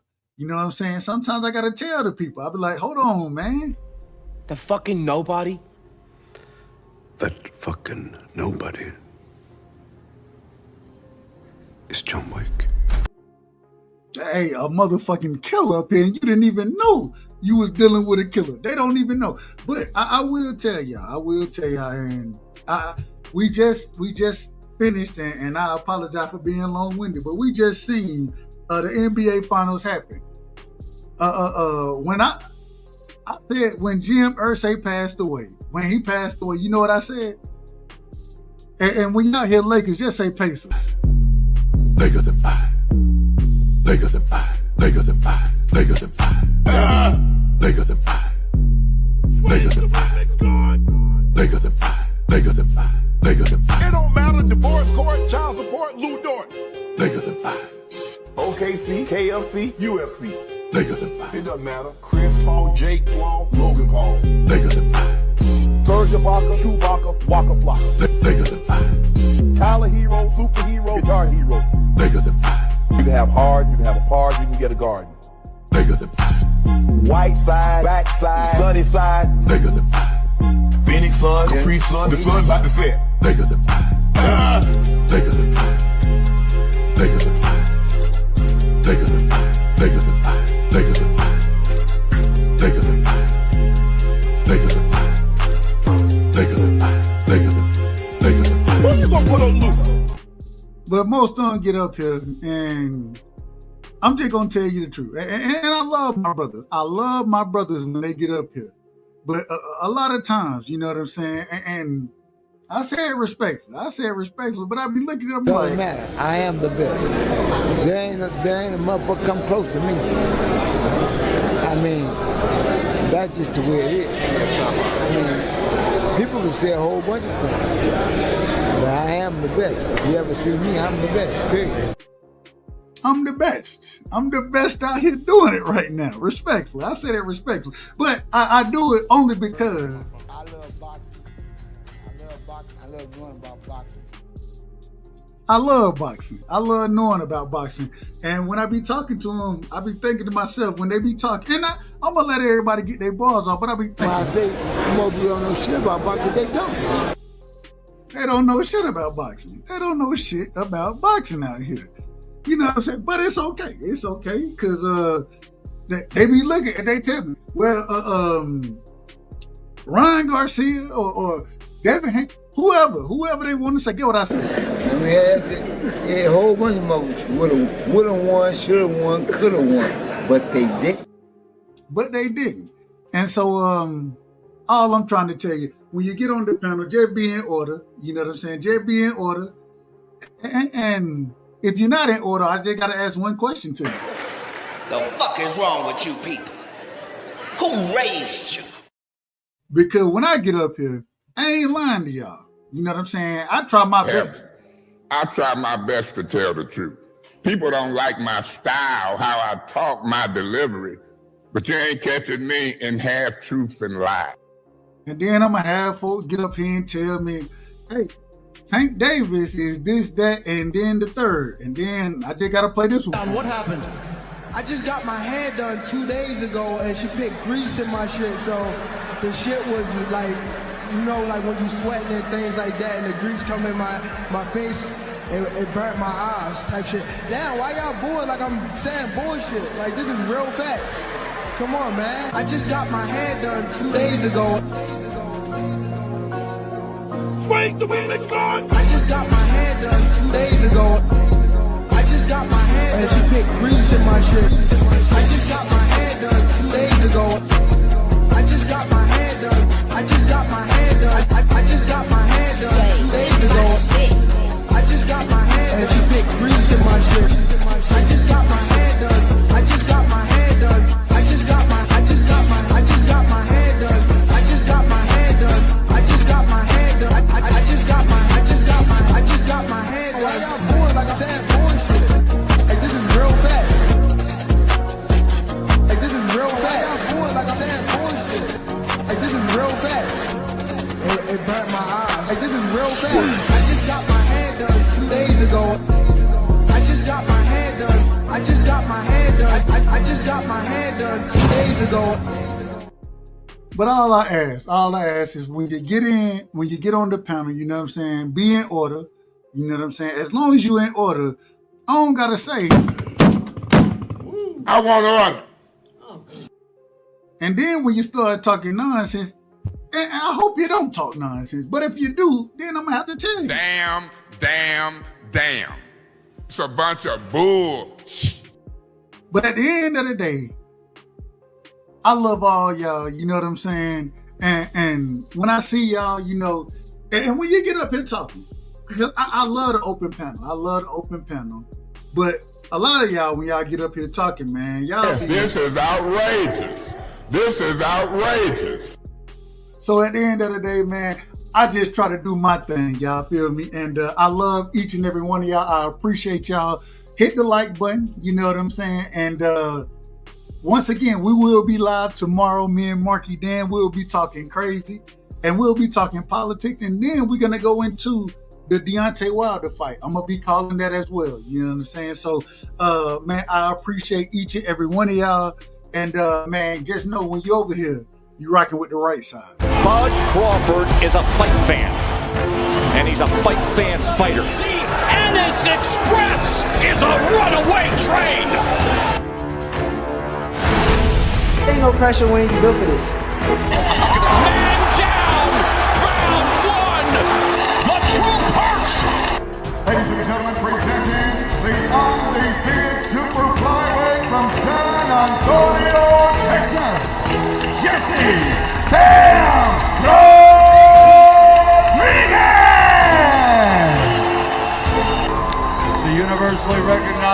undisputed lightweight champion of the world, Devin the Dream